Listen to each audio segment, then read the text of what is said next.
to one of my travelling team here, and I think you said that you were ready to intervene at the polls in certain circumstances. Tell me, what did you mean by that? So what I mean by that is we have an army of attorneys in election court across, each county has election courts set up. And if if it's reported to us that there's anything improper taking place, we have attorneys on standby waiting and ready to intervene with the court and obtain a judgment from a judge to correct the improper behavior. And what sort of improper behavior do you anticipate when you say that? Well, it could be small things like, for example, to tell you where I am, John, right now, is I'm actually standing outside of the courthouse in Philadelphia. I've been in election court since about 6:30 this morning with the team representing the Trump campaign, representing the Pennsylvania Republican Party and the Philadelphia Party. So like a common thing that came up today was minority poll inspectors, right, who are legally allowed to be inside the polling place, were being denied entry by those in the majority. So we had to go, we had to get, fortunately with that, because the law is clear, we didn't even need to seek redress from a judge. We actually could just speak to the attorneys for the other side, and they corrected the issue on their team, on their side. It was like just getting observers on your side into the site. Yes, things like that. Now there could be other things, but like that's what we saw a few instances of today, and really it's been a very quiet morning. So, but yeah, I mean that we haven't had a whole lot to do today, but we're on standby and we're waiting, and if something comes up, we will be prepared to ask a judge to intervene. All right, lawyers are going to be busy in this election, they say. Sounds like that may be right. Matthew Lamorgese, good to talk to you, the chair of the Philadelphia Young Republicans there. You as well. Thanks, John. Oh, coming up, after some reports that there are groups planning to gather in Washington, D.C. to cause trouble, maybe violence, no matter what happens. We're going to be talking about that with General Honoré. He is the one who oversaw the security review to the January the 6th riots in the Capitol. Now, though, 5:31. So let's get the latest news with Rachel Jewell. Across the UK, on DAB, online and on your smart speaker. This is Times Radio. Good afternoon. Donald Trump has voted in the US presidential election in Florida. A lot of people, they'll be at the convention center at Mar-a-Lago. We have a lot of people. I've just been very honored to find out that the lines are long, and the conservative lines, the Republican lines, are very long. Well, he is among millions of Americans who are choosing whether to put him or Democrat Kamala Harris in the White House. Given how close the contest it is between the pair, it could be days before a final result is declared.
Instagram teen accounts.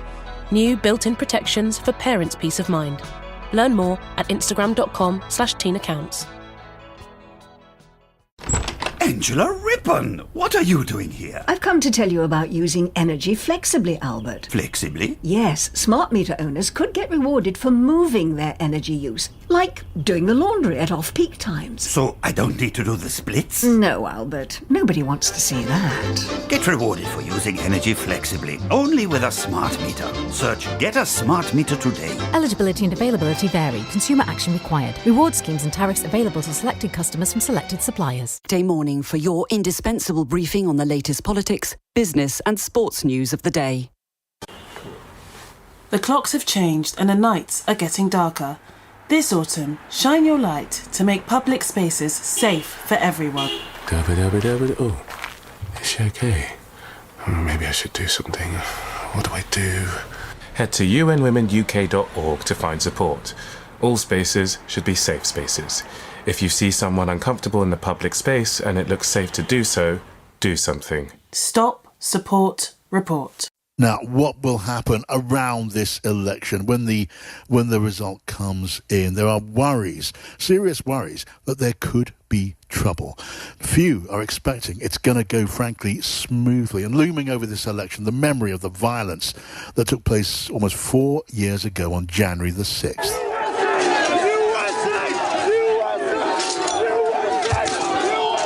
Now, joining me now then, you remember that, joining me now is General Russell Honoré, who oversaw the security review of those attacks in the capital. Hello to you, General. Good morning. A good welcome to you. Look, there's this assumption, isn't there, of trouble after this election, around this election, maybe very serious violence. Tell me, General, is that your assumption too? Well, our federal government has given out great warning from our Department of Homeland Security and the FBI of the potential for violence. And all that's going out to all 50 states.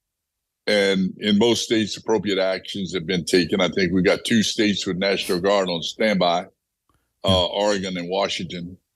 I think if the violence come, it will come closer to the counting of the electoral ballots as it did the last time. I envision there may be some protests tonight inside the capacity of most local police to deal with.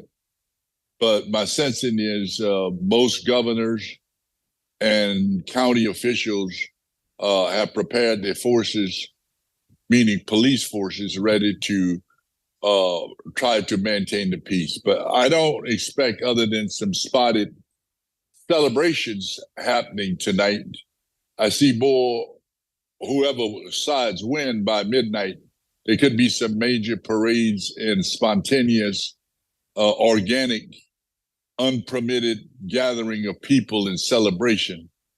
And there will be maybe some counter protesters, but that should be well inside of county and city officials to be able to control.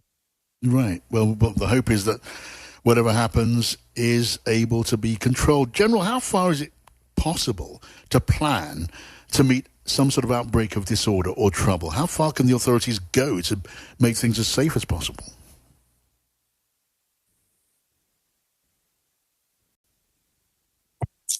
Somehow I didn't hear your last question. General, I was asking... Please? No, I think that we got a bit of a delay on the line, so people hopefully will bear with us on that. I'm wondering how far, General, is it going to be possible to plan to meet any possible outbreak of trouble? Yeah, I cannot hear you. I'm not sure we have a clear enough line to General Russell Honoré there. I will leave that just for the moment. Maybe we can establish a clearer line to General Honoré there, who overlooked and conducted a review of the attacks in Washington, D.C. on January the 6th. Keen to get his views if we can, and grateful to him for joining us. Let's see if we can re-establish that context on a slightly better line. Now, also a bit later on in the programme, we're going to be talking about the Latino community, among other things. What's their feeling towards Donald Trump? I spoke to one woman, almost a random meeting, while we were here. Turns out to be one of those Trump devotees. You can hear of what she had to say in our conversation a little bit later on. And here is a reminder from 1 a.m. tonight. We've got for you a special US election results show. That is going to be hosted by Callum MacDonald, and you can hear from me among many others. I am going to be at that point live in Washington, D.C., and also in that programme there for you, Andrew Neil. He's going to be in New York City throughout the night, bringing you the analysis and the reaction and the thoughts on the results as they come in this monumentally important election. We are Times Radio Drive. I'm John Pienaar, and we're sponsored by Barclays Corporate Banking, providing business excellence alongside data and insights. Find out more at barclayscorporate.com.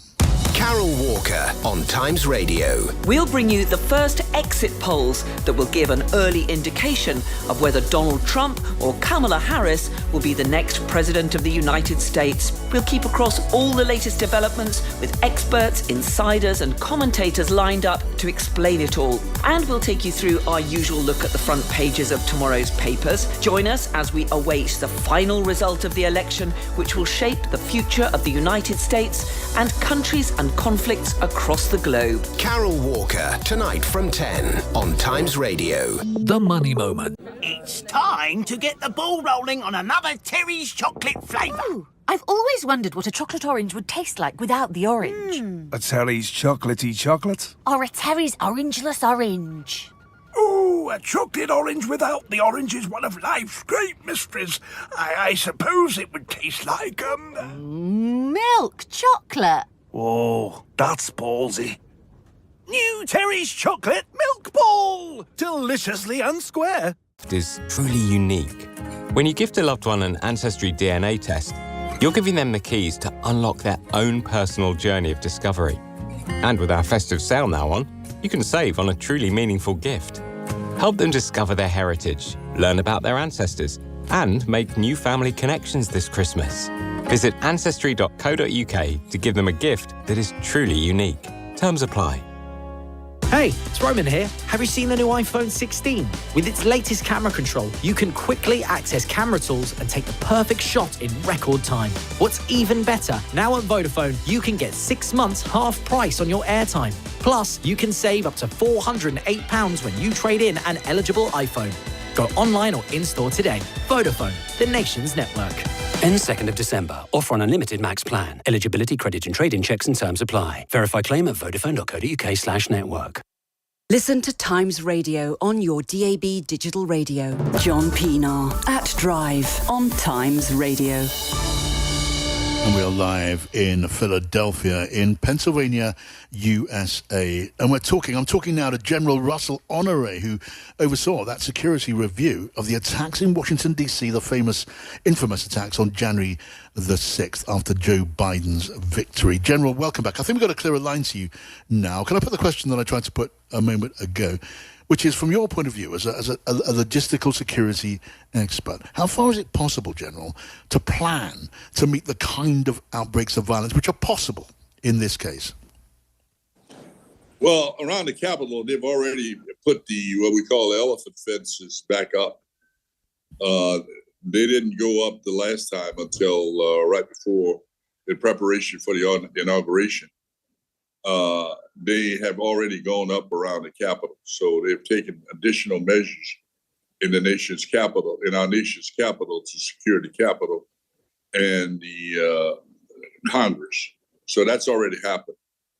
As we were talking earlier, I suspect if there's anything tonight, it'll be celebration type organic gatherings that local police should be able to handle. I do think if the violence does come, it will come at a place and time where there are contested elections in those states, and there have been many of them targeted out of the 7th Sanctuary, and that should be able to be contained by the local governors and their police force. But the bigger issue I worry about is a repeat of 1/6 that's focused on the counting of the electoral ballots. So we just got to be prepared. The media is watching it. Both sides have monitors out, and it'll happen in plain sight. So people just have to be ready to be responsive and be nonviolent.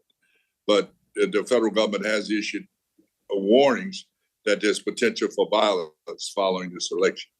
All right. So there'll be some concern about the possibility of celebrations, maybe with counter demonstrations as the calls are made over the course of the next 24 hours or more, but maybe a particular concern when the results are certified by states. So maybe you're looking out for possible trouble in state capitals. And, of course, you're looking at January the 6th when Congress certifies the result. Now, this is something which looks so odd, General, to people from where I'm from in the United Kingdom, where we don't have a problem on anything like the scale which is familiar to you here. Many Americans legitimately and legally own guns. Now, in 2020, here, we didn't see much of that kind of lethal violence. It must be a worry, mustn't it, again this time round? It always is a concern for violence. But statistics that's not reported, 70% of Americans don't own guns. Right. So, but the people that do own have multiple guns, and we're the most violent nation in the world, as we can see with all the mass shootings that occur in our schools and our public places, and that's a scorn on our nation because many of our states have adapted open carry. Can you imagine going down the street and see somebody with a long gun on their back or on their hip, or going to a local store? It happens all the time in America now because of some of the open carry. We have that in Louisiana now. An 18-year-old can walk around with a gun, but they can't buy a beer. Yeah, trust me, that is something which does look, as you rightly say, so very odd to so many people looking at it through British eyes. And I guess now you've got the additional, this comes up in so many conversations, General, you've got the additional complication of social media. And it seems to be being used by this group or that group to band together, to share their feelings and share their plans of what might or might not happen. Social media does make the calculations and the risks that much more complicated and that much more worrying. Absolutely. The last election for president, we had a lot of what we call fake news, people making up their own data. But we see a more concentrated area over these last 2 years leading up to this election of basic misinformation. And I think some of the politicians have taken any filters off, even attacking opponents with threats of violence, of using profanity on the political stage, things that in years past would have been something to knock a candidate off of even being competitive. But with the advent of social media and people saying anything with no filters, they've gone way beyond rhetoric to the misuse of the internet for misinformation and putting memes up that are just straight out lies and fabrication. And we do also have been documented there's foreign interference from Russia, who put out a video showing some immigrants laughing about they had voted in Georgia, and that was a complete fabrication. So misinformation is there, along with some of our major news media favoring certain candidates. And they have repetitively tried to put misinformation, fabrication, and even control negative comments that the candidate might say, and they don't report it on their station, but they attack the opposition. So we're in a dynamic environment. The good news is most Americans are not listening to this. The bad news, some of them get their news from some very narrow channels that are very partisan. And that concerns me. And we had a recent thing happen where the owners of two newspapers voted no on taking side in the election. And that scares the hell out of me, that oligarchs who have the money to buy these media outlets, it started with Fox News. Now we see it at the LA Times and the Washington Post, where the owners are telling the reporters what they can report, what they can't report. And that's moving toward a Viktor Orban type government. And that scares the hell out. Well, that's a clear picture of your particular concerns, General. Look, I must ask you about foreign interference now, because as we are speaking, literally as we're speaking, General, the headlines are dropping that in the state of Georgia there have been bomb threats to polling stations. Do not seem to have been serious bomb threats in the sense they did not represent a serious threat of a device being exploded, but they had the effect of disrupting what was going on. They stopped what was going on by way of the polling process, and the Secretary of State of the state of Georgia is attributing that to Russia. That's a very clear illustration of the kind of foreign interference which has got so many people concerned. Absolutely. And hopefully they'll get quick control of that and redirect those voters. Georgia is a pretty red state in terms of its governments, majority of government. But even in the last election, the governor and the Secretary of State stood up and made sure the election was fair and free, even after getting a lot of pressure to do something otherwise. And I think they will maintain the integrity of the vote. The big challenge now is to get people to the polls and get past these incidents, because it may happen more and more as we go through the day in some of these swing states, as we call them. Yeah, I think we have to anticipate that as very, very possible. General Russell Honoré, thank you so much for joining us on the programme today. General Honoré oversaw that security review of the violence in the capital, D.C., Washington, D.C., on January the 6th. And we're going to be watching these incidents as they come. As the General suggests, we are expecting there'll be more such reports of this example of disruption here, some other possibility of trouble there. We're going to be watching all of that as it comes here on Times Radio through the afternoon, through the evening, and, of course, through the night. Stay with us. We are on the case, I promise you, for you.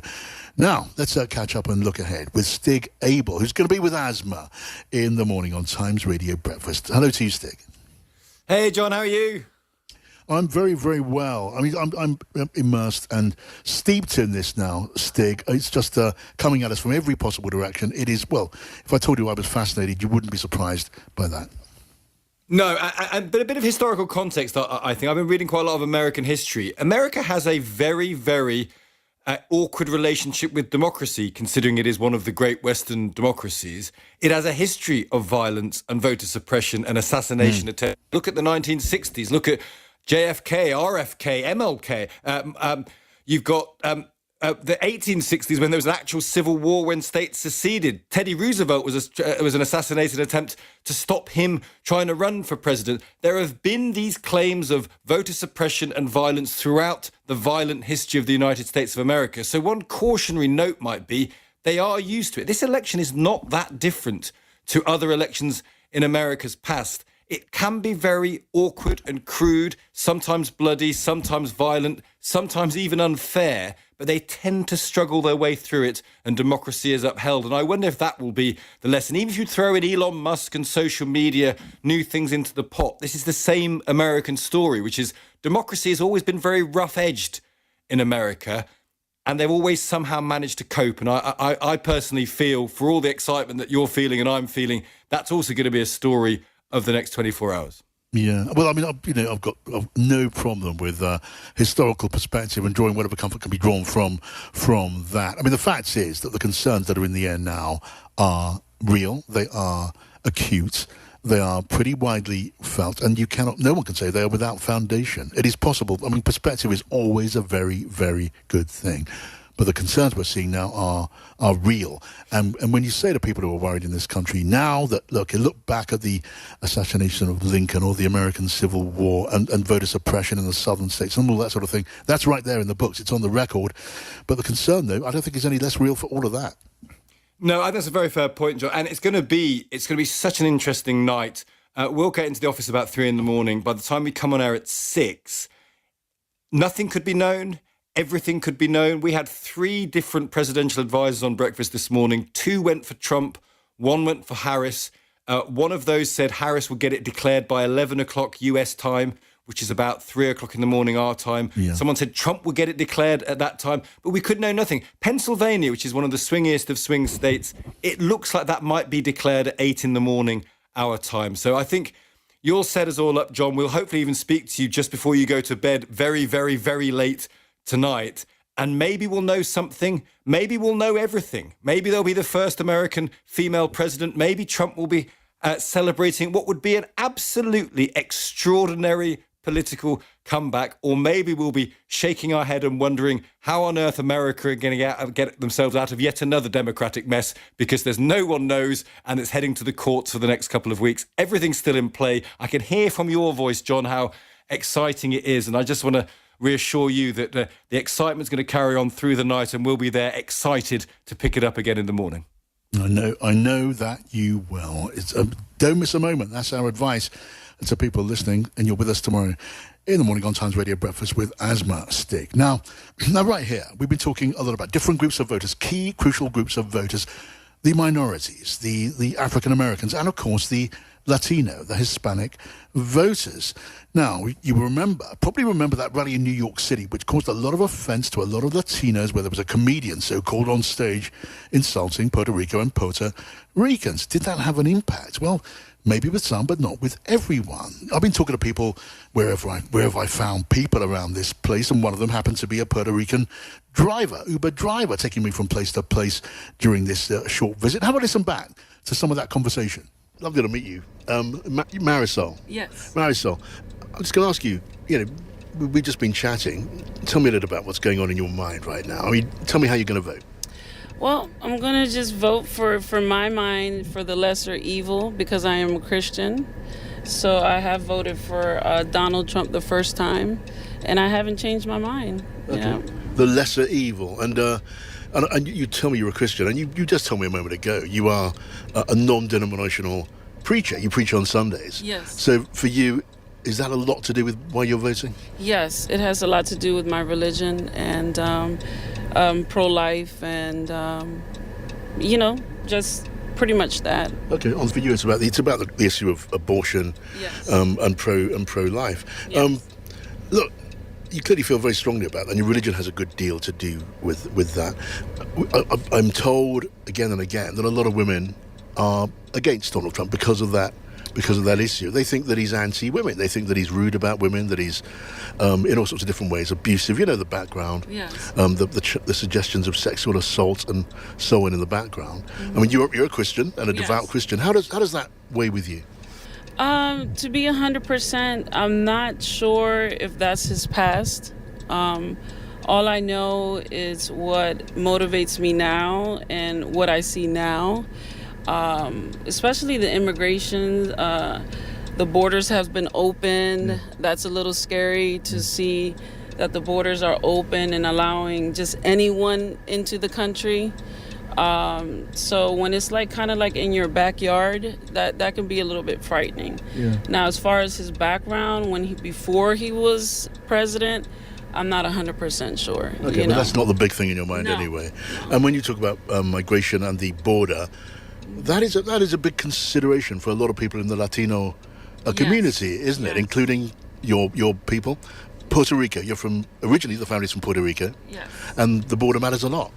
It does. My mom is Puerto Rican and my dad is from Honduras. So I come from a background of immigrations. But to me, to open up the borders in that way is dangerous. What the Democrat Party has done is dangerous. Yeah. I mean, Donald Trump talks a lot about the border, and you'll have heard probably quite a lot of it. He says he's got ideas to deal with that. Yes. He talks, as you probably know, Marisol, about rounding up illegal, undocumented migrants, millions of them, he says, and then shipping them out, deporting them out. Now, look, critics say that means herding people into camps, which they think is not a little. They think it sounds very harsh. Do you have thoughts on that? To be honest, I'm not 100% sure if that's what he's going to do, round them up in that way. It would be kind of difficult to do that anyway. Yeah. Some people say you couldn't do that. It would be kind of difficult. I do have compassion for those that enter into this country, and like I said, I have parents that are immigrants. So not my mother, but my father. So I do have compassion. And the idea of this is suggested too, getting the police involved, maybe getting the military involved. Maybe some argue they're painting this picture, but they say maybe going door to door, breaking up families. Again, you're not convinced that's how it would work out.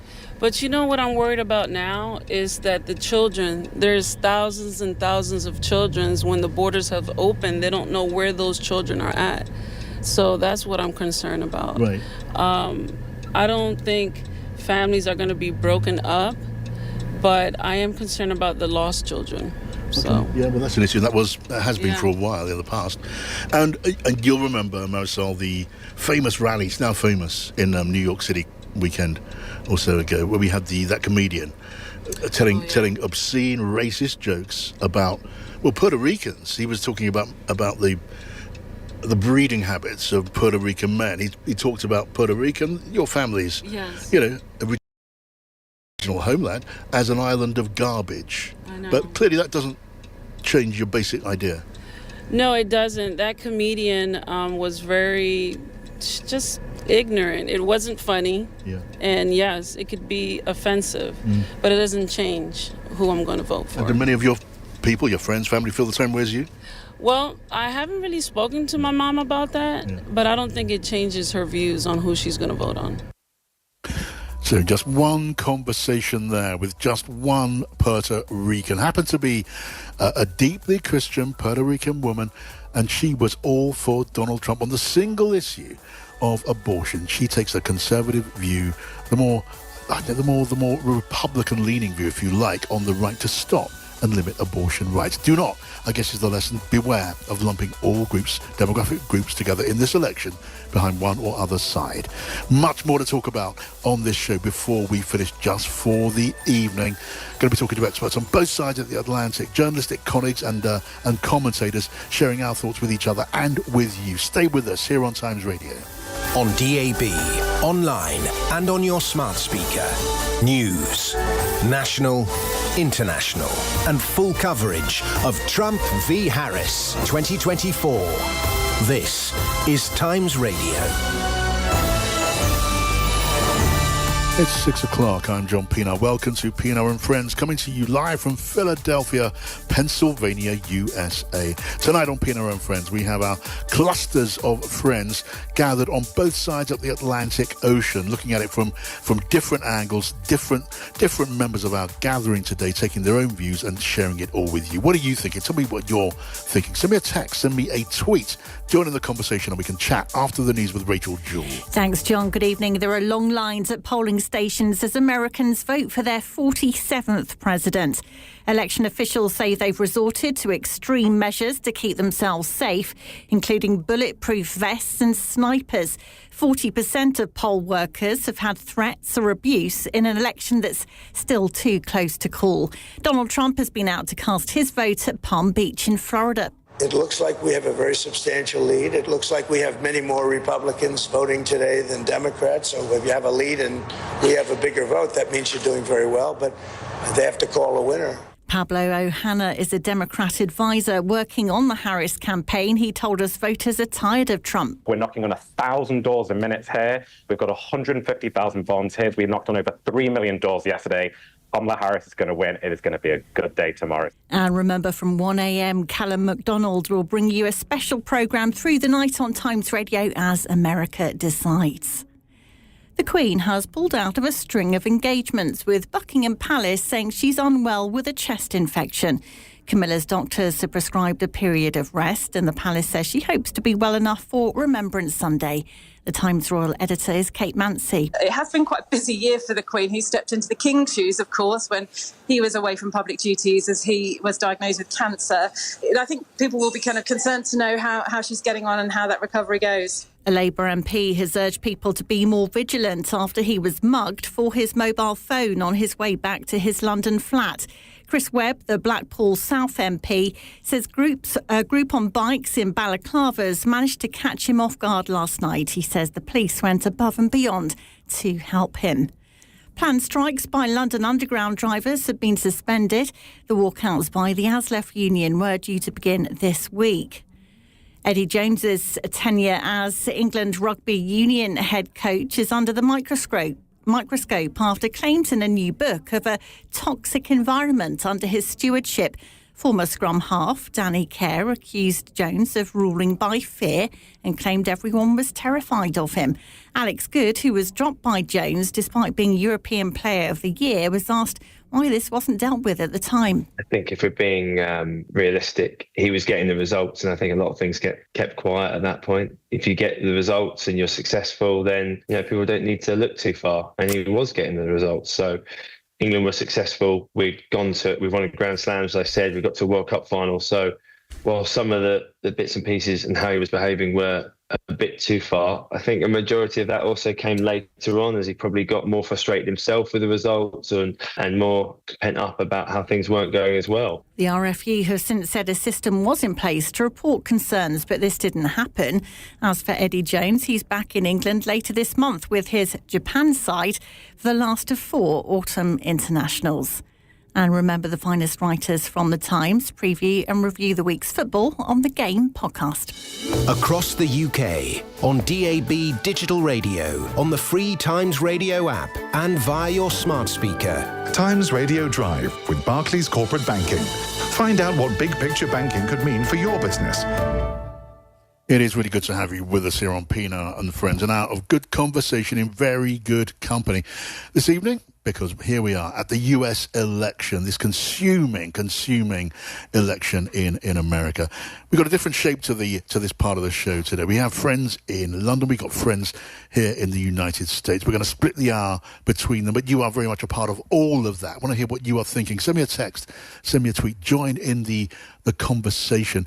Now, we're going to be talking to the assistant editor at the New Statesman, Rachel Cunliffe, in a second, who's there in London. Hi to you, Rachel. Hello, I'm in your seat in the studio.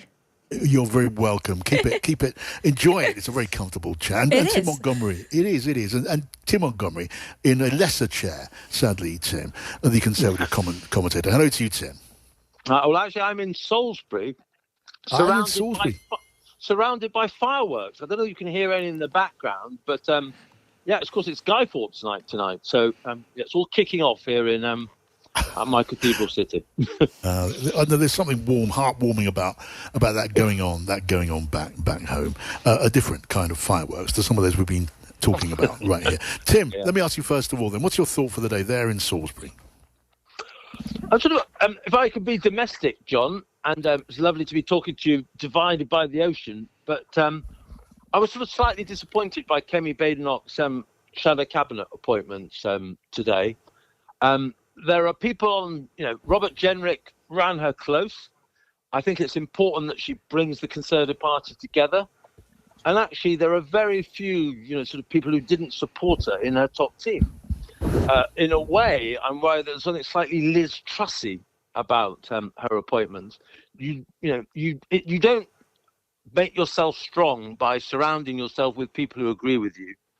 And there are people like Danny Kruger and Nick Timothy, two of the sort of heavier weight Jenrick supporters, who I think are at least as good as the people she has appointed to the shadow cabinet. Right. And I'm worried she isn't being as collegiate as I think a new Tory leader needs to be. That's an interesting point, Tim. I'm going to get back to that a bit later on, because we do want to keep our sights on the politics back home as well as here, and that is a moving story. The arrival of Kemi Badenoch in the leader's chair and her first steps towards remoulding the party. And I was going to say her image, but what kind of image are we talking about? We'll talk about that a bit later on. Now, Rachel, what's your thought for the day? I've also got a domestic one for today, trying to stay UK focused while all of the drama unfold on the other side of the Atlantic. This is about Labour's announcement that university tuition fees are going to rise in line with inflation for the first time since 2016-2017, and they're going to be £535 a year. But don't worry, Labour and everyone say you don't have to pay them up front. The student loans company pays it for you, and then you pay it back as a percentage of income. So, it shouldn't deter you from going to university. And that is true for people thinking about starting university, age 18. But the oldest graduates who took out loans on this system are now 31. So they are we're starting to see the impact of a generation that pays an additional equivalent 9% tax on their earnings hit their 30s when they're starting to think about wanting to buy homes, wanting to start families. And for all intents and purposes, it is an additional tax. It is an additional tax that, because of the interest rates on these loans, they will be paying for the rest of their working life. Only the very, very, very highest earners are ever expected to pay them off in full. And I think the way that this fee increase is just explained away with, don't worry, you don't have to pay it up front, without taking into account the impact it has on people's earning potential at exactly the point where really paying an extra 9% in tax really, really matters.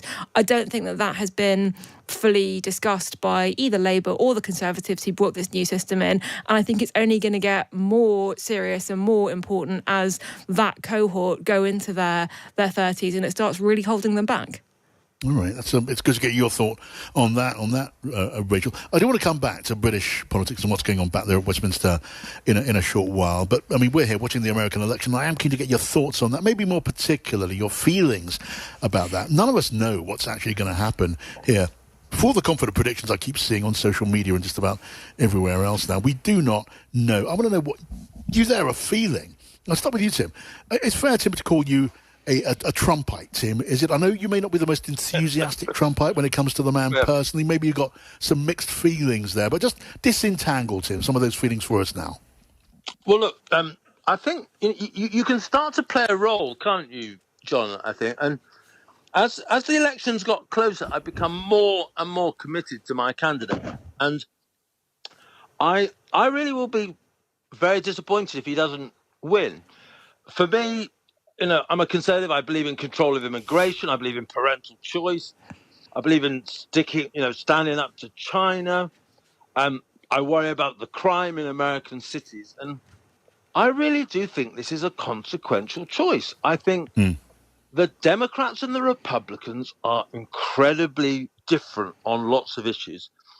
I don't like Trump as a person, but I think on substantial issues, I think it really matters who wins tonight. And I've got myself in a position where I care much more about this election than I do about the election that we had earlier in our own country. Now, I confess that. I don't know, I feel sort of slightly awkward about it, but the world, we always say, don't we, John, this is the most consequential election for ages. I think this one is. I think this one really, really matters for the course of the West. Yes. And I can't tell you how nervous I am about the outcome. And I know Rachel feels the same, but has the opposite view. Yes. And somehow we have to come together after all of this. But I genuinely am so committed to Trump now and his victory. I'm in 24 hours. If he loses, I'm going to be in a bad place, I think. And that's interesting to hear you sharing those thoughts, Tim. I mean, look, I'm really keen to hear Rachel's thoughts on what you just said as well in just a second. But let me just put this to you: you painted as a train of thought in your mind as a lifelong conservative. So I then put it to you, for the sake of hearing your thoughts, that you've got people like Dick Cheney, okay, the vice president. Under, in the not so distant past under George Bush, Dick Cheney, and for that matter, his daughter Liz, who was an active on Congress. They're no one's idea of liberals, are they? And they are both supporting not Trump, but they are for Kamala Harris, and they're doing it. They tell us for the sake of conservatism, for the sake of conservative principles, for the sake of democracy. Now, how do you take that aboard? Because it is for them, they are as conservative as can be, aren't they? And they still take that position. Just take it aboard. Well, look, William Hague, former Tory leader, writes in the Times today, basically arguing that a Trump victory would be a disaster for the world. Look, I can't account for them. All I know, John, is that look at the last 4 years. I think we've had, to put it bluntly, a weak, old, declining man in the White House. And the West has looked weak. America is the world's policeman. And you basically you've had the Taliban in the march in Afghanistan. Putin felt he could invade Ukraine. Iran's proxies from Hamas to Hezbollah have been on the march. If the world's policeman does not look like he is someone you don't want to mess with, the world misbehaves. So Dick Cheney and William Hague will have to account for themselves. But the more I think about it, the more I think having a strong man in the White House, someone who is unpredictable, I readily concede that. I would not know what Trump would do on stuff, but no one is frightened of Joe Biden. No one is going to be frightened of Kamala Harris taking over the reins. With Trump in the White House, you do not quite know what he would do. And, that's a risk. But the world is very unsafe at the moment, very unsafe. It's happened under Biden-Harris. We do not need more of the same. Yeah, I mean, you're putting a high premium on being unpredictable and being scary. Yeah, I am. But, that matters. The policeman, the world's policeman needs a truncheon. He needs to be someone that people fear as well as respect. And I don't think anyone fears Biden. I certainly don't think they fear Harris. And so I think the world will be much more dangerous if Harris wins tonight.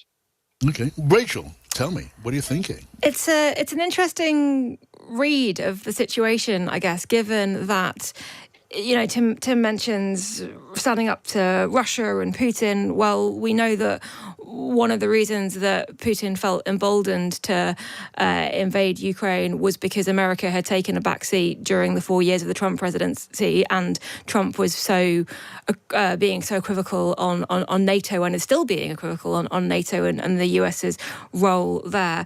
On Afghanistan, the US retreat from Afghanistan was something that was authorized by Trump when he was president. And yes, it was carried out when Biden was president, but the decision had already been made by Trump. So I think it's an interesting argument that we need America to stop being so isolationist and to engage in a geopolitical sense on the world stage, and yet to think that a man who certainly, when he was president, took a very isolationist stance and very much wanted to withdraw American resources from various geopolitical arenas, is a safer bet than the party that has said that they will commit to NATO and have a much more traditionally American view of foreign policy. So I find that interesting.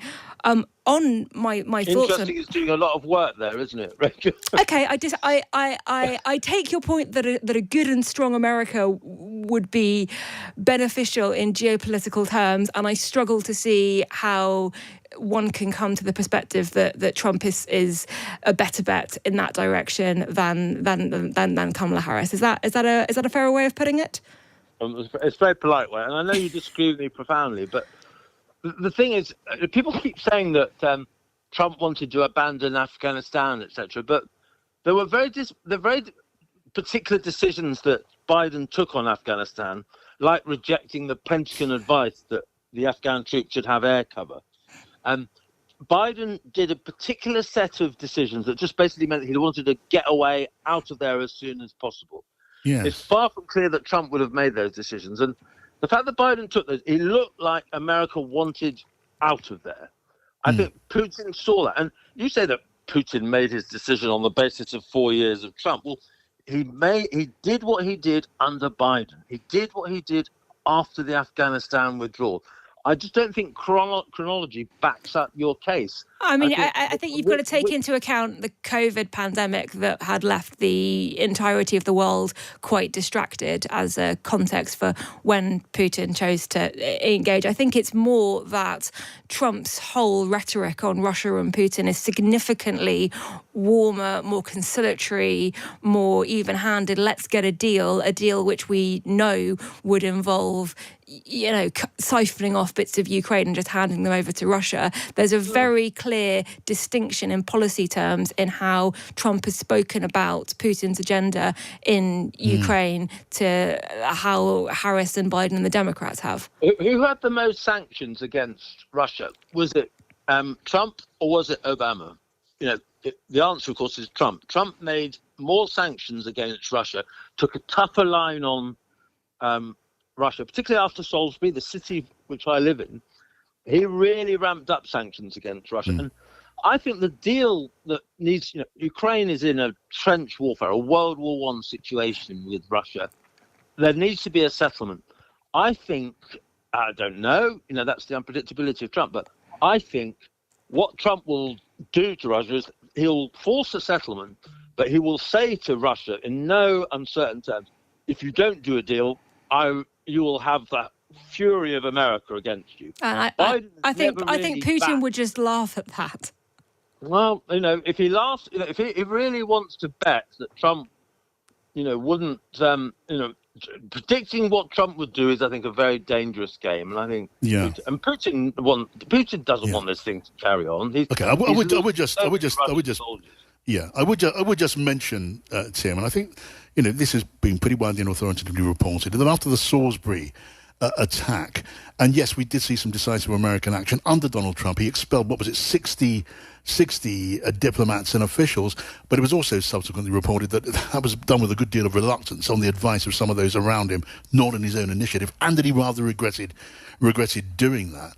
And when it came to Afghanistan, which you also mentioned, it was Donald Trump who did the deal with the Taliban to withdraw from Afghanistan. He gave them a time, he gave them a promise, and it was in the light of that promise that the Taliban scaled back their operations against American forces, which that's what Biden inherited. He then withdrew with extreme haste, which caused the problems that we see. But I'm not sure, can you really argue that either one of those leaders, Biden or Trump, came out of the Afghanistan story with a huge amount of credit? We'll let people take their own view on all of those things for now. Listen, I just want to bring you a bit of breaking news now just coming in Israel. The Prime Minister Benjamin Netanyahu has fired his Defense Secretary Yoav Gallant. You're going to be hearing, I think, later on from a reporter there on that breaking story. You are listening to Pienaar and Friends here on Times Radio with me, John Pienaar, and we're sponsored by Barclays Corporate Banking. Find out what big picture banking could mean for you and your business at barclayscorporate.com.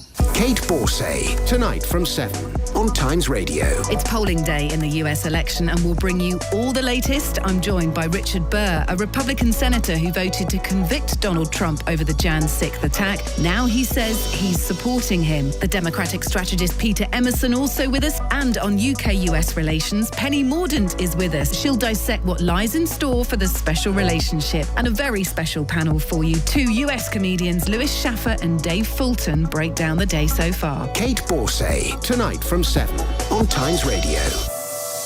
The new all-electric eSprinter from Mercedes-Benz. Just like you, it means business. It means up to 272 miles of range for all those pickups and drop-offs. It means charging up in the time it takes to stop for a coffee. And it means unparalleled after-sales care to keep your van on the road. Everything to help drive your business forward. Dream big, drive electric. Talk to your local dealer today. WLTP indicated values based on a fully charged 113 kilowatt-hour battery. Driving figures may depend on weather, load and driving style, subject to availability. The match is kicking off and so is your appetite. But there's no time to cook when the football's on and you're trying to keep score. Luckily, Tesco's easy-to-cook range is perfect for getting dinner sorted with easy, fast and fuss-free meals. Like our crowd-pleasing family tray bakes. From creamy chicken korma to smoky chicken cheese leek and bacon. These tray bakes are packed with flavours that the whole family will love. Tesco. Every little helps. Available in selected larger stores and online. Listen to Times Radio on your smart speaker. Just say, play Times Radio. Times Radio Drive with Barclays Corporate Banking. The business excellence you would expect with the data and insights you wouldn't. See tomorrow clearly with big picture banking at Barclays. I'm John Pienaar. This is Pienaar and Friends coming to you live from Philadelphia, Pennsylvania. We are watching every twist and turn now as voting goes on here in the American election. And back home in the UK, we have got Rachel Cunliffe, we got Tim Montgomery, and we're sharing our thoughts with them. They're sharing theirs with ours on what's going on the home scene now, at the home front in our politics. Rachel, one of the stories earlier on today from West Streeting was that there's been a U-turn on the idea, floated not so long ago, of a ban on smoking in pub gardens, for example. That seems to be out of the window. Can you tell us more about that and what you think of it? So over the summer, the government announced, or it was leaked, and then they announced that they were considering it's not enough to ban smoking indoors. They were going to ban smoking in outdoor public places, such as outside schools and hospitals, but also in designated beer gardens, which really only exist because pubs and bars want to have an outdoor smoking area since smoking was banned. And this is kind of part of a wider Labour, particularly Wes Streeting's agenda on focusing on prevention when it comes to healthcare, fewer people starting smoking, more people quitting smoking, saving money for the NHS. Lots of figures floating around about how much money smoking costs the NHS. You have to take those with a bit of a pinch of salt because living to the age of 100 also costs the NHS quite a lot of money. The best thing you can do for the NHS is probably to die very suddenly, which is not something that anyone ever wants to think about when they factor in the numbers. But anyway, smoking, bad for the NHS, bad for the finances, stop smoking. And the hospitality industry kind of went up in arms over this, pointing out that the indoor smoking ban had a huge impact on pubs and clubs when it was implemented, and that hospitality is already kind of on its knees after COVID with business rates, and particularly now with the increase in national insurance and the increase in the minimum wage. And so it looks like they've backtracked on that particular element of it, still looking at a ban in public places like outside schools and hospitals, but safeguarding the future of the pub garden, which, and I say this as somebody who has never smoked and doesn't ever intend to take up smoking, I would say the Smoky Pub Garden is a British institution. Long live the Smoky Beer Garden, the smoking area outside clubs.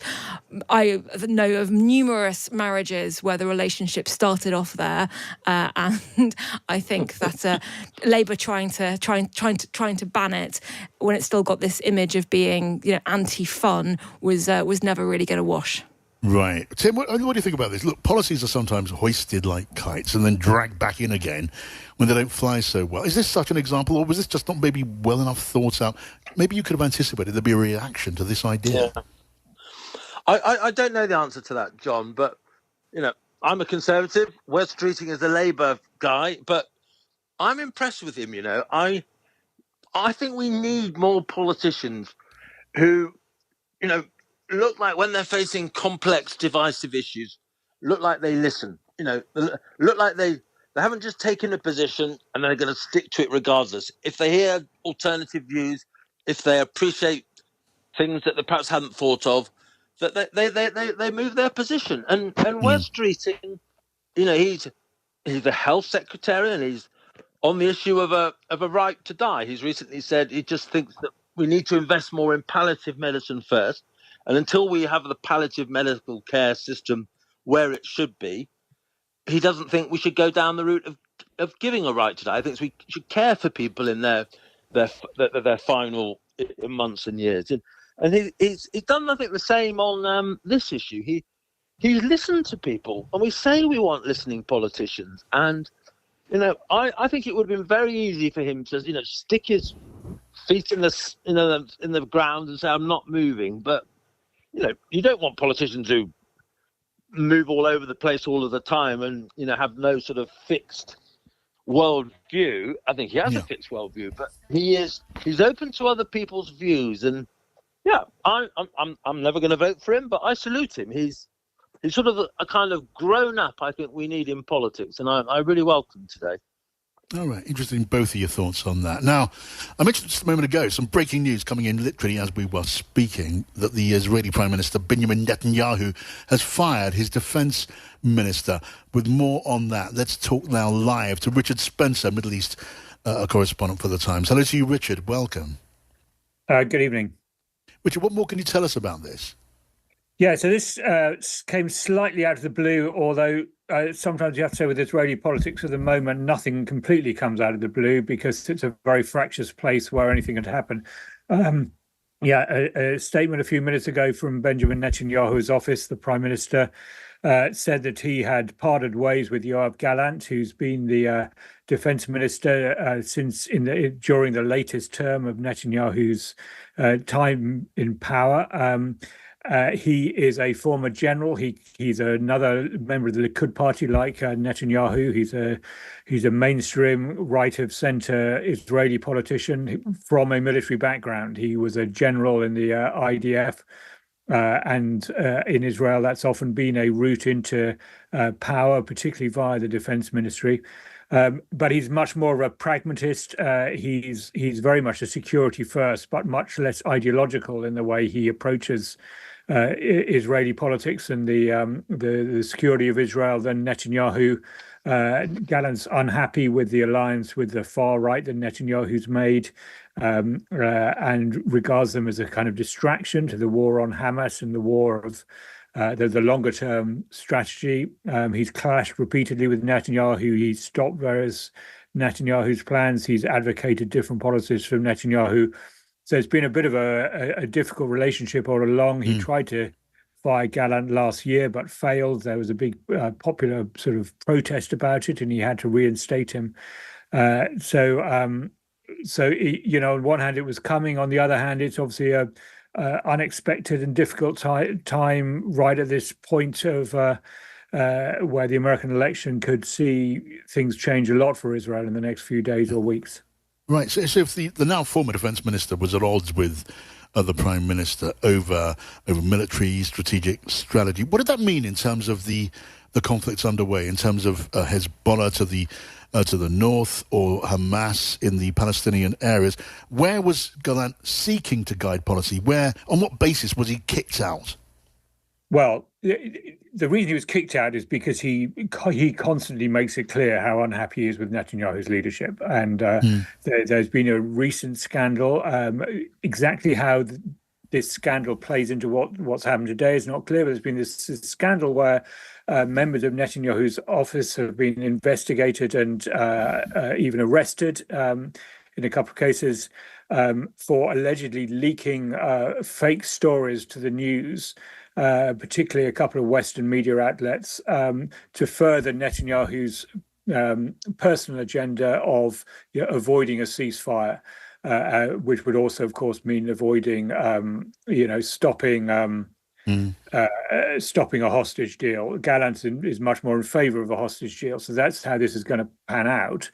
As I say, this sort of more pragmatic approach of pursuing talks with Hamas is Gallant's position, but not Netanyahu's.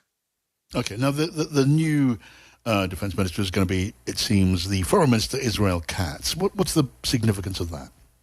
Well, it maintains a standard sort of centre-right hold on that position, which is what we would expect. You're not going to see members of the religious right who are in Netanyahu's cabinet exercising sway over the army. I think too many people in the army would not accept that. The army has to be sort of culturally, if you like, cross-partisan in Israel. So having this sort of very ideologically minded and religiously minded element in charge is not going to happen. But Katz is more of Netanyahu's way of thinking, more combative politically.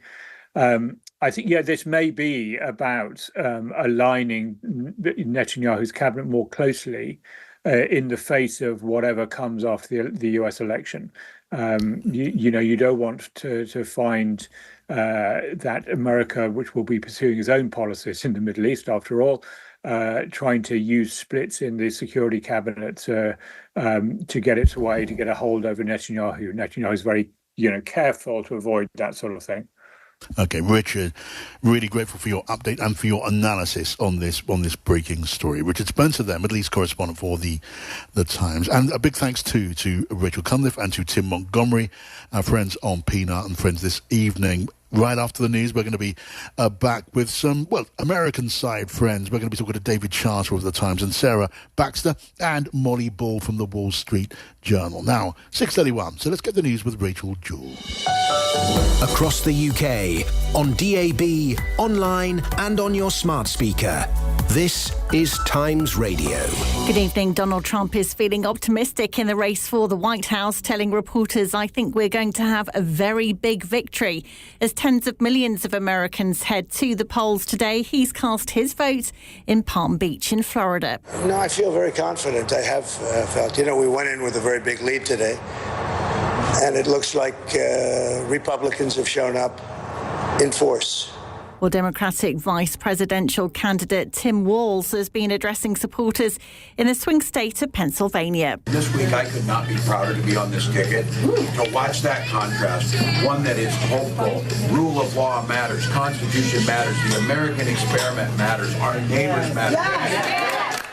Some breaking news this evening, and Israeli Prime Minister Benjamin Netanyahu has sacked his Defence Minister Yoav Gallant.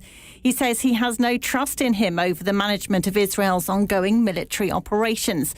Foreign Minister Israel Katz will replace him. The Prime Minister, Sir Keir Starmer, has wished the Queen a speedy recovery after it was announced she's ill with a chest infection.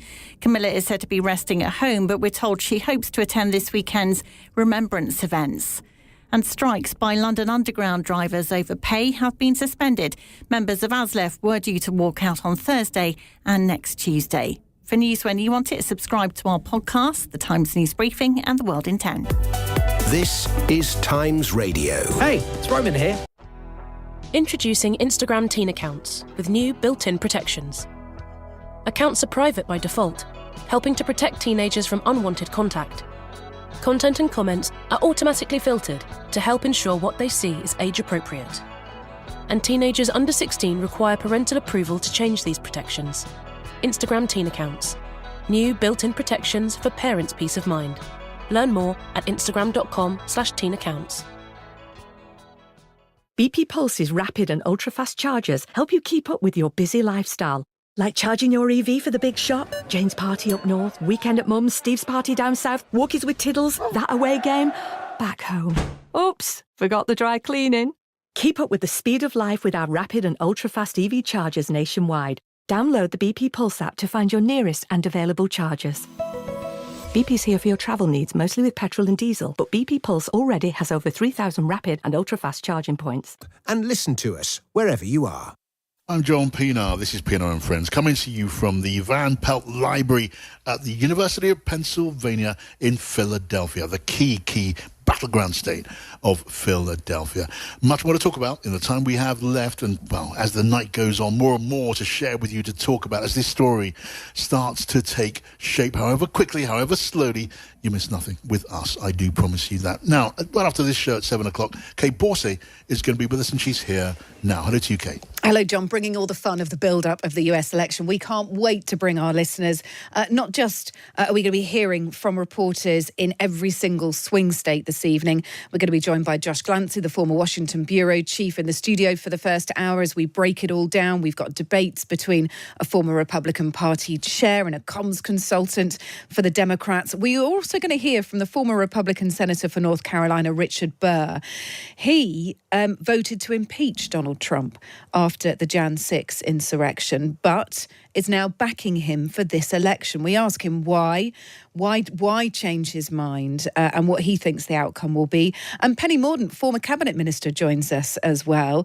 She struck several trade deals with the United States. So what do they like to deal with? What does she feel? Where does she feel this election will go? And also, of course, we'll talk to her about Kemi Badenoch's shadow cabinet as well.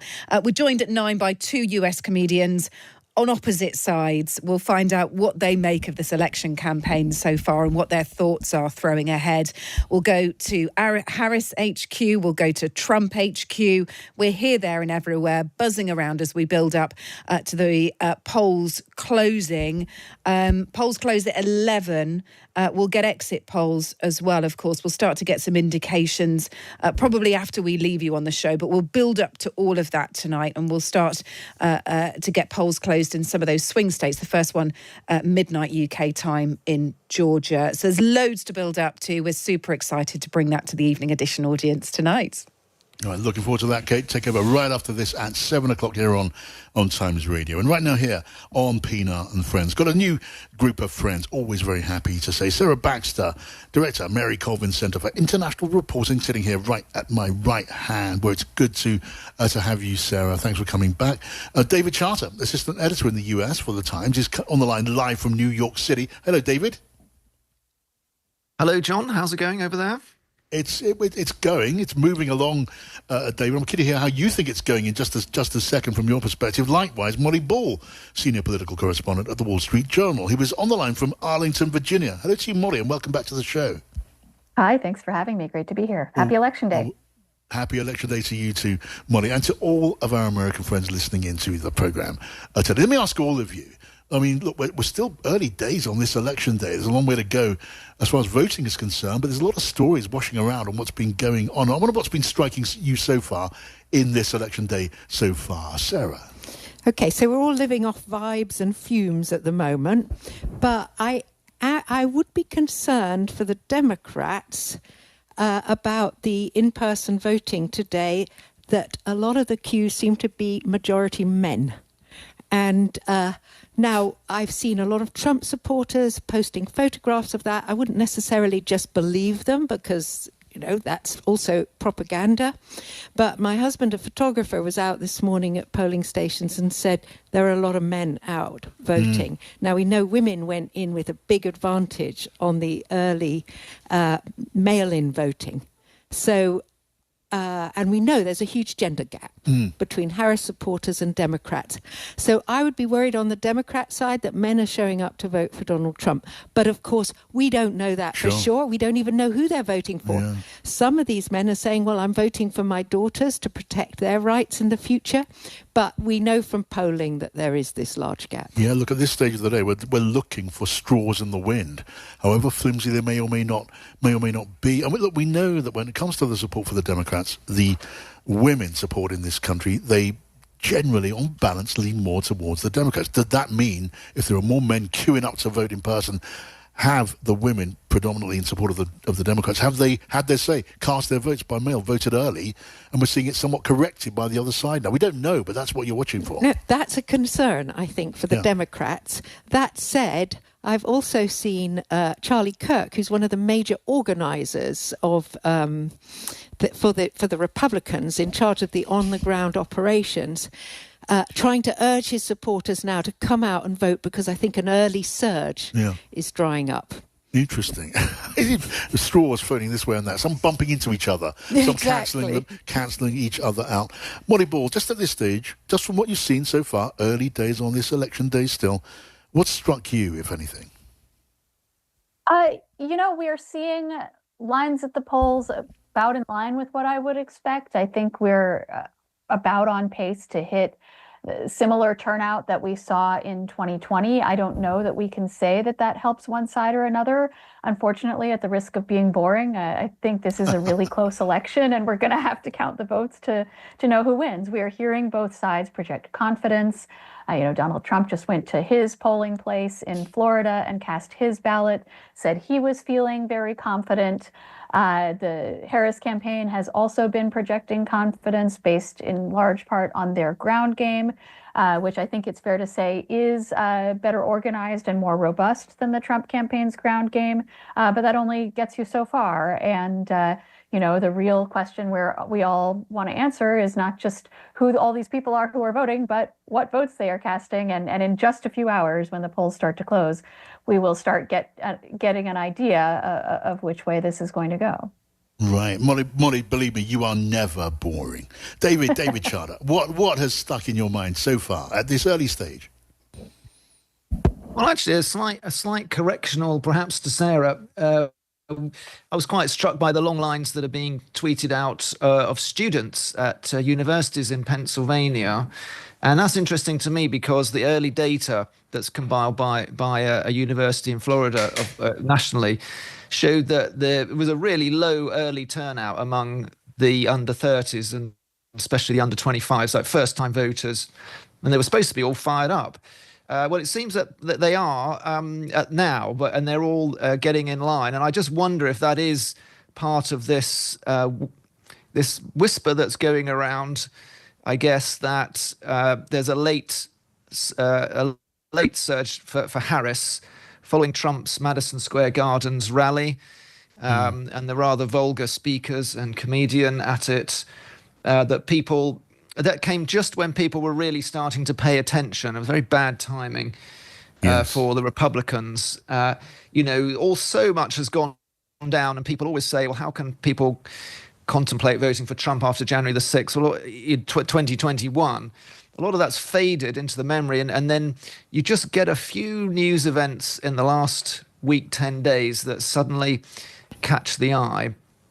And following that, I just think that it has been a motivational factor for the Democrats and their get out the vote effort, because I've been in touch with a Democrat I know who's doing get out the vote in the Philadelphia suburbs, And he thinks it's going pretty well. But I would balance against that. I spoke to a Republican who's one of the electors in Pennsylvania, one of the 19 electors. He's up in the Northeast, and he thinks Trump is up 2. That's his final prediction. Trump's up 2. So there you go. Contradictory contributions or not, it's what makes Election Day so absolutely fascinating. I mean, Molly, you were saying, there were some of those engaged, some of them players, some of them pundits who seem to be a lot more confident about what's going on than any one of us in all of this. Anthony Scaramucci, who was the communications director to Donald Trump for 15 minutes or so before he was shown the door. He's very much anti-Trump now, but he's tweeted today, as it were, on the Democrat side, we've got this, he said. He's going to lose. It's not even going to be close. What do you make of that? If you are a Democrat, I'm not sure that's even necessarily helpful. If you think it's not even going to be close, does that get more people out voting? I mean, or is he overconfident? Is this bravado? What do you make of that, Molly? I think it's very easy when you're a partisan and you're surrounded by other partisans to look around you and say, well, everybody I know is voting for Kamala Harris, and draw conclusions based on that. And, so obviously, I mean, the reason I think we're all so careful not to read too much into anecdotal evidence is it is very easy to see what you want to see based on a few data points. And what actually matters is the actual votes that are cast and the votes that are counted when we start to get those totals. So, I've heard from some Democrats who absolutely believe that they have this in the bag, and they're not saying that tactically or as a way to encourage or discourage people from voting. They just really believe it. But they don't know any more than you and I do, right? Nobody actually knows, because most of these votes, a lot of votes, just still have yet to be cast. So, I do fear that sometimes when we talk about predictions in this way, or the confidence or lack of confidence of various partisans, it makes people think that this is all being fixed behind the scenes and their votes don't actually matter. And that's not true. What actually matters is the votes that people are casting now as we speak. And that's what we're going to find out when we actually start counting them. You are so sane and sensible, Molly. It is so good to have you. Saying absolutely nothing. I apologize. No, but sometimes that is the best thing, and the most useful thing to say. It is hard not to yield to the temptation to at least wonder when you see these confident predictions by different players. They must be seeing something I simply have no idea about. Turns out, in the end, they haven't. And in the end, as we say, they cancel each other out an awful lot of the time. We, however, have more to talk about, and I'm really keen to get your thoughts on more before our time this evening is done. You're listening to Pienaar and Friends here on Times Radio with me, John Pienaar, and we're sponsored by Barclays Corporate Banking, providing business excellence alongside data and insights. Find out more at barclayscorporate.com. BP Pulse's rapid and ultra-fast chargers help you keep up with your busy lifestyle. Like charging your EV for the big shop, Jane's party up north, weekend at Mum's, Steve's party down south, walkies with Tiddles, that away game, back home. Oops, forgot the dry cleaning. Keep up with the speed of life with our rapid and ultra-fast EV chargers nationwide. Download the BP Pulse app to find your nearest and available chargers. BP's here for your travel needs, mostly with petrol and diesel, but BP Pulse already has over 3,000 rapid and ultra-fast charging points. As anyone who runs a small business knows, unexpected bills happen. Yeah, they do, just not your broadband bill.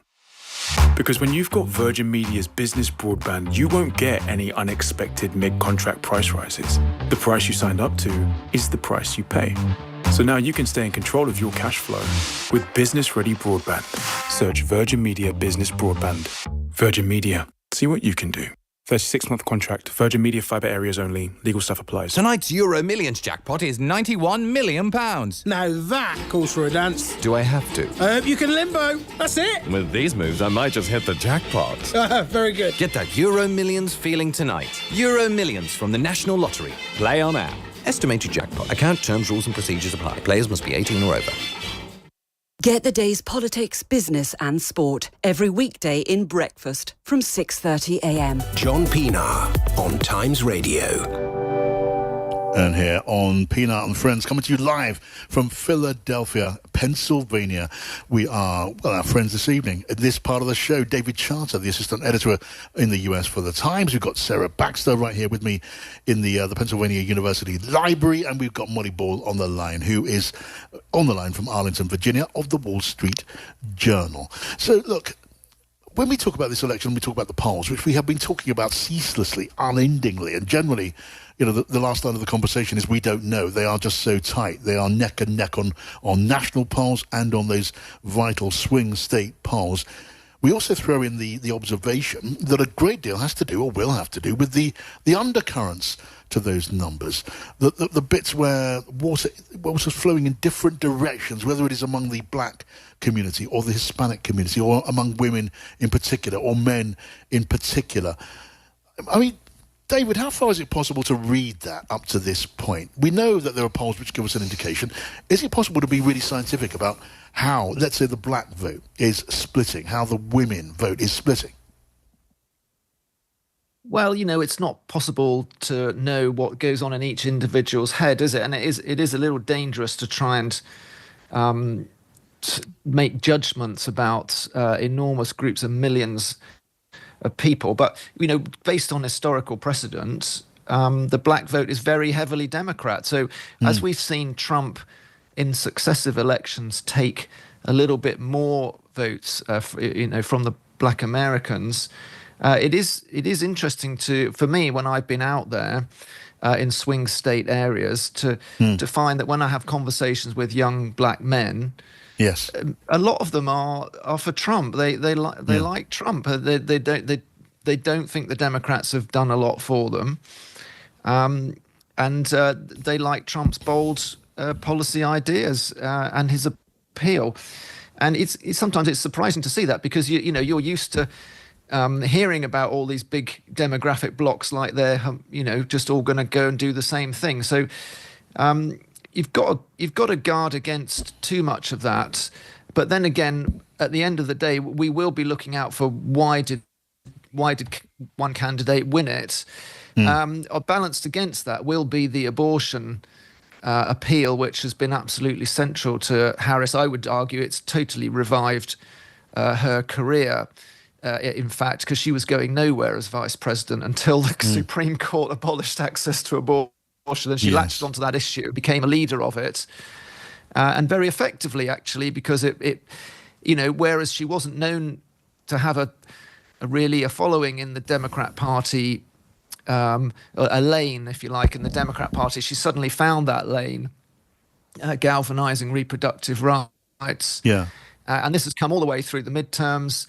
And into this election, it's very powerfully motivating women above and beyond the issue, seemingly, of economics and immigration for a lot of them. For a lot of, especially women voters.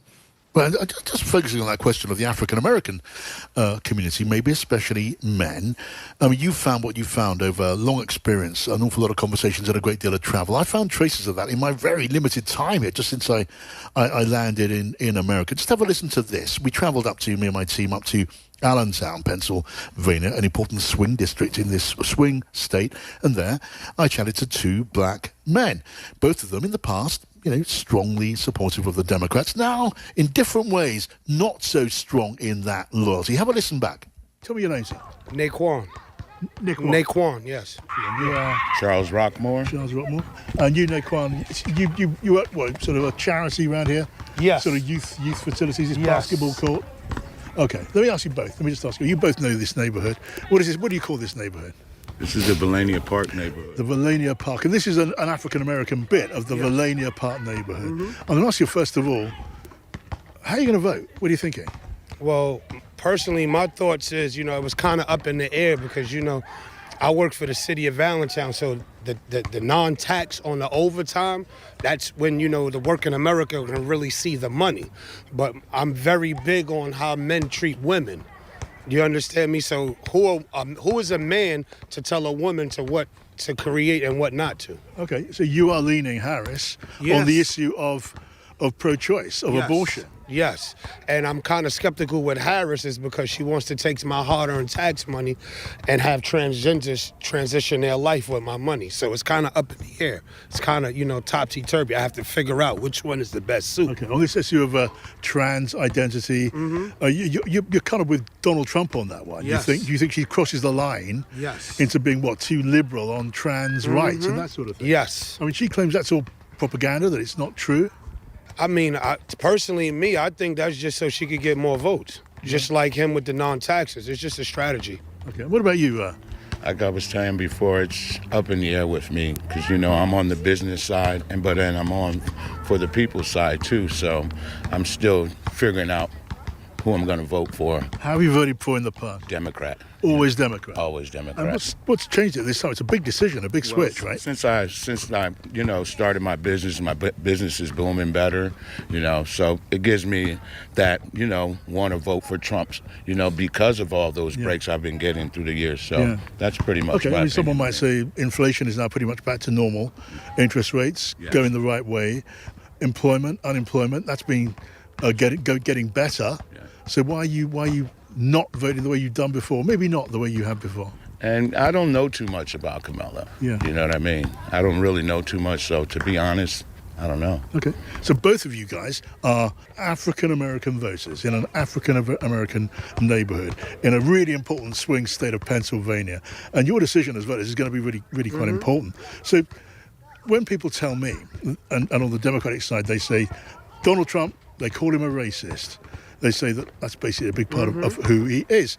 They say, look at the way that he offends and insults Haitians in Ohio. Again, they say that makes him a racist. Especially what he said about Puerto Rico. And what he said about Puerto Rico. So, it's just a land of trash. He said it's a garbage island, right? And they say that makes him a racist. But that doesn't seem to weigh with you. My thing is, if you feel that that's just a garbage place, when you were president, why didn't you go in and use your resource to help them? Yeah, but it's Donald Trump's comedian. He didn't say this. It's his comedian who said Puerto Rico was a garbage island, and he made obscene jokes about Puerto Rican men and their breeding habits, which again they say that's racist. But that's not your problem. You don't think that's a big issue for you? No. Tell me why not. I mean, nowadays everybody racist in some way, somehow, some form. Everybody's racist. So, but you don't just wake up racist. That's something that you were taught. You understand me? So to me, it's like the only way that I see that they can make this world better is to make it fair for everybody. Right. I never heard nobody say that they're going to do something for all the years of captivity they kept to my people. Right. But you got immigrants coming here getting all the benefits and stuff that we get denied. Yeah. So that's a big problem to me, too. Okay. So it's easier to say racist, but, but you're not showing no gratitude toward it. You're not even showing the hospitality back for what they have done to the people. Okay. So when Kamala Harris, Barack Obama says you're a black American, you should not be supporting Donald Trump. What do you say to Barack Obama? What do you say to that argument? It's hard. You're thinking about voting for Trump. It's hard to say. I mean, I really don't get into the political things like that. So, and these questions of race, they don't. I mean, when you hear racist, that doesn't offend you. It doesn't. My thing with Donald Trump is his delivery's bad. Right. Yeah. I mean, if he could say things better, clean things up a little better, I wouldn't think he'd be a bad vote. But his delivery is bad. He's not a bad guy. He's not a bad guy. He's just not he's not a political dude. He's a businessman. It's a difference. Yeah. You understand me? So it's a little bit different from when you coming from one world trying to get yourself and get wet into one world. Yeah. You would think one term that will have him, be see things a little bit more better. It's just his delivery. Okay. So look, I know. Look, we only know what we know, but you know your neighborhood, you know your friends, you know people around here. Is it your feeling that black Americans, maybe particularly men, are not going to be as completely behind the Democrats in this election as they have been in the past? So it's not anymore about you're black, you vote blue. No, it doesn't matter. Color does not matter. Race does not matter in this world, but they still make it drag, though. Okay. That's the separation. Just like he says, that's what they do. They do it to separate. And if we can come a little together, divide and conquer. Yeah, and that's always been it. Divide and conquer. Yeah. Yes. Okay. Well, the Democrats have still got work to do to get you guys. And the idea of a black woman, first time in this country, in America, for President of the United States, that does not excite you. It's not about that. Oh, without a doubt. It's very big. It's very big because it shows a lot of these kids that there's a chance that they might can be the next president, right, or maybe the next attorney general or something. Yeah. You know what I mean? It gives hope. Yeah. Hope. But it's not necessarily going to get you. No. Well, just one conversation with two guys in the poor neighborhood of Allentown, upstate from here. Interesting. So interesting, though, in its way. And it is, I suppose, in tune with so much of what we've been hearing is going on in some of those black communities among black American voters. David Charter, you made the point. Look, let's just don't lump voters together. Don't assume everyone is a homogenous lump, and that's a fair point. But Molly, have you been surprised at the way this conversation has developed, those old loyalties now being so called into question? Are you surprised by that? Well, over the 10 years or so that Donald Trump has been a candidate, this decade-long period that he has so disrupted the American political system, we have really seen a political realignment take place as he has attracted, and it was such a fascinating and rich and interesting interview because it really did encapsulate so much of what has happened in this election. We have seen working class voters of all races, particularly men, continue to gravitate toward Trump on the basis of the issues on which he is strongest, which continue to be the most salient issues for a lot of voters. You heard that in that interview. It was about the economy and it was about immigration, and the feeling that when Trump was president, both of those things were better, and that whatever you think of his persona, he would do a better job with those. And then the countervailing force was their concerns about his temperament and about the issue of abortion. And those are basically the two big currents that are pushing in opposite directions in this election. And you heard in that little two-person focus group right there, all of it encapsulated. And so what we need to know when we count the votes is just of that, it's the unstoppable force versus the immovable object, and which one is going to flinch, we don't know.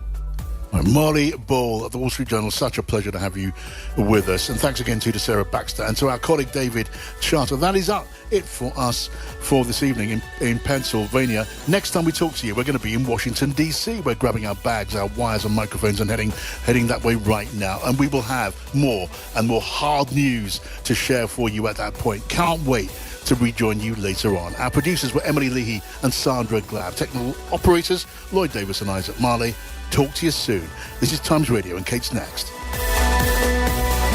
On DAB, online and on your smart speaker.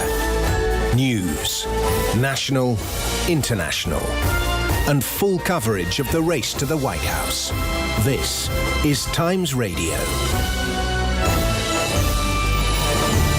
It is 7 o'clock. This is Kate Borsay and the Evening Edition. Coming up. You vote the wrong way, and I'm still going to love you. I'm still going to treat you as a fellow citizen.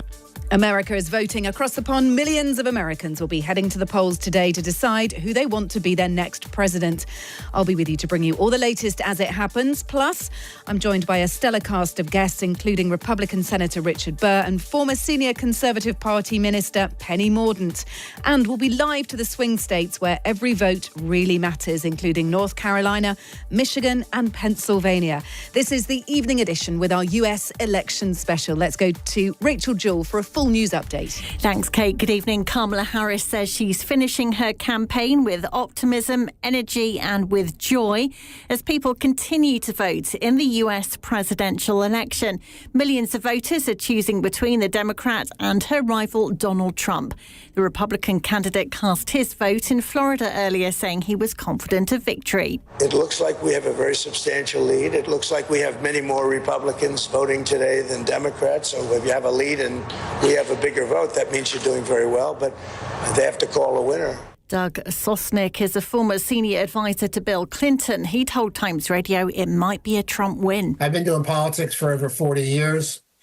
Every election up until this one, I could tell you the outcome, and I was right on all of them except the 2016 election, which I got totally wrong. Trump had a structural advantage based on the fact that we vote for presidents in the United States based on Electoral College, which favors the Republicans. Today, I think it's a 50-50 race. Well, in January 2021, 2 months after the election, Trump supporters stormed the US Capitol building. General Honoré oversaw the security review of those attacks. I envision there may be some protests tonight inside the capacity of most local police to deal with. But my sensing is most governors and county officials have prepared their forces, meaning police forces, ready to try to maintain the peace. And we are just hearing that a man has been arrested with a torch and a flare gun at the US Capitol building in Washington, D.C. Israeli Prime Minister Benjamin Netanyahu has sacked his defence minister Yoav Gallant. He says he has no trust in him over the management of Israel's ongoing military operations. Foreign Minister Israel Katz will replace him. Times correspondent Richard Spencer has more. He's clashed repeatedly with Netanyahu. He's stopped various Netanyahu's plans. He's advocated different policies from Netanyahu. So it's been a bit of a difficult relationship all along. He tried to fire Gallant last year, but failed. There was a big popular sort of protest about it, and he had to reinstate him. Stormont's First Minister Michelle O'Neill is set to lay a laurel wreath at Belfast City Hall on Remembrance Sunday, a first for a senior Sinn Féin figure in Northern Ireland. She says it's the right thing to do. I am a leader. I'm a First Minister for everybody in this society. This weekend and remembrance events are about acknowledgement of loss. They're about every loved one out there that's ever buried a family member as a result of the horror of conflict. So for me, this gives me an opportunity to fulfil that commitment. But I do absolutely understand that it will be uncomfortable for some Republicans. The Prime Minister, Sir Keir Starmer's, wished the Queen a speedy recovery after it was announced earlier she's ill with a chest infection. Camilla is said to be resting at home, but we're told she hopes to attend this weekend's remembrance events. And strikes by London Underground drivers over pay have been suspended. Members of ASLEF were due to walk out on Thursday and next Tuesday. And don't forget, you can set the Times News Briefing as your news service on Alexa. Across the UK, on DAB digital radio, on the free Times Radio app, and via your smart speaker. The Evening Edition with Kate Borsay on Times Radio. It is time for a new generation of leadership in America. I'm running on a plan to save America. We have no choice. It's the greatest there is. We love it, and we're going to save it. We have the power to turn the page and start writing the next chapter in the most extraordinary story ever told. There was blood pouring everywhere, and yet, in a certain way, I felt very safe because I had God on my side. We have doors to knock on. We have phone calls to make. Get everyone, friends, family, people on the street. Put the signs up. Put the hat on. Michigan, let's give Kamala everything we've got. If we work like we've never worked before, we will elect Kamala Harris as the next president of the United States. It's the fourth quarter. We're down a field goal, but we're on offense and we've got the ball. But as sure as the American flag still waves, Donald Trump still stands, ready to fight, ready to win. We will never give in. We will never give up. We will never back down. We will never, ever surrender. Let's fight for it. Let's vote for it. And together, let us write the next great chapter in the most extraordinary story ever told. You're listening to the Evening Edition here on Times Radio with me, Kate Borsay, and what is a huge day in the United States with repercussions here in the UK and all over the world as voters cast their ballots to decide the next US president. You'll get the ins and outs on the Evening Edition tonight. We'll hear from reporters in every swing state. Richard Burr joins us, a Republican senator who voted to impeach Donald Trump after the Jan 6 insurrection. He tells us why he's now backing him. Penny Mordaunt is with us, former Conservative cabinet minister. She'll tell us what it's like doing government business with the US. Two US comedians will walk us through their favourite moments of the campaign so far. And the Sunday Times' Josh Glancy, formerly the paper's Washington bureau chief, joins us here in the studio for the first hour to explain key timings for the next 24 hours, what to look out for and what is at stake. All of that to come. We can't wait to hear from you as well this evening. Get in touch via WhatsApp 0333 003 2353. You can also text us 87222. Start your message with the word Times. Tweet us at Times Radio. There's a tweet that you can respond to there. Are you looking for or looking out for a particular US state in particular? Are you going to be holding your own US election night party? We'd like voice notes, we'd like pictures. Do get them in as we build up to polls close. That happens at 11 o'clock. That is when the first polls close at 11 o'clock. And you'll start to get exit polls from that point as well, and good key indicators during the night. The coverage, of course, continues all night, overnight and into tomorrow on Times Radio. You will not miss a trick. The Evening Edition with Kate Borsay on Times Radio. Let's kick things off then. Here in the studio, we're joined by Josh Glancy, former Washington bureau chief, now editor of the Sunday Times News Review. You've literally just got back from working in Florida. Josh, good evening. Good evening, Kate. Yeah, I'm fresh off the plane. Tell me what Florida was like. Is there a real buzz there about this huge moment in US history? I would say Miami was focused on doing what Miami does best, which is golf, partying. There was a large Lamborghini convention outside my hotel. And it wasn't that focused on Trump. What was really interesting about Florida was there were quite a few adverts on the television, but they were mostly about a marijuana amendment, about whether to legalize marijuana in Florida. It's not really a swing state anymore. In 2020, when I was covering the election, Mike Bloomberg spent hundreds of millions of dollars carpeting the state for Biden with adverts. And everyone thought, the Florida, is it going to be the Democratic heartbreaker again? And that was the big debate then. Now it's actually, it's kind of seen as a red state. And it's really interesting how it's not in the conversation about swing states. So it shows how much the electoral map has changed, really. Yeah, certainly home of Donald Trump's Mar-a-Lago. There's always a big focus on that as well. Let me take you back to your days as Washington bureau chief. I mean, we spoke at that time as well during the 2020 US election. What is happening inside the minds of a Washington journalistic operation at this point?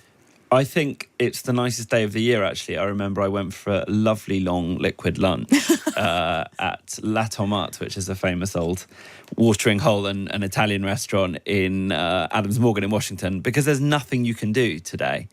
All the work you've done, all the coverage, however good it was, however wrong you've been, it's over. And I'm not supposed to quote The West Wing, it's very naff, but there's a famous line in The West Wing where they talk on election day and they say the same night awaits us all. And it's true, there's a weird sense of liberation on election day. You can kind of take the day off. Unless you're on television, basically just pointing at an empty map all day, which is what some TV journalists have to do. As a reporter, a print reporter, you could just take the day off and wait and see. We've been, of course, harassing our team all over the United States to speak to us here on Times Radio, so there's been no day offs for any of the Times team over there. I'm sure we spoke on election day 2020. We probably did. We probably did. Look, I mean, it's the same for Kamala Harris and Donald Trump in that they've done everything they can do. What we've got here is potentially the closest race in history for US president. We'll have to see how it all bears out, but certainly the polling's been on a knife edge. Nate Silver with that polling overnight, the founder of 538, really reputable polling website, just has a slight shade of advantage for Kamala Harris, but within the margin of error, I think we can still say it's 50-50. I mean, did you expect us to be where we are right now, let's say 3 months ago? Yeah, I think that once they got rid of Biden, if they'd kept Biden, I think Trump would be quite far ahead at this point.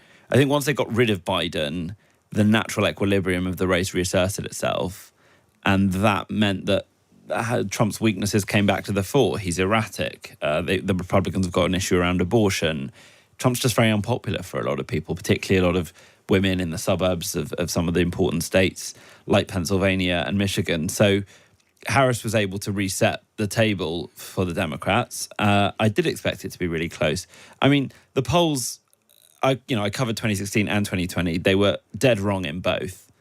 In 2016, they said Clinton was way ahead. Actually, she was slightly behind. In 2020, they said Biden was miles ahead. Actually, he was just ahead. They may well be wrong again, but they won't necessarily be wrong in the same direction. We just don't know. But it may well be that in trying to compensate for undercounting Trump 2 elections running, they've overdone it this time. Overcompensating. And there's been an issue with potentially not perhaps polling as many women as they should have done, which is why that Iowa poll was such a big surprise at the weekend, because maybe they'd redress the balance, maybe too much in one direction, don't know. But there's possibly a bit of advantage there for Kamala Harris, but we just don't know, and that is the bare bones truth of it, isn't it? And you get into sort of borderline astrology at a certain point with this, because there is a structural difficulty in properly polling a country of that size with that level of polarization. And Nate Silver's kind of come out and admitted it. He said it's 50-50, but that's based on polling that he himself says that a lot of the pollsters are kind of herding to the middle and they don't want to necessarily be an outlier because that risks their kind of professional reputation. So again, I think we've got to come back to this. The same night awaits us all, and there are a lot of things to be determined, which is kind of what makes it exciting. Yeah, so look, we've got polls closing. The first states polls close at 11 o'clock tonight. And then you've got polls closing in the swing states as well. Georgia, first of all, 12 o'clock midnight UK time, 12:30 North Carolina, 1 o'clock Pennsylvania, and on it goes. I mean, is there a point during the night when you think if these particular states show this, it is looking more than likely this? I know it's really, really hard to predict, but sort of when might we first start to get a bit of a cold, hard indication on how this might go? Yeah, so, I mean, timings will obviously vary according to counts and whether there's any issues with them. But I think we're we're expecting to see the Sunbelt results by midnight or 1 a.m. So you might have results from Nevada or Arizona or North Carolina. So that will obviously tell us, if Trump can't hold those, he's probably toast. But it will also tell us, things about the national turnout, African-American turnout amongst women, etc. So if people can bear to stay up till about midnight or 1 a.m., which is doable, I think it's totally doable. Then then there will be some clarity, but there won't be a result, I don't think, until much later, because you really need to see what's happened in Michigan and Wisconsin. I would be surprised if we get Pennsylvania before tomorrow lunchtime. I mean, last time it was about 4 days, wasn't it? So. Yeah, so I mean, the sort of theory is Wednesday morning that we could get Pennsylvania, but we know that they don't start counting any of their pre-polling day balloting, so any of the mail-in votes, anything that they receive before, none of that gets counted, unlike other states, before polls close tonight. I mean, America's an astonishing country, isn't it? They are, they can build nuclear weapons in space. They can create AI robots to do unimaginable things. They are building the 21st century, and yet they can't count an election within 24 hours in a state like Pennsylvania. I mean, I landed in Miami last Thursday, and there was 2 people working on passport control. They don't have biometric gates yet, and so they have to physically stamp you in person by person. It took about an hour and a half. I've had a terrible experience but you just Miami think this with is children and check-in. But this is a superpower. This is a technological superpower like nothing we've ever seen before. But yet, some of those basic pieces of infrastructure, they just can't do it. This has been an incredible campaign, hasn't it? Biden standing down, 1/2 assassination attempts on Donald Trump. Some of the language used by the Republican campaign, some of the energy that they've whipped up, I suppose, if we're to look at the positive side of it, quite how Kamala Harris has been able to turn things around for Joe Biden and the Democrats. That has also been remarkable because she was not a favoured vice president. She was not a big personality. She was not someone who ranked particularly highly among the Democrat elite. Certainly, there were big questions about whether she would be a vote winner, whether she had what it took to be a vote winner. So it has been a remarkable campaign. We must reflect that. It's been, on one level, one of the most eventful campaigns I can remember. There's been these moments of extraordinary drama and jeopardy. I mean, we were an inch away from Donald Trump being assassinated in front of our eyes on live television, and a completely different world we'd been inhabiting had that happened. A president stepped down with months to go in the race. I mean, after a catastrophic debate performance, these were extraordinary moments. And yet, between the moments, it's all been a bit disappointing. And there hasn't really been a substantive policy debate. We've only had one debate between Harris and Trump, which isn't really enough. You want to see them go to head-to-head more. And Harris hasn't really had the time or the freedom to develop a vision for America herself. I think she's done a pretty decent job at securing the nomination, and getting her candidacy into a 50-50. She's been focusing on women. She's been focusing on reproductive rights. She's been quite narrow in her focus. Trump's focused on immigration and the economy. It has been a campaign of kind of narrow focus. But then I'm sure each campaign would argue actually Americans don't necessarily want hard discussions on policy. They probably don't, but it's. I think Harris in particular has struggled to develop a vision for America. Yes, the abortion point is an important one, and it will turn out voters, but beyond that, and it's partly she just hasn't had time, and it's part of that's down to Joe Biden's stubbornness, really.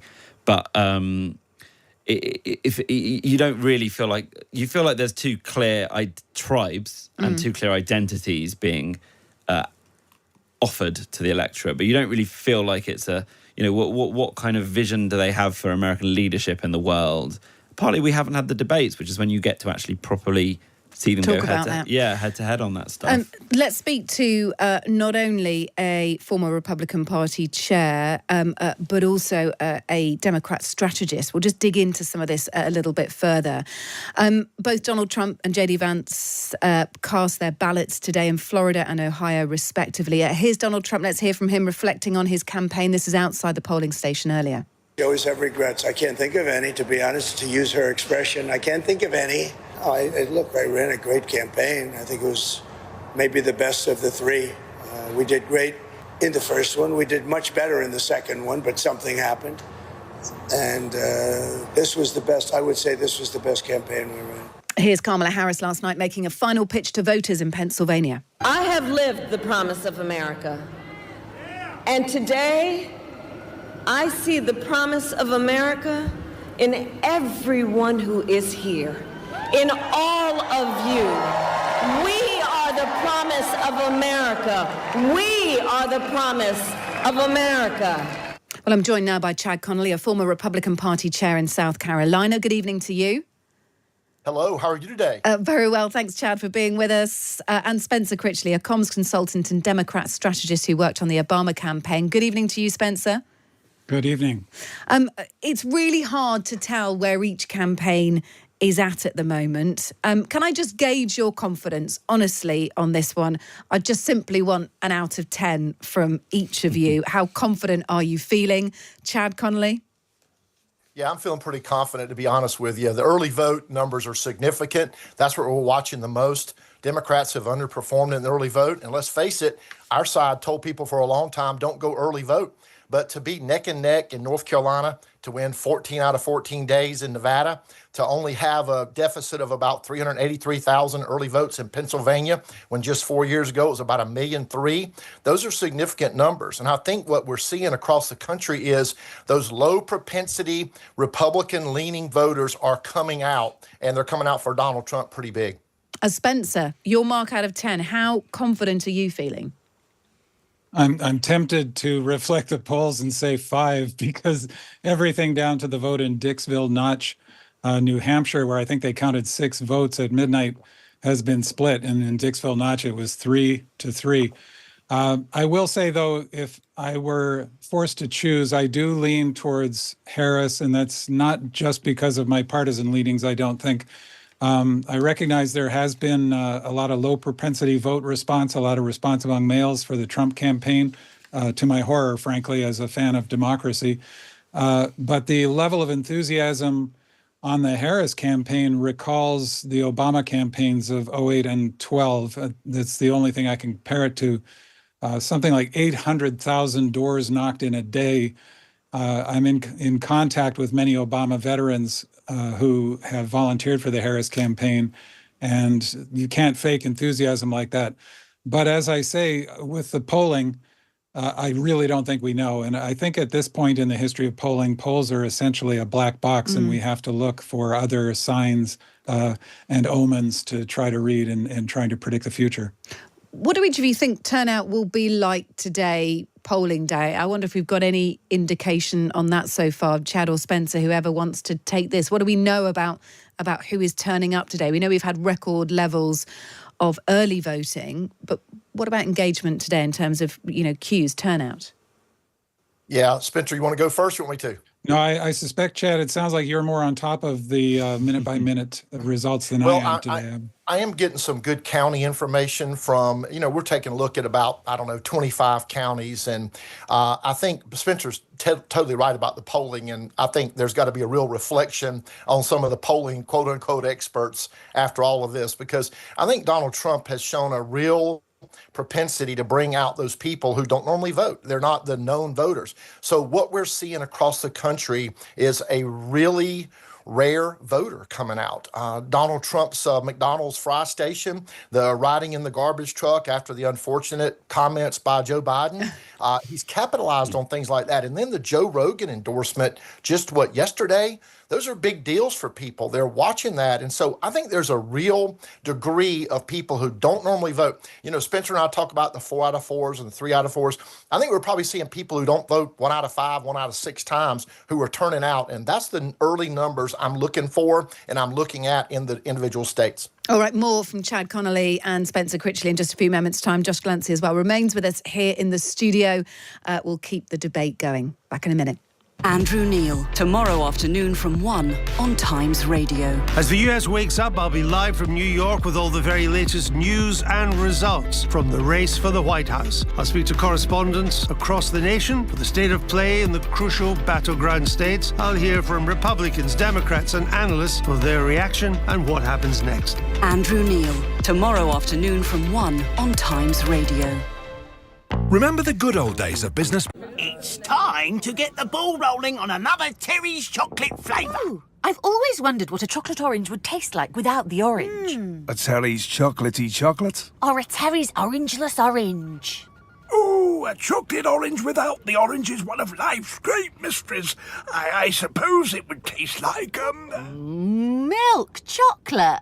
Oh, that's ballsy. New Terry's Chocolate Milk Ball! Deliciously unsquare. Banking. When did the world swap smiles and expertise for robots and more fees?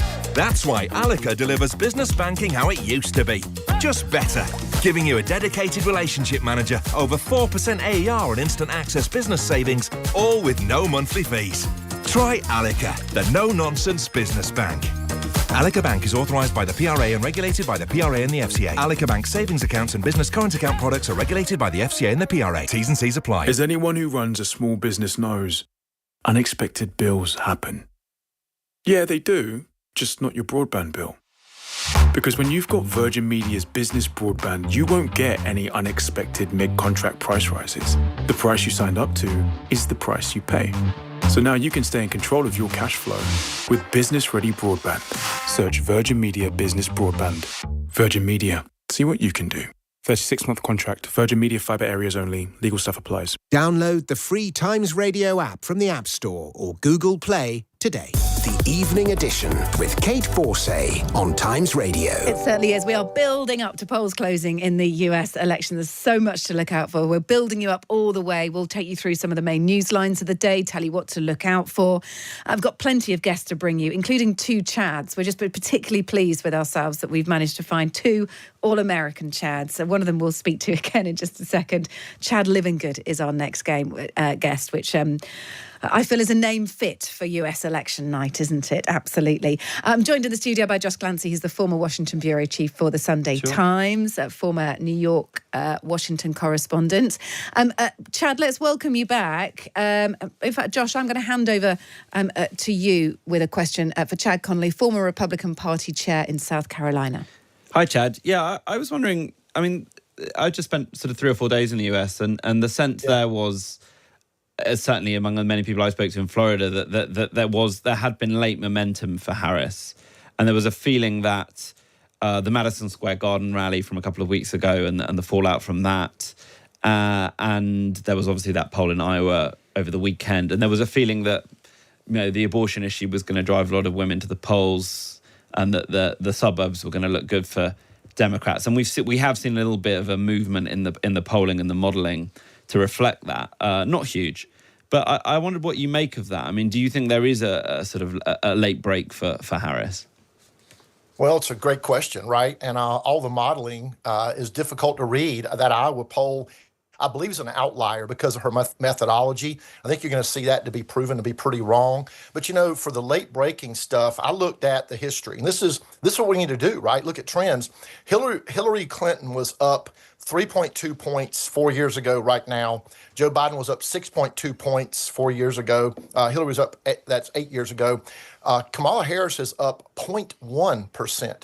And we also know Trump has always overperformed polls. I think that bodes really well for the former president. No question that the media tried to make a lot of the Puerto Rican comment. But that wasn't even Trump. That was a speaker that I'm not sure he could even have identified. And I believe it goes back to, and I've been in every state. I have a pastor network, and I feel like I got a pretty good finger on the pulse.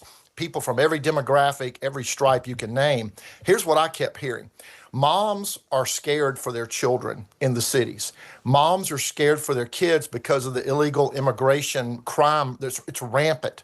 They're concerned for the out-of-control crime. I don't know if you saw this, but in Los Angeles, some hoodlums ransacked Michael Jordan's premier Nike location after the Dodgers won the World Series.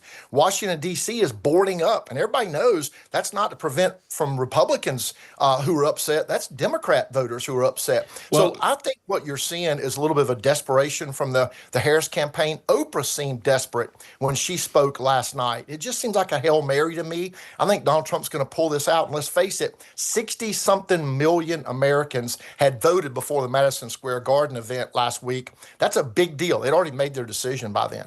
Well, Chad, I mean, you mentioned the boarding up in Washington, D.C., which has become a kind of quadrennial event now, which is not a good thing. But they are also boarding up there because of what happened on January the 6th.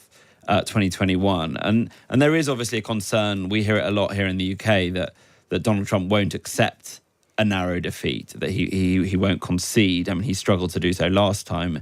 Does that concern you if it does narrowly go for Harris, particularly given the polls have been so close that Trump just won't accept the result, and we could see another something like January 6th happen again?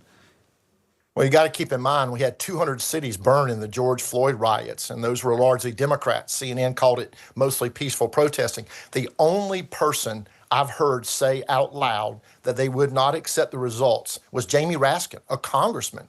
He said, Donald Trump will never step foot in the White House. We'll make sure of it in the United States Congress. Now, I don't think he can do that, but actually he is the only one who's made that kind of threat public. I haven't heard anybody in the Trump team or Trump himself say anything of the like. But Jamie Raskin made an out-and-out threat of insurrection itself. And so I believe there's a disparity. I'm not sure what media you guys consume over there, but I know that the media here is largely liberal. It leads hard left. And so a lot of what people see here might be focused on an isolated one-day January 6th event, but it happened in 200 cities during the George Floyd summer of riots everywhere. Okay. So I have not heard anybody talk about not accepting the result. We are hearing reports that Donald Trump's been told by some advisors that he should prematurely declare victory on election night if he's sufficiently ahead of Kamala Harris. So, in battleground states like Pennsylvania,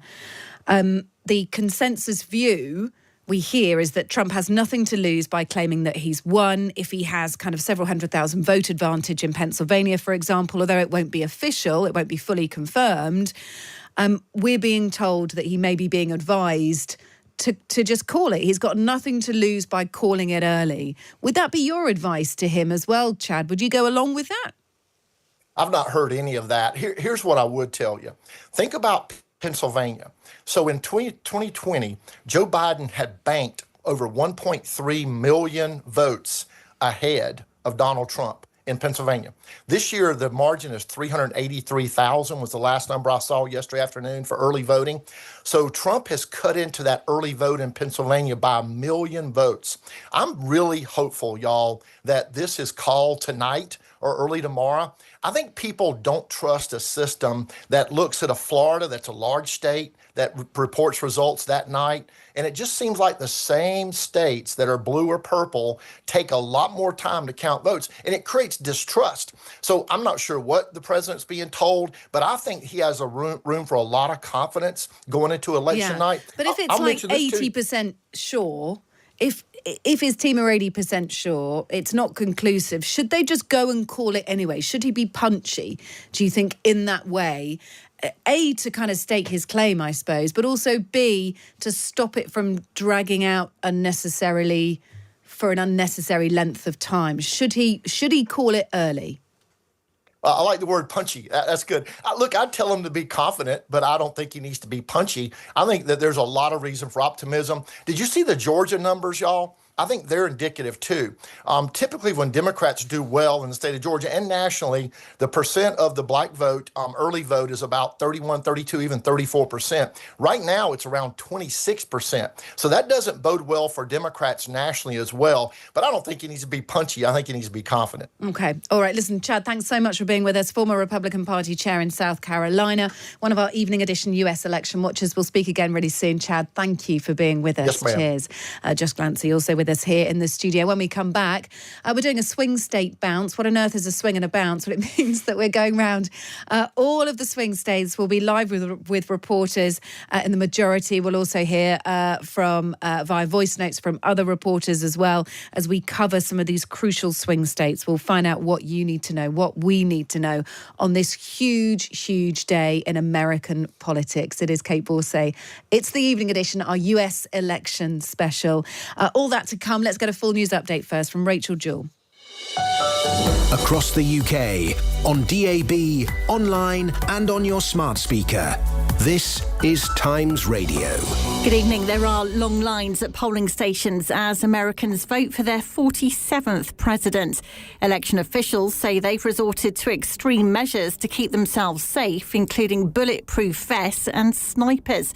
40% of poll workers have had threats or abuse in an election that's still too close to call. Kamala Harris says her campaign has finished with optimism and energy, and Donald Trump has been out to cast his vote at Palm Beach in Florida. It looks like we have a very substantial lead. It looks like we have many more Republicans voting today than Democrats. So if you have a lead and we have a bigger vote, that means you're doing very well. But they have to call a winner. We're hearing that several arrests have been made for Election Day violence and threats to polling officials. And Capitol Police protecting the Congress buildings in Washington, D.C. say they've arrested a man who smelt of fuel and was carrying a torch and a flare gun. Israeli Prime Minister Benjamin Netanyahu has fired his defence minister. He says there have been significant gaps and a crisis of trust between him and Yoav Gallant, largely over the war in Gaza. And the Queen has a chest infection and has pulled out of engagements this week. Camilla is understood to be resting at home under doctor's supervision.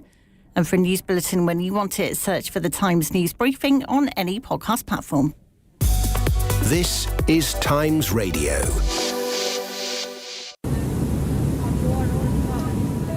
Ladies and gentlemen, welcome aboard your flight to Geneva. This is your captain speaking, and I would like to take a second to welcome our very special guests, all the skis and snowboards that enjoy a free flight to Winter Wonderland. The best skiing experiences start with the right airline. Book your winter holiday now on Swiss.com and enjoy free gear transport. Get ahead of the news with Kate Borsay from 7 p.m. as she brings you tomorrow's Times Today, an exclusive look at the stories making tomorrow's headlines. The Evening Edition with Kate Borsay on Times Radio.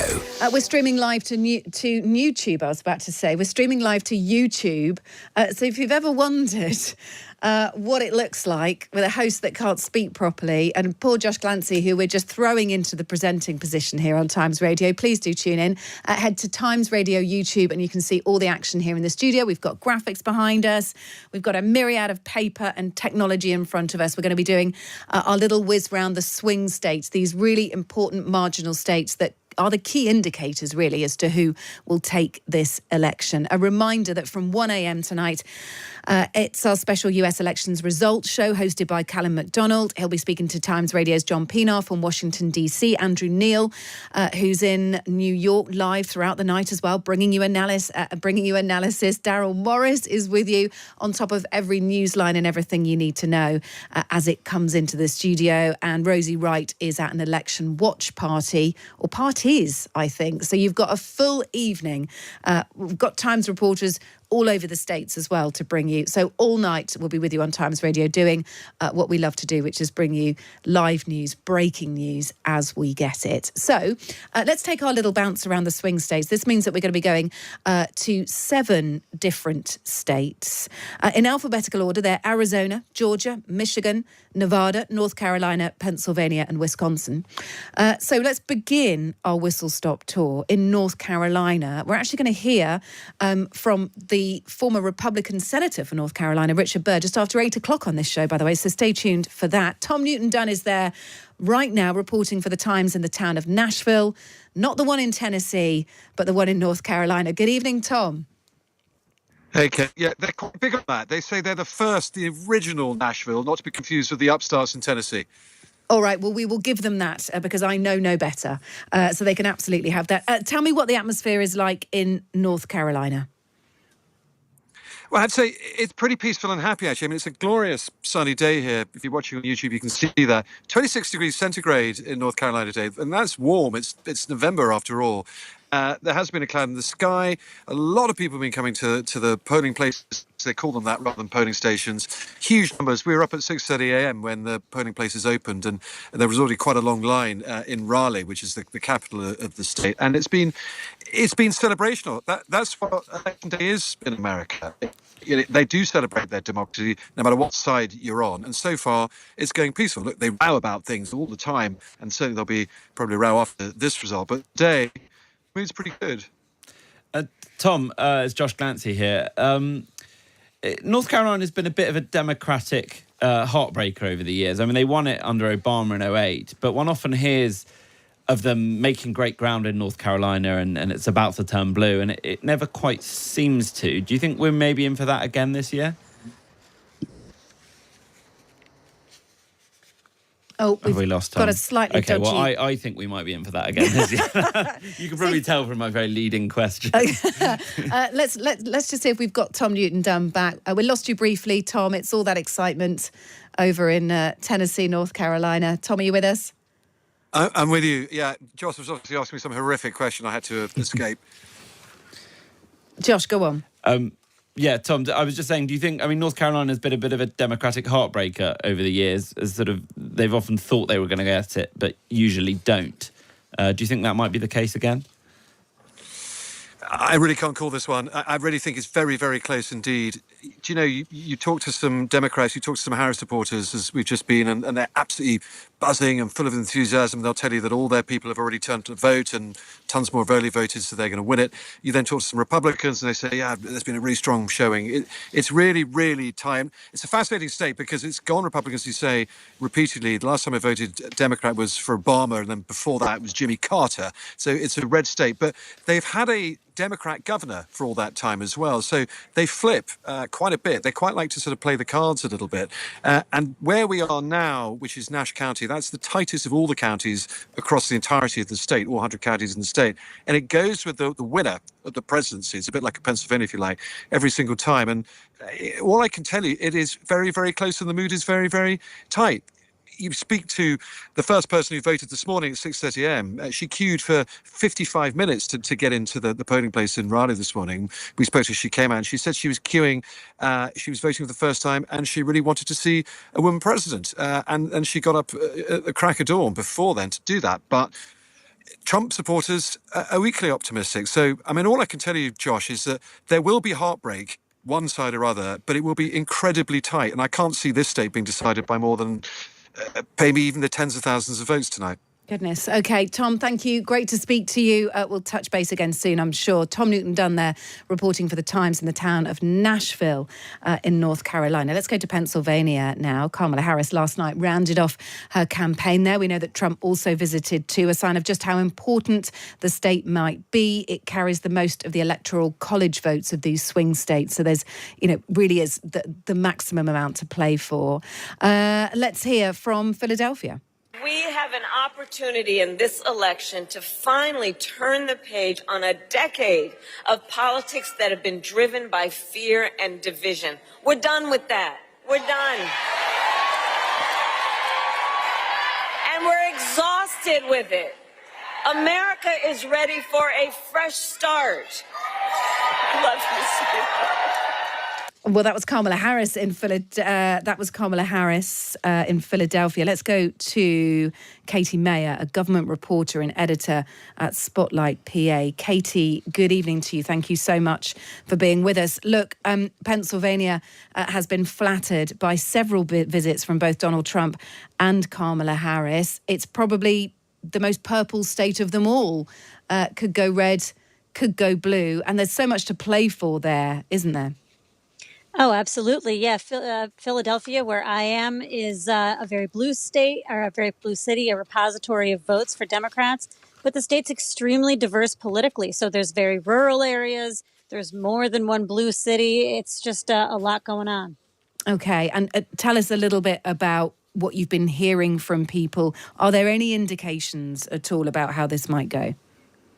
Well, I'm not a prognosticator, but I've been talking to voters today.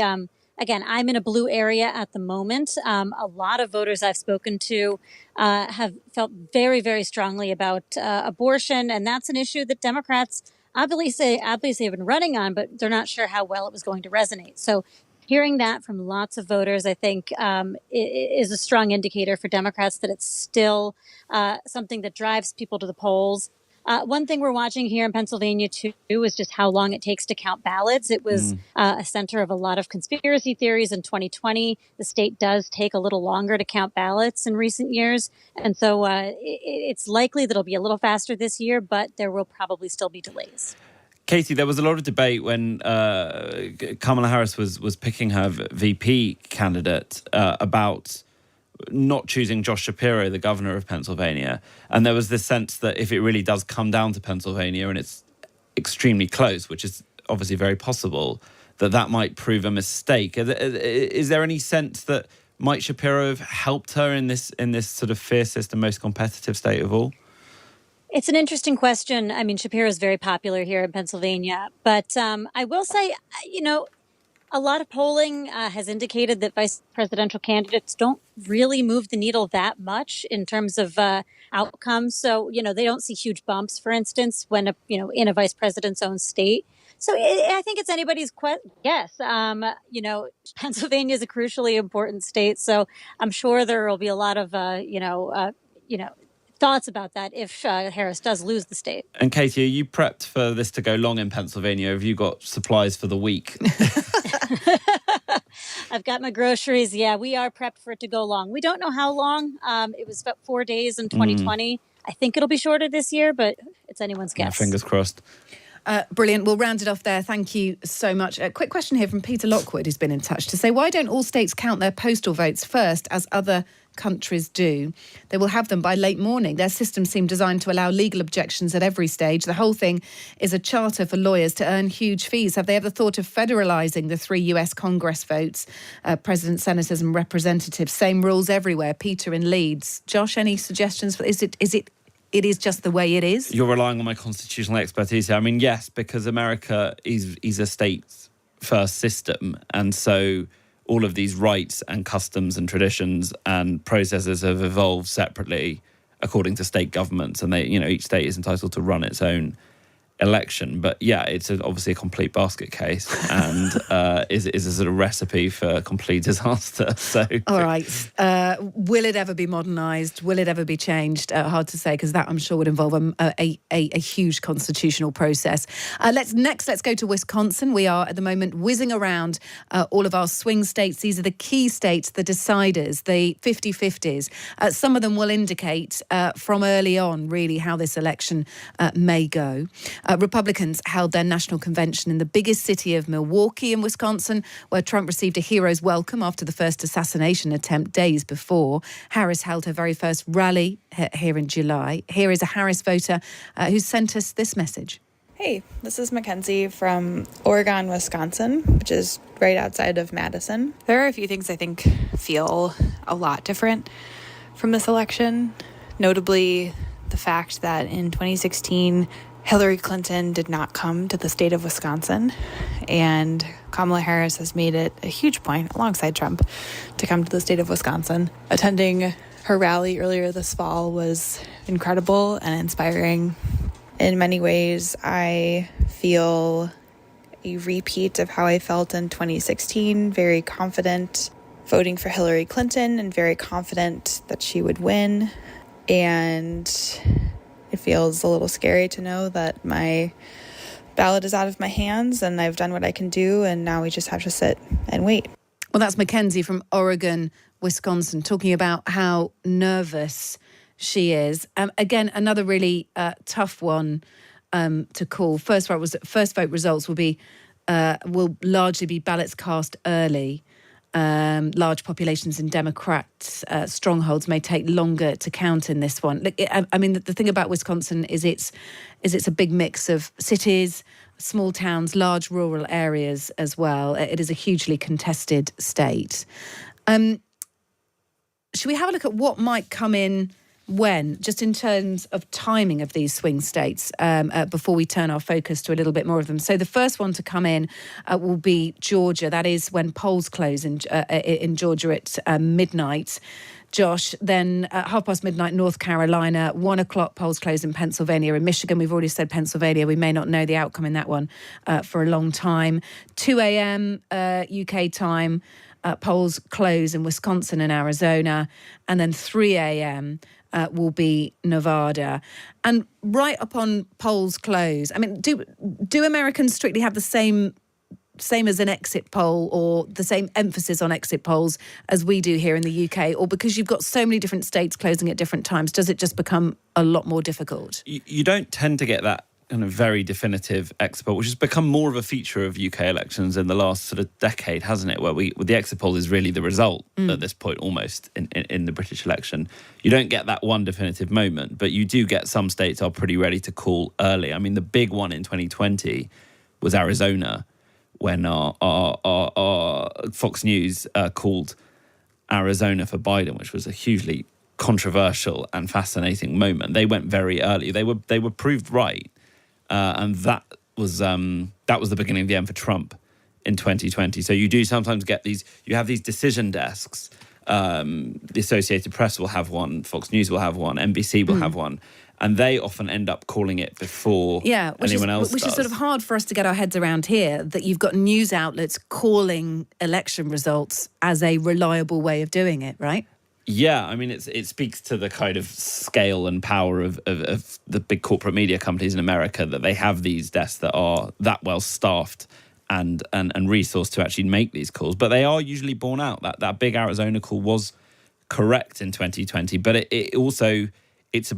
it's a bold decision to be the first when it's that tight. Yeah, calling it. Coming up, we'll look at Michigan and Arizona. We're taking our little journey around the swing states here on Times Radio. It's our US Election Day special. Josh Clancy of the Sunday Times.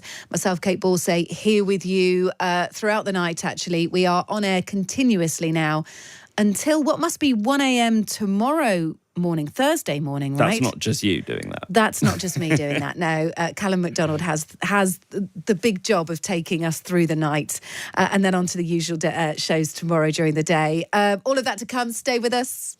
The Money Moment on Times Radio, sponsored by Coventry Building Society. Every Thursday night, Henry Bonsu is joined by personal finance expert Rick Kelsey to discuss the things that you can do to make your money go further, plus tips and tricks to help you save for the moments that make life truly memorable. The Money Moment, Thursday night from 10 on Times Radio, sponsored by Coventry Building Society, here to help you save for your sunny days. Find out more at thecoventry.co.uk. The Story, the award-winning daily news podcast from The Times. Listen in the Times Radio app or wherever you get your podcasts. At Tesco, our finest mince pies are half price. Now £1.50 with your Tesco Club card. Feel the power to lower prices. Tesco, every little helps. Majority of larger stores ends 19th of November. Club card or app required. I'm coming in hot. Get more spice in your life with the McSpicy at McDonald's. With 100% chicken breast in a spicy, crispy coating. The McSpicy is coming in hot. Oh, yeah. I feel like it's kicking in now. Served after 11 a.m. Looking to grow your investments and generate a long-term income? The Scottish American Investment Company, also known as Saints, could help. Saints has been investing for over 150 years and focuses on growing capital as well as income by investing in a diverse range of companies from around the world. Saints is managed by Bailey Gifford, manager for some of the UK's best-known investment trusts. Find out key information and more at baileygifford.com. As with any investment, capital is at risk and income is not guaranteed. The Evening Edition with Kate Borsay on Times Radio. It is Kate Borsay here. It's the Evening Edition on Times Radio and our US Election Day special. We're joined by Josh Glancy of the Sunday Times, former Washington bureau chief for the paper, who's offering his expertise in his he's offering his expert voice across this for us tonight. We're running around the swing states as we speak. Now, 3 in particular. We've been to Wisconsin and Pennsylvania already. Michigan is the third of that trio of swing states that'll be most closely watched, because those 3 states all went red, Republican 2016, and all went blue, Democrat in 2020. And, that's why we call them swing states. So let's go to Michigan now. It's where Donald Trump gave his final pre-election speech in Grand Rapids. He decided to take a swipe at Kamala Harris. She's a crooked person. She's a bad person. Evil. She's an evil, sick, crazy bad. Oh, no. It starts with a B, but I won't say it. I want to say it. Yeah, tricky one, that one. I mean, that is vintage Trump, but that is going too far. Many will argue, Josh. I saw you wince. I was wincing. I think sometimes one forgets just how base and degraded his rhetoric can be, and how low the bar has been taken by Trump. I mean, when he was, filleting a microphone on stage. Yes, I saw that too. We're kind of somewhat anaesthetised to it now. But and I say this as someone who has many friends who are Trump voters and who's reported on him, I hope, quite fairly over the years. But sometimes that language, you just think, what would Ronald Reagan or Abraham Lincoln think of their Republican nominee? It's just, I don't know. It does upset me a bit. Sorry, I sound a bit sort of sanctimonious now. But the reflection is that what engages voters in 2024? And, judging by the polls, obviously he hasn't spoken quite to that level every single day of the election, but it's not a surprise for us to hear Donald Trump say that. And, half the electorate, half those people polled are going along with that, are happy and are being appealed to with that. And we absolutely have to respect that. I mean, there's no point being sanctimonious about it at all. No, not at all. It is a reflection of what American voters feel pumped by. Yeah, I mean, I think one has to sort of... I just think sometimes one has to remind oneself of what we're listening to here. But you're right. Although a lot of Republicans I know don't like that language, but they think that the outcomes they're going to get from Trump, the political outcomes, are better. All right, let's go to Chad Livingood, who's political editor of the Detroit Times. Would that have done Donald Trump any harm in Michigan at all, Chad? It was probably the most base language that we've heard from him throughout the campaign so far. Yeah, just the context of that comment, he was actually talking about Nancy Pelosi, the former House Speaker, not Kamala Harris. But nonetheless, yes, he walked right up to the line about saying the B word about a female politician, a woman who has run the House of Representatives in the U.S., the first female Speaker of the House of Representatives. And so this is what we've kind of... Oh, we've lost him. We've also been hearing from voters. This is someone who lives in southeast Michigan, who's gone for Kamala Harris. Hey, this is Anne Marie from Michigan, and I am very nervous about the results of the election.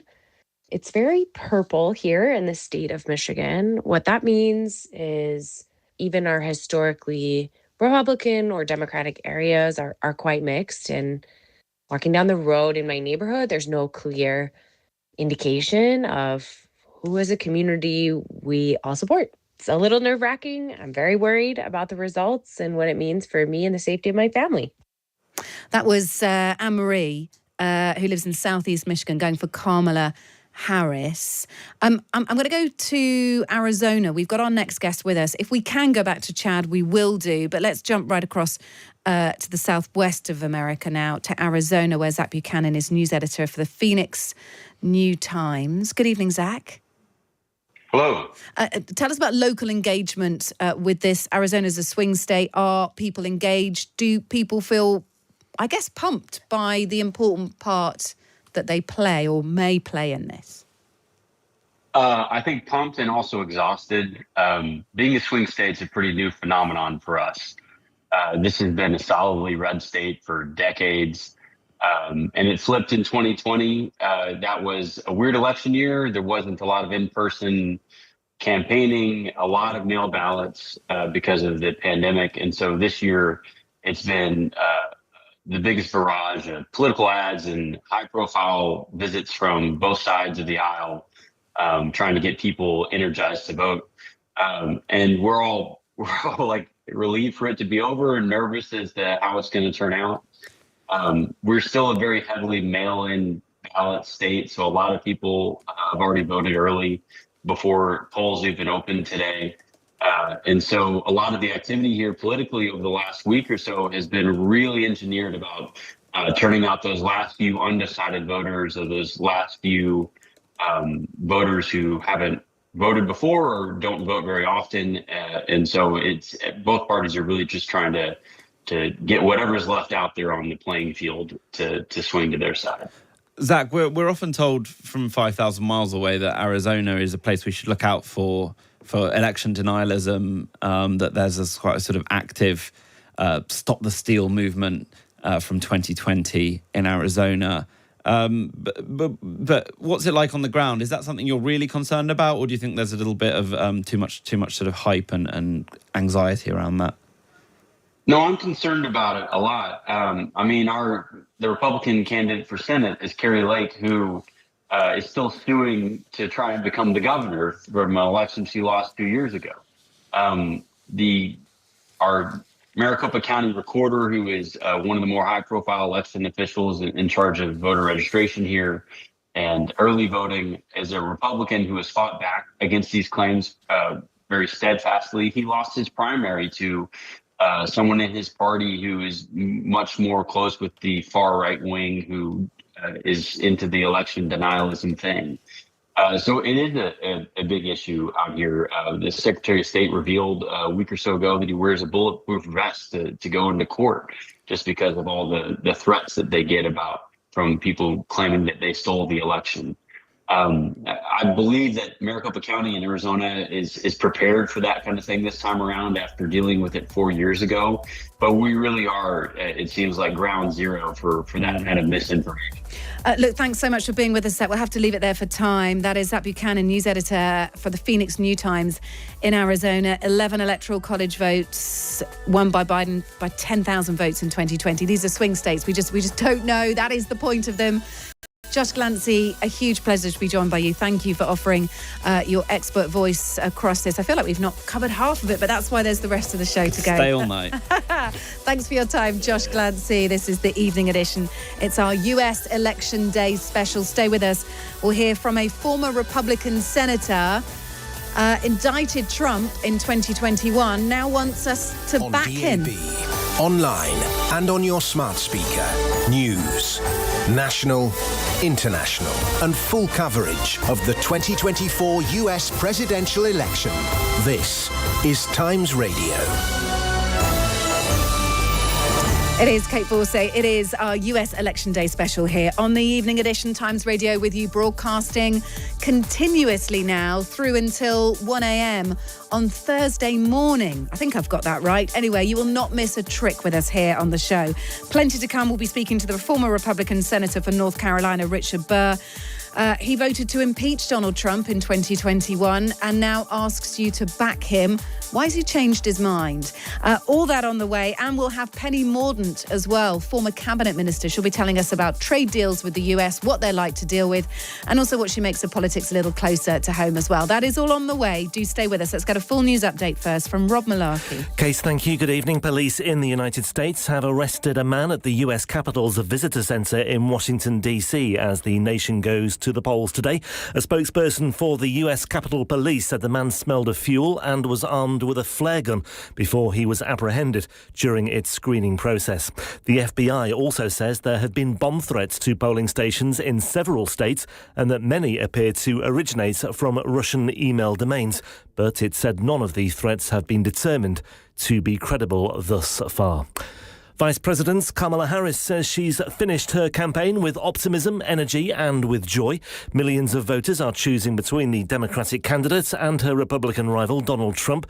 Trump cast his vote in Florida earlier, and before heading back to his home at Mar-a-Lago, he said he was confident of returning to the White House. It looks like we have a very substantial lead. It looks like we have many more Republicans voting today than Democrats. So if you have a lead and we have a bigger vote, that means you're doing very well. But they have to call a winner.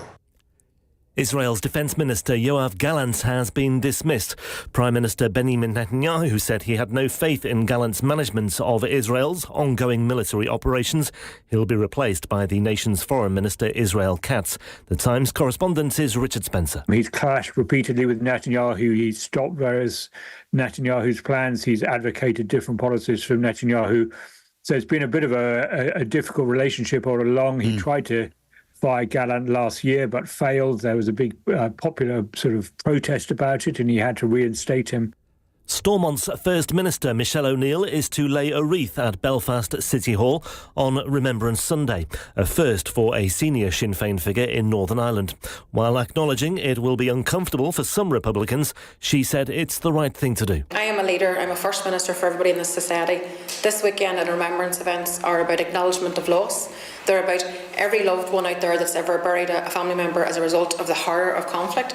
So for me, this gives me an opportunity to fulfil that commitment. Downing Street says the Prime Minister did reply to Sir Alan Bates after the Post Office Justice campaigner twice wrote to Number 10 last month, demanding faster compensation payments for postmasters impacted by the Horizon IT scandal. A spokesman for Sir Keir Starmer said there was no firm commitment to compensate victims with full financial redress by March of next year. Last week, the government announced that £1.8 billion had been set aside for compensation payments. The Prime Minister has also wished the Queen a speedy recovery after it was announced she has a chest infection. Camilla is said to be resting at home, but is hopeful of attending this weekend's remembrance events. And strikes by London Underground drivers over pay have been suspended. Members of the ASLEF union were due to walk out on Thursday of this week, as well as next Tuesday. Don't forget you can set the Times news briefing as your news service on Alexa. Across the UK, on DAB digital radio, on the free Times Radio app and via your smart speaker. The Evening Edition with Kate Borsay on Times Radio.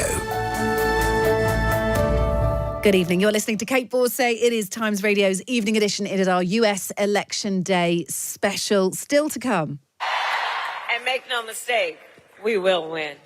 With just hours to go until the polls close stateside, we'll continue to bring you all the latest from the US election. Pollster Clifford Young will be here to give you his early predictions. And I'll speak to the former senior Conservative Minister Penny Mordaunt about how this election could influence the future of the special relationship. Plus, we'll be joined by a very special panel as well this evening. Two US comedians, Lewis Schaffer and Dave Fulton, will be here to tell us all about their campaign highlights. You can get in touch, as you have been doing. Any question you have about the US election, maybe you're confused about something, maybe you'd like to put your opinion out there, please do 0333 003 2353 if you'd like to WhatsApp us. You can send us your photos, by the way. Do you have election night snacks ready? Are you going to an election watch party? Do indulge. You can text us 87222. Start your message with the word Times or tweet us at Times Radio.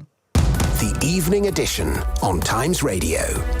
Now, on this US election day, it is an incredibly tight race to call. All eyes are on 7 swing states. One of those is North Carolina. We heard from the state earlier. And now we can hear from one of its former senators who was in office until just last year. Richard Burr was an advisor on Donald Trump's 2016 campaign, but was then one of 7 Republican senators in 2021 to vote for his impeachment over the January 6th insurrection. But this summer, Richard announced he was backing Trump again. Why then, after so openly going against the former president, has he changed his mind? It's very simple. It's like a court of law. When somebody is indicted for something, if they're found not guilty, they still have the freedoms of life. The only thing that could disqualify Donald Trump is if he had been impeached. It was my colleagues that chose not to do that. Therefore, he can run again. And like every American now, I have a choice between two candidates. And given that neither one is disqualified, I chose the one that I thought could best lead the country the next 4 years. So even though you voted to impeach him, you still feel, I mean, perhaps your view of him has changed in the years since 2021. Well, I'm not sure that any Americans' views have changed since 2021. We disagree with how the president says certain things, but we also remember the prosperity that we experienced for 4 years under his leadership. We understand the stability it brought to the world. There weren't the types of conflicts that we've got today. And I think every American realizes that their choice is between Vice President Harris and former President Trump. And from all the indications right now, America's split about 50-50, but we'll find out tomorrow whether, in fact, polling is right or wrong. It has not necessarily been accurate the last two election cycles. So would it be fair to say that he wouldn't have been your first choice candidate for president for the Republicans? I campaigned aggressively for Tim Scott, who was a colleague of mine in the United States Senate, because I felt that Tim was a fresh new generation. But at the end of the day, primaries determined that Donald Trump would be the Republican nominee. Unfortunately, it wasn't the electorate that chose Kamala Harris. It was the decision by the president to withdraw. And she will be historic from a standpoint of the first candidate to run for president that was not elected in a primary process. You weren't the only Republican senator to vote to impeach Donald Trump. For those that didn't make that choice, I wonder whether you came under a bit of pressure from them, but how did that affect your standing at all in the party? Well, I don't think so. I continued to serve out the rest of my term, and I think did it effectively. I look back on it as the right thing to have done at that particular time. Just like I look at today, the right thing to do is to support the former president. You're here in the UK. I wonder whether it feels strange to be here with everything reaching fever pitch over in the United States at the moment. Oh, no, I found at dinner last night the tables that surrounded me of Brits were very interested in carrying on a conversation about the U.S. elections. They were knowledgeable of it. They were interested in it. And in most cases, they believed that Trump would win, which was a surprise to me. Are you quite glad to be away from the intensity of polling day in the United States? Are you quite glad to be here at the moment, I wonder? Oh, I'm delighted to be out of the line of fire, let's say, as a political figure, one that's focused only as an observer. But I also am not retired because I believe that the next 10 to 20 years are going to be the most exciting years to be alive in the global economy that I've ever seen. If Donald Trump is elected, are there enough guardrails in place to make sure that he doesn't, enact some of what we hear he might be interested in doing? Project 2025 is not officially affiliated with the Trump campaign at all. It is a separate document. It is a blueprint for leadership. But there are some ideas in that document that we understand Donald Trump is keen on, such as making the civil servants more partisan, ripping into the DOJ, obliterating some of those three-letter organizations. Sure. Are you confident that there are enough guardrails in place should Donald Trump want to push things a little bit further, perhaps, in his second term as president, if that's the case? Here again, I think we're unique in our government structure, that we have a United States House and a United States Senate. They share but both could be under Republican control within a week or so. They could, and I think it's unlikely today that all three will. But even if they could, Congress shares a third of the power with the president and a third of the power with the Supreme Court. And you can't find one incident in history where even when parties controlled all three bodies, that the Congress didn't exercise their unique jurisdiction over appropriations, what we spend, how we spend it, what we tax. The United States Senate has great latitude in foreign policy. Clearly, it's the Congress that declares war. The president can address a conflict, but if it turns into a war, it's got to be signed off by Congress. So we have built-in measures that we would consider to be checks and balances. At the end of the day, though, it's about the individuals that are elected in those positions and whether they display also the leadership skills to make sure that if the president nominates a partisan for a secretarial position, it's the United States Senate that may not confirm that president's choice. Okay. And it certainly happened more recently in both Republicans and Democrat administrations. You were a senator in North Carolina. It's a swing state. It's a genuinely close call in that particular state. I wonder what you think will determine things in North Carolina. Well, I think we've already begun to see it. We had 16 days of early voting, and North Carolinians voted at a historic pace. 56.8% of the eligible voters in North Carolina actually voted before Election Day.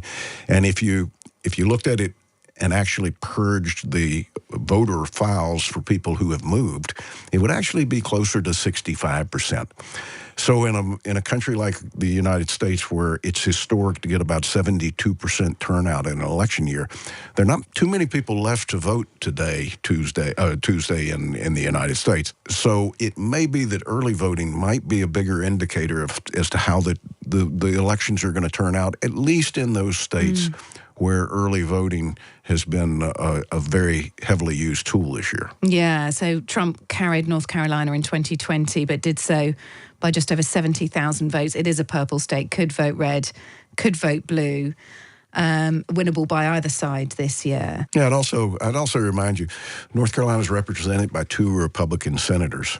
I won 3 different elections for 18 years as a Republican in North Carolina. So those of us that are elected don't see the purple color that some seem to look at. It's just North Carolinians really do choose individuals. What happens if Donald Trump narrowly loses this election? In backing him this time, you've got to be pretty confident you're not going to see a repeat of January the 6th. But I wonder if your mind has wandered to the point or to consider what might happen if Donald Trump loses narrowly. We will have a peaceful transition of power. You're confident about that? I'm confident of it. Donald Trump. Why? Why are you confident about it? Because we have a system that embraces that. And though it was tested before, it was only delayed 6 hours before that transition happened. And now that doesn't in any way suggest that Donald Trump as an individual might not claim that there were fraudulent votes or that something was wrong. But we also have a system that checks for that. And it won't delay in any way, shape, or form whether a new president is sworn in January. Do you think he's going to accept that, though? That was the issue in 2020. He actually still hasn't conceded. He still hasn't conceded. The 2020 election. So what makes you think he'll do it this time? I didn't say he would concede. I said that the election would be certified by the United States Congress, and on the swearing-in day, a new person would replace him in the White House. I'm not sure that he would agree that that The Apprentice as a program is necessarily taken off of TV. That's where he cut his teeth in entertainment, and I think we forget sometimes that he's an entertainer as much as he is anything. You're going to say, Kamala, you're horrible at your job. You don't know what you're doing. You're a low IQ individual. We want smart people. We want cunning people. We're dealing with the smartest people in the world. We don't want you negotiating nuclear deals because you don't know what the word nuclear means. Kamala, you're fired. Get the hell out of here. You just heard a clip there of Donald Trump from his final rally last night in Pennsylvania, and you'll note some of the language. And just, from being a former senator, from being an elderly statesman of the Republican Party, someone hugely experienced and respected in office as you were for, decades, for several years. I wonder what you make of Donald Trump's language. Is that just part of the fun, or is that a concern? Well, Donald Trump says a lot of things that most Americans, most Brits would not say. But he is an entertainer. And he sees rallies as a way to energize a person who is there to hear him and to be inspired by him. And politics, unfortunately, isn't limited to just the United States from a standpoint of the negativism of elections. And I think what we hopefully see is we see the pinnacle of that, and hopefully it's downhill from here. And it really does change to where it's more of a civil discourse going forward. So once the campaign's over, if Donald Trump assumes office, you would hope with that becomes perhaps slightly more measured language. Well, I certainly don't think we'll see another candidate that replicates his campaign style. But I don't think we're ever going to see the negativism taken out of politics. And as one who ran numerous times, I can only tell you that pointing out somebody else's faults is only used because it works. That is Richard Burr, who is the former Republican senator for North Carolina, stepped down last year, an advisor on Donald Trump's 2016 campaign and one of 7 Republicans to vote for his impeachment. Our thanks to Richard Burr. Coming up, we have the former Conservative Cabinet Minister, Penny Mordaunt. She's done her fair share of trade deals with the United States. So what do they like to deal with? What does this mean for the special relationship, a Trump presidency or a Kamala Harris presidency? That and more, and a bit on the Tory shadow cabinet, the Conservative shadow cabinet that's been announced by Kemi Badenoch as well. We'll speak to Penny about that. All that on the way. Do stay with us here. It is the evening edition and our US Election Day special. Carol Walker on Times Radio. We'll bring you the first exit polls that will give an early indication of whether Donald Trump or Kamala Harris will be the next president of the United States. We'll keep across all the latest developments with experts, insiders and commentators lined up to explain it all. And we'll take you through our usual look at the front pages of tomorrow's papers. Join us as we await the final result of the election, which will shape the future of the United States and countries and conflicts across the globe. Carol Walker, tonight from 10 on Times Radio. Introducing Instagram teen accounts with new built-in protections. Accounts are private by default, helping to protect teenagers from unwanted contact. Content and comments are automatically filtered to help ensure what they see is age-appropriate. And teenagers under 16 require parental approval to change these protections. Instagram teen accounts. New built-in protections for parents' peace of mind. Learn more at instagram.com/teenaccounts. Visit Times Radio on YouTube for the latest videos and interviews. The Evening Edition with Kate Borsay on Times Radio. Hi, I'm Bobby Eberly, Republican strategist and GOP county chair in Fort Bend County, Texas, and I'm part of the Evening Edition's U.S. Election Watchers on Times Radio. It is US Election Day and our special here on the Evening Edition on Times Radio. Thanks so much for being with us. You can continue to get in touch, 0333 003 2353 if you'd like to WhatsApp us. You can also text us 87222. Start your message with the word Times. Now, polls are still open across the United States. The first will begin to close at 11 o'clock UK time, and then in the hours after that, you'll see a full suite of closures across the country. You'll get some early indications, some early exit polling, and then you'll start to get an idea. You'll start to get a frame of what the outcome might be. It's really hard to say at this stage. Of course, so much depends on those swing states and how long it takes each of those swing states to give us an indication on whether they'll go red or blue. So much to play for. I'm joined now here on the show by someone who's no stranger to doing trade deals with the United States. Penny Mordaunt, former Minister of State for Trade Policy and leader of the House of Commons. A warm welcome to Times Radio, Penny. Good evening. Thanks so much for being with us. Look, how are you feeling about this US election? I wonder if you can give it your best guess.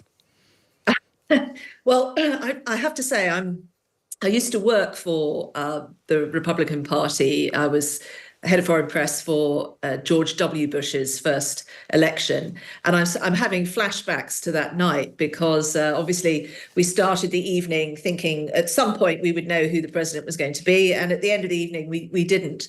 And I think it's just so uncertain. So with the caveat that nobody at this stage knows and it's driving us all insane.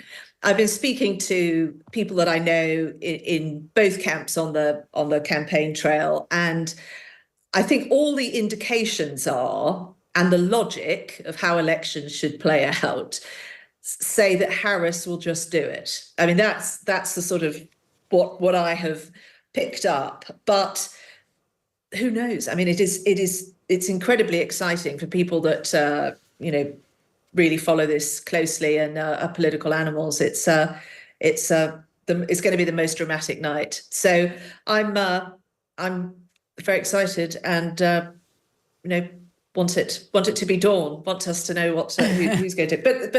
But those that know and are living and breathing this, I think the signs are good for Harris.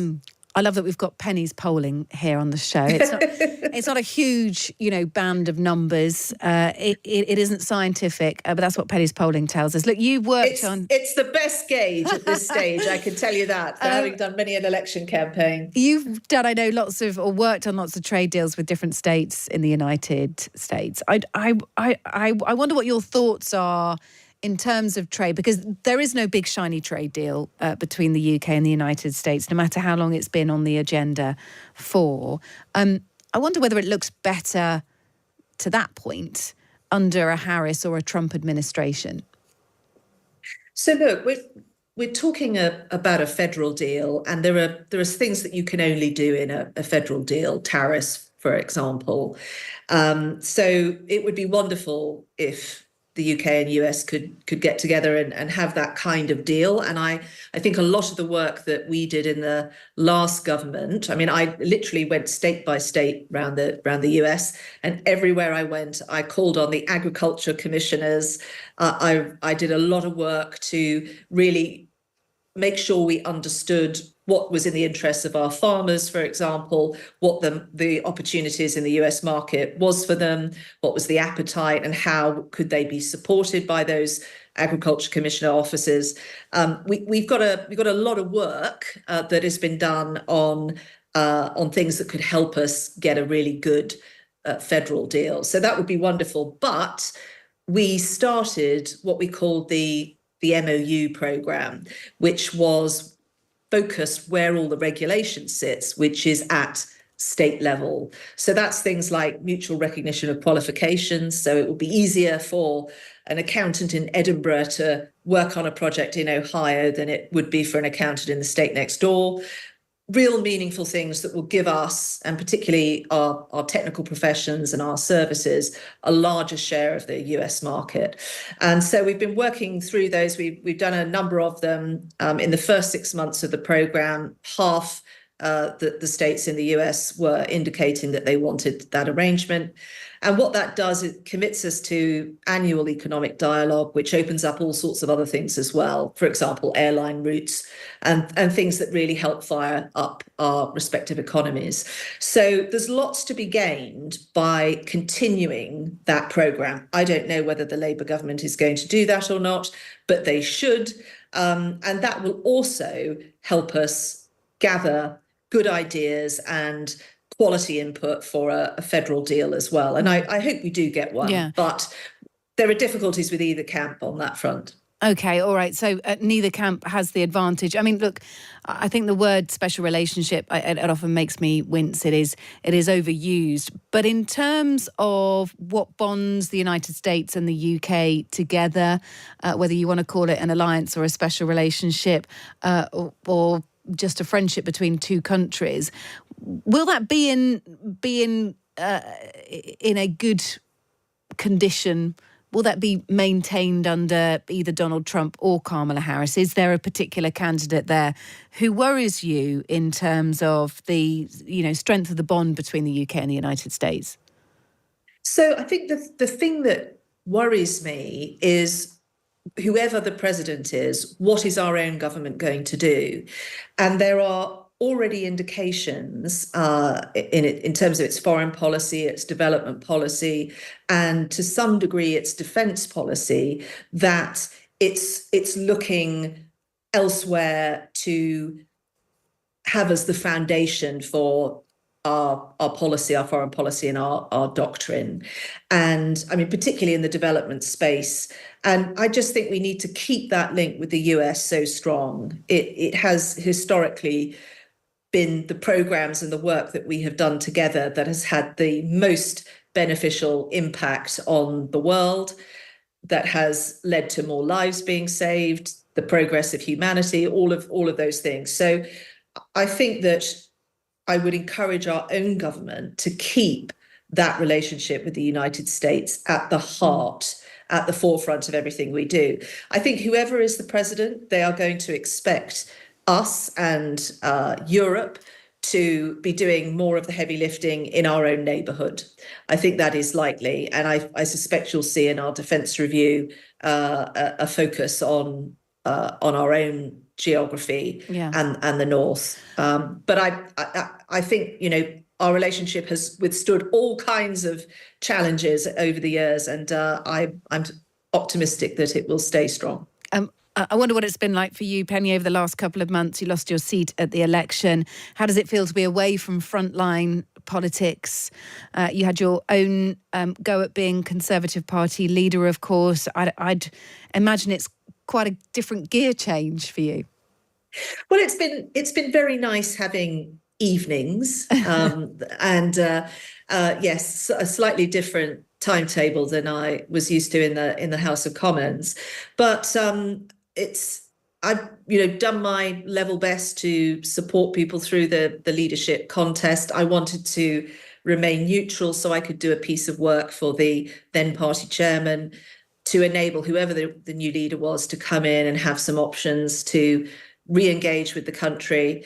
And I've given everyone my best advice during that whole process. And I'm one of the foot soldiers again, and I shall be here helping our party rebuild, helping it reconnect with the nation and listen to the public and sectors like business that we have not served well in recent years to get where we need to be. Is there a way back for you as an MP? I wonder if there are conversations to be had when by-elections pop up, whether you would be interested in getting back to work as an MP as soon as possible. Look, I strongly believe you don't need to have letters after your name in order to do some good. So I will shortly, I've sort of signed off this evening as my office is now officially closed today. And in the coming weeks, you'll get to know what I'm doing next. But I intend to do some good, and I intend to do some things in the service of this nation. Obviously, I loved being in the House of Commons. There are days when, I wish I was back there, and certainly wanting to hold the Labour government to account for what it has done in recent days. Let's talk about the future of the Conservative Party, led by Kemi Badenoch. Peter Mandelson, former famous Blair advisor, of course, had some interesting thoughts on how to win an election, that the Times Radio podcast today. He had some interesting thoughts on Kemi Badenoch's leadership. She may turn out to be rather more interesting. I noticed when she was elected, Labour MPs saying, this is a great present for Labour, because they chose to see her as a sort of classic Thatcherite, small state, free enterprise politician with a lot of sort of culture warrior sort of spice thrown in. Yeah. It may be that she's not quite so much a straightforward right-winger as Labour would imagine or hope for. It may be that she turns out to be a more sort of closet right-wing centrist. What do you think, Penny Mordaunt? Well, I think Kemi is right when she said during the campaign that the public don't view what politicians have to offer through the lens of left or right anymore. People are changing who they support, and what they're really interested in is not right and left, but right and wrong. They don't care what colour the cat is, they want it to catch some mice. And I think the good thing about Kemi's offer is that she knows what she thinks, and she's a conviction politician, but at the heart of that is a very clear pragmatic streak. then I think our party's been at its best when it has been pragmatic, when it's been focused on working with the grain of human nature to get things to work, whether it's our public services or whether it is being absolutely clear that we are here to reward people who take responsibility. Is all that culture war stuff going to distract her, though? Is it really important for Kemi Badenoch that she starts to have a look at policy, but doesn't fall into that sort of culture war trap? She's known for her forthright views, and that might be distracting, I suppose, from the real business of being in opposition, of holding the government to account. I think if you talk to Kemi about any issue, she's got views on it. She's got experience of all kinds of sectors. And I think one of the things that people tend to forget is they see people standing up in the House of Commons talking about particular issues again and again and again. And that is in part because they're holding particular ministerial briefs. So it's not that they're just turning up and talking about the thing that matters to them most. So I think that now that she is leader of the party, people will be able to see a whole range of things that she wants to talk about. She'll clearly be doing media and be asked on a whole raft of different and a much wider set of issues than she has been used to in the past. And I think that will be great because it will enable the public to get to know her. But don't judge people just through the lens that you've seen them, because they're clearly holding particular ministerial briefs. OK, all right. Well, look, that's all very interesting. We look forward to hearing more about what's next for you in the forthcoming weeks. Do come back and speak to us about it. Penny Mordaunt, former Minister of State for Trade Policy and Leader of the House of Commons. Good to speak to you, Penny. Thank you. Thank you. Cheers. That's Penny Mordaunt there. That clip of Peter Mandelson was from the How to Win an Election podcast. You can listen to the whole thing. Hugo Rifkin, joined by Peter Mandelson, Polly Mackenzie and Daniel Finkelstein. You can listen to the whole thing wherever you get your podcasts from. This is Kate Borsett. It's the evening edition on Times Radio. So what polling do we have? What polling will we get later? What will it tell us? How significant will it be? We'll speak to Clifford Young, the pollster, shortly. We'll also reflect on that international news as well. That is the departure of the Israeli Defence Minister Yoav Gallant this evening. All that on the way. Do stay with us. Let's get a full news update from Rob Malarkey. Across the UK, on DAB, online and on your smart speaker. This is Times Radio. Good evening. Police in Washington, D.C. have arrested a man at the U.S. Capitol's visitor centre amid a series of law enforcement incidents on polling day in the United States. A spokesperson for the Capitol Police said the man smelled of fuel and was armed with a flare gun before he was apprehended during its screening process. He was directed to put his coat and his backpack down for screening. He stood there for a few seconds, then put his stuff on the conveyor belt. The U.S. Capitol police officers saw what appeared to be something in the shape of a firearm. They also saw 2 bottles in the backpack. The FBI says it believes Russia is behind what are being described as non-credible bomb threats in several states, including 5 in Georgia. Another 2 people were arrested in Michigan on suspicion of making election-related threats. Donald Trump, meanwhile, says he's confident he'll secure a return to the White House as the 47th president of the United States. Speaking after casting his ballot in Florida today, Trump said it looked as though he had a substantial lead. His election rival, Vice President Kamala Harris, has used a series of radio interviews today in swing states to urge people to get out and vote. Stormont's First Minister Michelle O'Neill is to lay a wreath at Belfast City Hall on Remembrance Sunday, a first for a senior Sinn Féin figure in Northern Ireland. While acknowledging it will be uncomfortable for some Republicans, she defended her decision by saying it's the right thing to do. And Downing Street says the Prime Minister did reply to Sir Alan Bates after the Post Office Justice campaigner twice wrote to Number 10 last month, demanding faster compensation payments for postmasters impacted by the Horizon IT scandal. A spokesman for Sir Keir Starmer said there was no firm commitment to compensate victims with full financial redress by March of next year. For a roundup of the news on demand, follow the Times News Briefing on any podcast platform. This is Times Radio.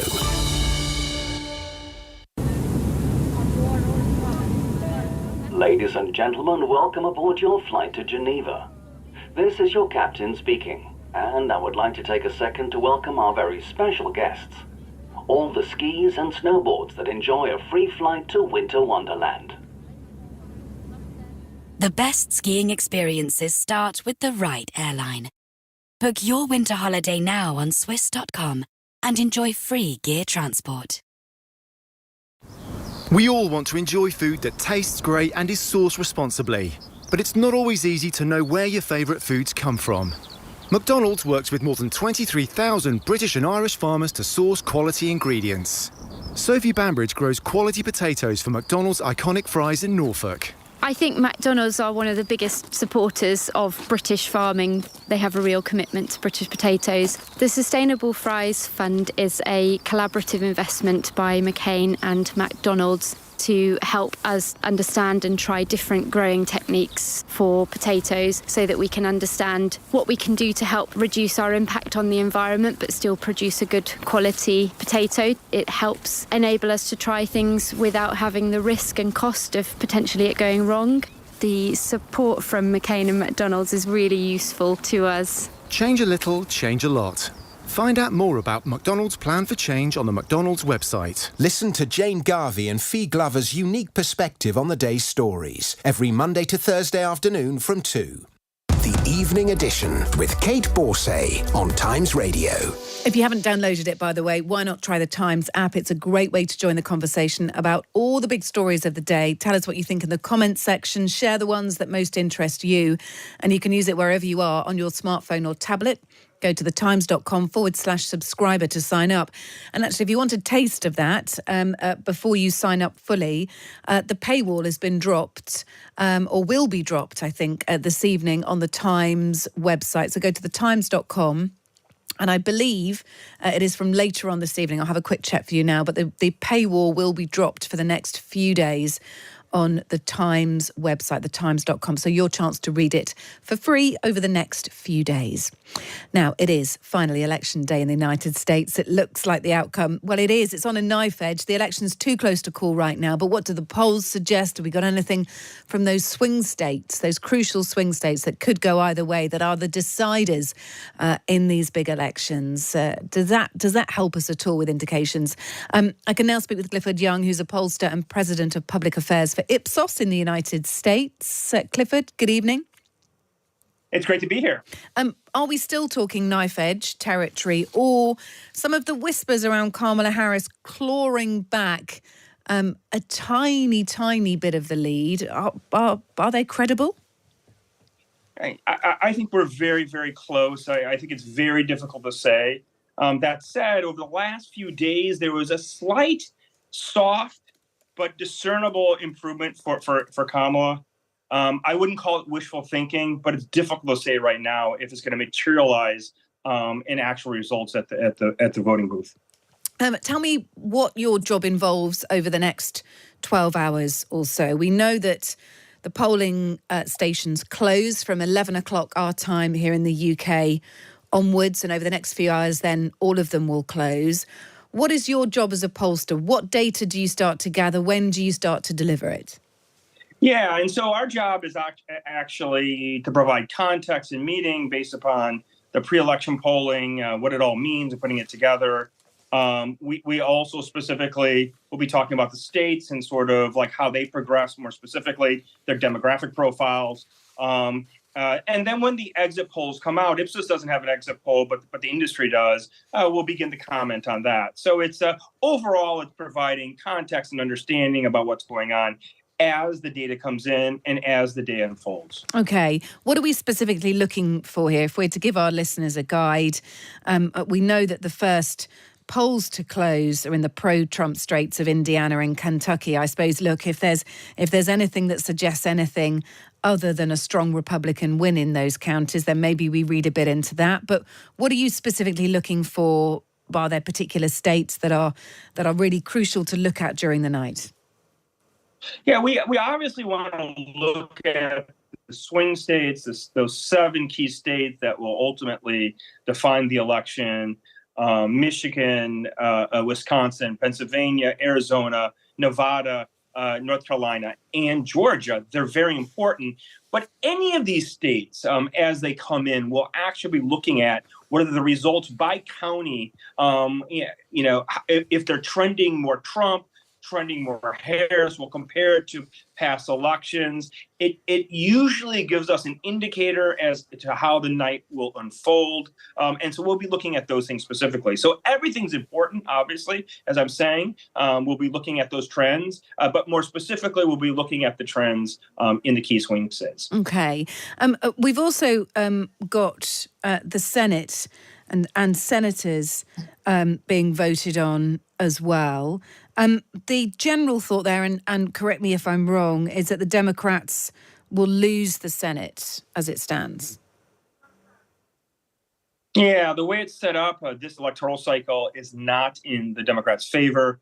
At Ipsos, as well as I would say most of the forecasters, most of the prognosticators are thinking that the Senate will go Republican. Probably every so slightly by a seat or two. It might be 52-48, 51-49, but definitely a turnover for the Senate. And I think that's fairly certain. We have a fairly high sense or high probability of it turning over to the Republicans. Okay, so at the moment, Kamala Harris has that carrying vote in the Senate, doesn't it? There is a Democrat advantage there. 34 of the 50 Senate seats up for grabs. All 435 House seats, of course, facing election, and those make up Congress. Anything else we're looking out for at all, Clifford? No, I would say the following for all your listeners and viewers. Really look at those key swing states. Look at Pennsylvania especially. In my mind, the election will be decided by Pennsylvania. Pennsylvania is a microcosm of America. It has urban areas that are very Democratic. It has rural areas that are very Republican. It swings back and forth. Trump won it by 40,000 votes in 2016. Biden won it by 80,000 votes in 2020. It's very close to polling. And look specifically at two counties, right? That's leading indicators once again. Look at Bucks County in the Philadelphia metro area. That's a swing county that goes back and forth. In addition, look at Erie County, which is butts up against the Great Lake, Erie Lake. That's a county that swings back and forth. I'm looking at those two counties in addition to all of Pennsylvania, obviously, but those two counties especially tonight. Yeah, and the reason why Pennsylvania is so crucial, it carries more electoral college votes than any other of the swing states with 19. Good to speak to you, Clifford Young. Thank you for taking us through that. Pollster and president of Ipsos Public Affairs in the United States. Still too close to call overall. We're looking at those swing states. Very close to call on that, but you've started to hear there some of the indicators as the evening goes on. And a reminder that Callum McDonald and his wealth of guests, Daryl Morris will be with you in the studio, Rosie Wright's at a watch party, and of course you'll hear from John Pienaar as well. He is, I think, going to be in Washington. I think he left Pennsylvania for Washington after his show this evening, and Andrew Neil's in New York. So Callum and his crew are going to be with you during the evening and actually bringing you these as they come in. Now, it is 8:44. While the world's eyes have been on America, Israeli Prime Minister Benjamin Netanyahu has sacked his defence minister, Yoav Gallant. In a statement, Netanyahu wrote that his trust in Gallant had eroded, and although he made many attempts to bridge the gap, it kept getting wider. Well, let's now speak to Noga Tarnopolsky, freelance journalist based in Jerusalem. Noga, good evening to you. Good evening. Didn't he try to get rid of Gallant before, the Israeli Prime Minister? Yes, he did. He tried to get rid of the defense minister way before the war started in March of 2023, which was at the height of Netanyahu's efforts to make a kind of legislative putsch, a takeover of state via legislation. And then the defense minister had stood up in public and said that the army was being pulled apart and that state security would be destroyed if Netanyahu pursued that. Netanyahu fired him. The country kind of went on fire. There were mass protests, and he ended up unfiring him and kind of putting a pause into those legislative efforts. Will there be protests this time round? We're talking about a completely different environment, of course. Yes, we are. There are massive protests in Tel Aviv in particular, but I'm at one in Jerusalem, and you may hear the cars honking behind me. They're pretty significant. The atmosphere is, of course, very different, and the country is at war, and people are dying every day, and it's a very different vibe. Also, I have to say, politically, it's a very different situation. Netanyahu, as you know, has not been very popular for quite a while and is on trial for corruption. But in the last 4 days, gag orders have been partially lifted on 2 very, very serious espionage cases centered on his closest staff within his office. And that really appears to have unhinged him. Okay. What does this mean for the war between Israel and Hamas and more extensively as well? What does this mean for the direction of the war? I note that Gallant was speaking to Antony Blinken, the US Secretary of State, less than a couple of days ago.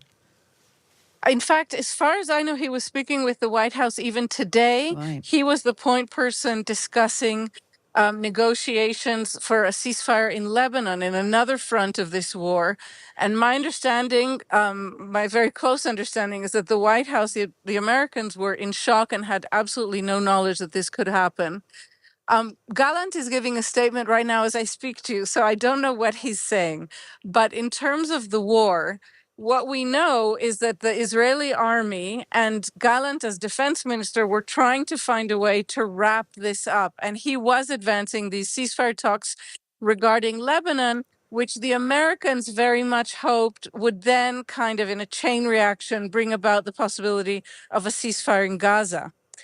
It's anybody's guess where this goes now. And there are even rumors tonight. You may know that Iran has been threatening a retaliation against Israel for weeks now. So rumors of a possible Iranian action are rife in Israel. Goodness me. And they may feel maybe a good time to do it. We'll keep an eye on that and also what Gallant's had to say as well. Noga Tarnopolsky, thank you, freelance journalist in Jerusalem. Thank you. Good Bye-bye. to speak to you. Let's head to the US now. Times Radio presenter John Pienaar has been on the ground in Pennsylvania, speaking to voters on both sides of the divide. Here he is speaking to people supporting Kamala Harris at a rally last night. So I'm terrified either way. Either way. I'm terrified what he'll do when she wins, and I'm terrified what he'll do if he wins. I feel that he's dangerous. Right. He say, like, well in the beginning, he said for 24 hours he would be he would go on a tyrant. So you're worried about what Trump would do, not about what Kamala Harris's supporters would do if he wins. Oh, absolutely. And it's Trump and his supporters, his cronies that follow him. It's amazing how it's this nerve-wracking. Right, and you see no threat to public order from Kamala Harris's supporters? No, I don't. Well, We're Kamala. I'm scared if Trump throws us over and we're surprised that he gets it, but I really think it's going to be Kamala. Why do you think that? The polls are just so close. I think it's a lot of people are coming out to vote. Like, a lot of people came out to vote for Barack that normally wouldn't vote because they know their vote matters. Yeah. They know that it's right on the line, and they know that if they really want to have a democracy, they're going to vote for Kamala. John Pienaar also spoke to supporters of Donald Trump. I think he's the man for our country. He's the man to lead our country out of this inflation and everything else that's going on. I mean, what has she done in the last 3.5 years she's been in? Nothing.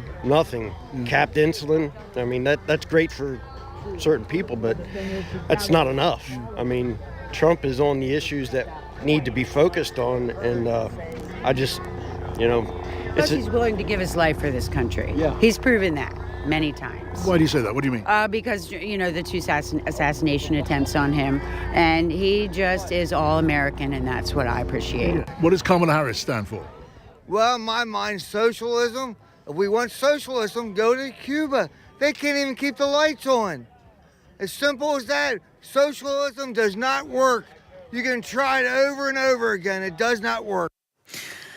Does it not indeed? Those are Donald Trump supporters speaking to John Pienaar from Times Radio Drive. That quite like to take a little flavour of those. Let's just bring you up to date now here on the Evening Edition, our US election special, with a couple of police incidents on polling day. The FBI says it believes Russia is behind what are being described as non-credible bomb threats in several states, including 5 in Georgia. Here's Georgia's Secretary of State, Brad Raffensperger, speaking in the last few moments. I just want to make sure everyone understands this, that Georgia's not going to be intimidated. Russia has just decided they picked on the wrong Georgia. They need to pick on the other one in the Black Sea, because we're not going to be intimidated. Meanwhile, 2 people have been arrested in Michigan on suspicion of making election-related threats. And as we were hearing earlier, police in Washington, D.C. have arrested a man at the U.S. Capitol Visitor Center. Police said the man smelled of fuel and was armed with a flare gun before he was stopped during its screening process. Here's Thomas J. Manga, Chief of the United States Capitol Police. We found a flare gun, a lighter, and a torch lighter. There was also other articles in his backpack, and he is now in custody, and again, very active investigation. It's bringing you up to date with some of the latest news lines on polling day in the US election. When we come back, we'll take a dip inside tomorrow's paper.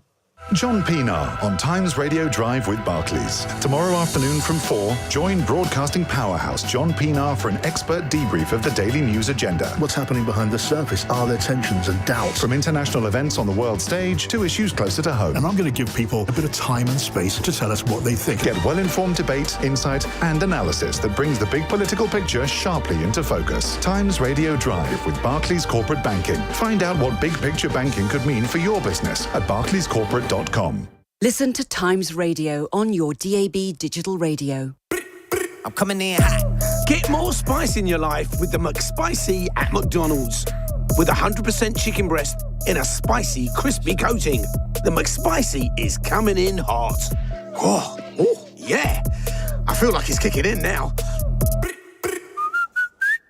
Served after 11 a.m. Here we go again. Running a small business, I should be used to early mornings. Gotta stay ahead of the competition. After all, the early bird catches the sun loungers by the pool. With an American Express business card, spend securely and earn points on business transactions to put towards your dream holiday. Right by the bar as well. The card is for business. The points are for pleasure. Search Amex Business Card. Terms and annual fees apply. 18 plus, subject to status. Tomorrow's Times today on Times Radio. Hello, I'm Susan Platt, former Chief of Staff to Senator Joe Biden, and I'm delighted to be part of the Evening Edition's U.S. Election Watchers on Times Radio. All right, let's take a peek at tomorrow's Times today. In the paper tomorrow, all you need to know about the US election outcome, the Sarah Sharif case, and the benefits of a good old microwave. Elsa Maishman is live news editor for The Times. So we've got a huge package of US coverage coming up over the night and into tomorrow morning. At the moment, we're reporting with our live blog, which is live at the moment, will continue throughout the night and into tomorrow as well. And that's being fed into from a swathe of reporters that we've got across the United States. And as well as that, we've got various pieces coming down the line if and when we get a result, and also before that when the polls close. So, for example, we've got an analysis piece coming from David Charter. We've got some key moments, which will be wrapped up by our US team. We've got a snap commentary on the way from Daniel Finkelstein. And then we've got Will Pavia, one of our US writers, inside the Mar-a-Lago watch party with Donald Trump. So he'll send us some colour from the scene there. And then we've also got our data team are really taking a very close look at the results. So we've got a piece coming on the election and the maps and charts and the data that we can show from that. They're also feeding into our live coverage. So we've really got a good data package coming, especially online.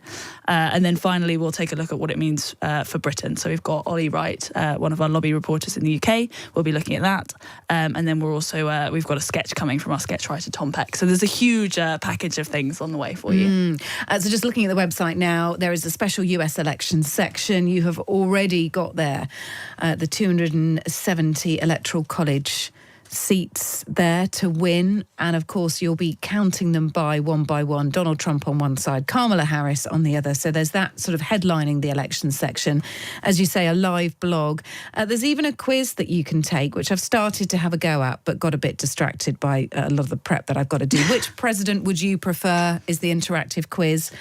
You can take the Times.com's quiz with a digital subscription. When will the US election results be announced? So there's some key timings here as well, because of course everyone's focused on the swing states. You don't get the swing states first, though. You get other, well, actually a couple of sort of normally Republican strong states should be declared first, but it'll be really interesting to have a look at just how strongly Republican they are, if that's the case. Everything you need to know as we build up, of course, to this huge night, US election. It will continue, I would have thought, for a number of days, but we just don't know yet. There'll be comment pieces going up during the night as well. Great stuff. Okay, let's just take a little walk to a domestic news story now. And the trial continues of Sarah Sharif's father, that's Irfan Sharif, who's on trial with Sarah's stepmother, Bainash Batul, and Faisal Malik, her uncle, accused of murdering the 10-year-old Sarah Sharif in August last year. And what has the court heard today? So today has been the opening of the defence. This is the first time that we've heard from the father, Irfan Sharif. The trial has obviously been ongoing for some time until now. This is the time that he's had to put forward his defence, and his barrister on behalf of him has said, actually, it was the stepbrother, Bainash Batul, who was the real villain of the piece, and that's a quote. And the argument was that Irfan was the sole breadwinner in the family. He got up, he went to work, he came home, he went to bed. The argument is that he didn't know what was going on at home. Okay, and there is an account here from his defence lawyer, isn't there, to say what happened. This is obviously according to him. He came home, found Sarah upstairs with Bainash Batul limp. He'll say that he was asked what the hell happened here, as anyone would. He was told that another child had done that to Sarah Sharif. He'll tell you he attempted CPR. He'll tell you he begged for an ambulance to be called as he was doing CPR, and he was told, leave it, she's dead. Sharif has, of course, denied physically abusing and killing Sarah. So he's, seeming to pin it on Bainash Batul. But there's also discussed today the fact that Sharif was told initially, or Batul told him, the stepmother told him, that Sarah's bruises were caused by other children, that she'd been a target by other children. So some really interesting detail to come through here. Of course, this is just his side of it, and the court will hear cases for the other defendants as well. Let's finish up with something completely random, but why not? Because this is a piece in the Times tomorrow about how good microwaves are. Not for everything, I should add, but for particular types of food. So says Marco Pierre White, Elsa. Yeah, so Marco Pierre White, obviously a renowned chef. We all like to take his opinions on various things. It must be said, this is not the first time that he's come out in favour of microwaves. I don't know if you remember, about 15 years ago, he on one of his shows, he was microwaving bacon and sort of extolled the delights of that and how that was actually a better way to do it. Now he's come out again. And this was speaking to the Desert Island Dishes podcast, which is a feature about speaking about his favourite dishes over the years. And he just mentioned that microwaves are sensational things, in his words. And he said that when he was a professional chef, when cooking veal kidney, he started in the microwave because that helped it to cook from the inside out, and that made it better, apparently. And then he listed a couple of other things. So the best way of cooking marrowbone, apparently, is in the microwave. And if you want to warm up a fish terrine, he said, in the microwave, it's the best way of doing it as well. So a couple of examples, perhaps not the everyday person's examples of what they'd be using the microwave for, but he just said people need to be less snobbish and take off the blinkers. That is Elsa Maishman, who is live news editor for The Times. All stories on thetimes.com. Don't forget the paywall is coming down, and also in tomorrow's paper. On DAB, online and on your smart speaker. News, national, international, and full coverage of Trump v. Harris 2024. This is Times Radio. Coming up on this evening edition US Election Day special, we're joined by a couple of US comedians. They'll be taking us through their campaign moments so far and what they think of the tussle between Donald Trump and Kamala Harris. Prepare yourselves for a few belly laughs, some interesting insight and conversation, all on the way here on the evening edition. Let's get a full news update first with Rob Malarkey. Kate, thank you. Good evening. Police in Washington, D.C. have arrested a man at the U.S. Capitol's visitor centre amid a series of law enforcement incidents on polling day in the United States.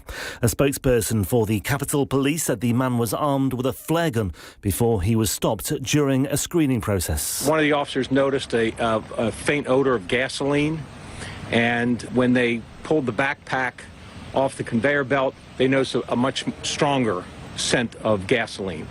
At that point, the subject was detained. We found a flare gun, a lighter, and torch lighter in his jacket.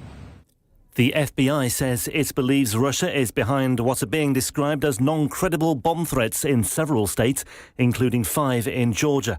And another 2 people were arrested in Michigan on suspicion of making election-related threats.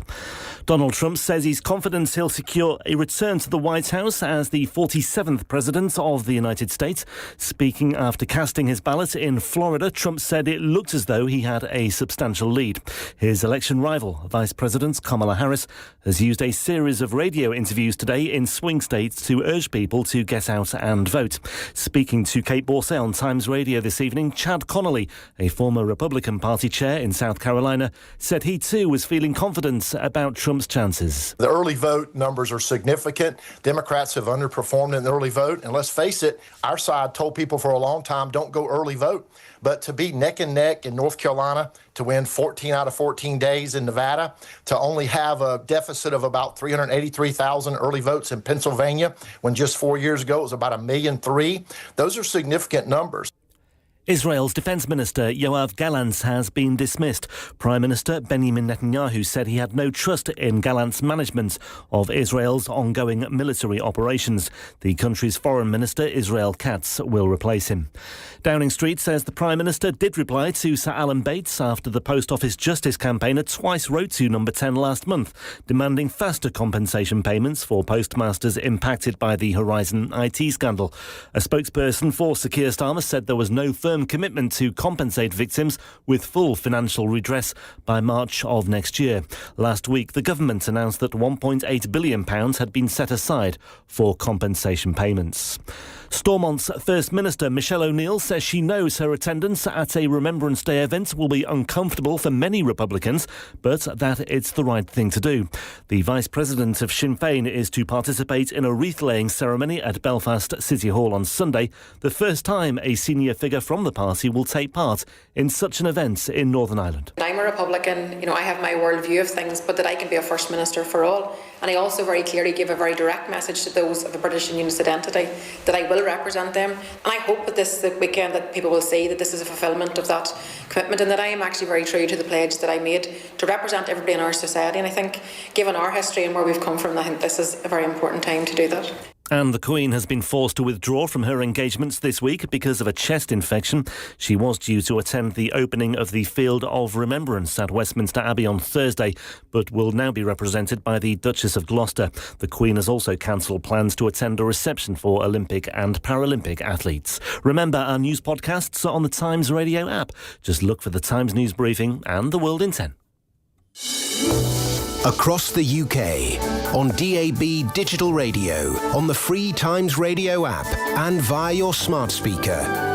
The Evening Edition with Kate Borsay on Times Radio. It is time for a new generation of leadership in America. I'm running on a plan to save America. We have no choice. It's the greatest there is. We love it, and we're going to save it. We have the power to turn the page and start writing the next chapter in the most extraordinary story ever told. There was blood pouring everywhere, and yet, in a certain way, I felt very safe because I had God on my side. have doors to knock on. We have phone calls to make. Get everyone, friends, family, people on the street. Put the signs up. Put the hat on. Michigan, let's give Kamala everything we've got. If we work like we've never worked before, we will elect Kamala Harris as the next president of the United States. It's the fourth quarter.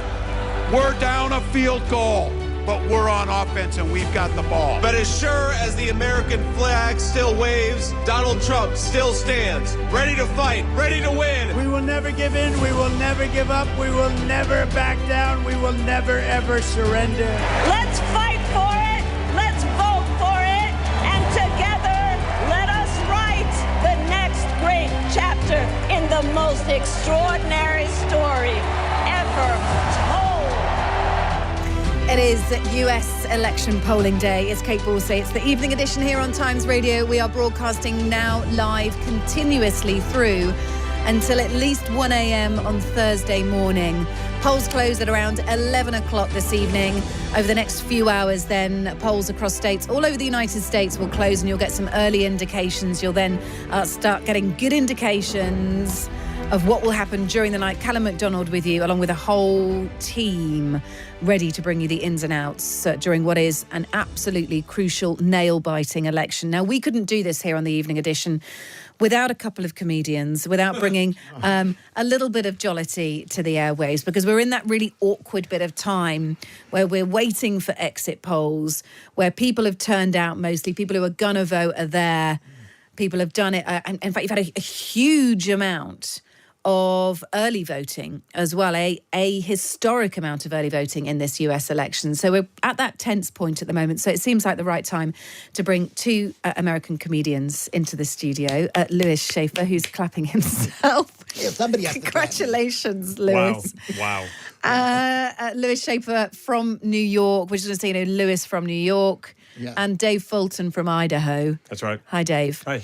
They're actually dressed akin to where they're from as well. Idaho being kind of a very mountainous, wilderness type place. Dave has fallen into stereotype there by coming dressed as sort of, someone who roams the wilderness. Yes. And fully decked in his business suit. Looking like he's about to face off against Rudy Giuliani. Lewis Schaefer. Well, I'll tell you one thing. He has more money than Rudy does right now. I'll tell you that much. Yeah, that's what I've heard. But Dave Fulton is a proper American. And that's what I think about you. I don't consider myself... Are you only a plastic American? Well, I'm a New York Jew, and I never felt like an American. I never felt like somebody... I mean, we totally are. I think when I became an American when they blew up the World Trade Center buildings. And, wow, yeah. Up until then, it was like we were like on an island. What's that saying? We're an island off the coast of America. And that's what they said. My family's actually been in America since prior to the War of Independence. We can trace our family all the way back. Yeah. My grandmother was a member of the Daughters of the American Revolution. There's a graveyard in Canonsburg, Pennsylvania that has all our relatives there. We were part of the Whiskey Rebellion of 1791, which is the proper thing to fight for, by the way. There's independence, there's election fraud, but whiskey is the proper thing to fight for. Whiskey's the main thing. Yes. Look, tell me where you guys sit in terms of this election. It's probably historically going to be one of the closest in history. That's what the polls are telling us so far. We can't trust the polls. No, we can't. In fact, Americans don't trust much at all, do they? Just in general. Not that they don't trust. They used to trust. I used to trust, and you can't trust them. Who knows what the story is? They want it to be close to make it seem like Kamala Harris was an okay choice and to get people to vote. I think it's manipulative. She's an okay choice. So we're like 3 minutes in and the conspiracy theories have started. I take total offense at conspiracy theories. I think the fact is that last time they said Joe Biden was up by 17 points or something, and then he wound up winning by a point or something. It was the polls. So you are ignoring the polls? No, I pay attention to them. You got nothing else to pay attention to. The great thing about conspiracy theories is they'll always find fertile ground on the weak-minded. So, case in point, my good friend from the far eastern. Well, do you know why that is? If they find in the weak-minded, because the people who believe they can't believe that they've been lied to. The reason conspiracy theories work so well is because people can't believe the truth. You tell them this is what happened and this went down, this and that. Also, because there is always a grain of truth to them. That is why conspiracy theories work so well, because there is always something. Anyway. Okay, that's a whole other show. Okay, tell me who you're backing. Are you willing to say live on air who you like, who you don't like, what you like about this election, what you don't like? Lewis Schaefer? Well, I don't want to say. I'll tell you why I don't want to say. Because I've said in the past there were candidates that I really supported who totally let me down. And I'm afraid that Donald Trump is going to let me down the same way, Eugene Nickerson, who was running for Nassau County executive or commissioner, whatever he was called. This you wouldn't know. It's just some guy, local guy. You have this total faith that this is going to change the world. But based on what you can make it. I don't want to say. Because I've been. You haven't said at all. Actually, you've just been rambling. You're rambling. You should run for politics because you have not said anything right now. I think people can get the impression of who I because people who support Kamala Harris, they just go gung ho for her, and not everybody. The people who support her, very few people go. Once again, you get the media who they'll just concentrate on whatever gets the eyeballs on there. That's why you don't. If Kamala had said half the things that Trump said. Oh my God, she'd be running on a rail. But I'm not a die-in-the-wool Democrat. I'm not a left-leaning, bleeding heart, all that kind of stuff like that. For the sake of this show, can you be a dyed-in-the-wool? No, I can't. She brought you on to be. No, I can't. I mean, it didn't work with you and the Republicans. No, but it will. It'll come out. You'll see. I love Donald Trump. I've even got the hat. I even got the. What does your hat say, Dave? It says "White Dudes for Harris." I think it's hilarious. I do. I think it's funny as hell. Tell me why Kamala Harris. Come on. Well, I think Kamala. We've got two choices here. We've got the convicted felon, or we got the what could possibly be America's first female president, which I think is amazing. So I've got to vote on the right side of history. And I think we need somebody like that. I think we need a woman in charge. I think the problem with Hillary is there was too much of a dynasty there. She was a very, very smart and very intelligent woman, but she didn't take into account. But she was too establishment. Yeah, she was too establishment, and I think she didn't take into account that the people in the Midwest, the high school educated white guys are the ones that you got to win them over. You got to go, okay, let's go hunting. But she called them deplorables, and that was the end of that. Whereas Kamala Harris has turned around and said that she's got a gun. She's got a gun. Yeah, Tim Walz has got a gun. Everybody's got it. America, I've got guns. Everybody's got a gun in America. I do not have a gun. Well, you should, because... And I should have a gun. You could borrow one of mine. The point is, no one mentions that, we're going to go back in time. Who cares if a woman is a woman to be president of the United States?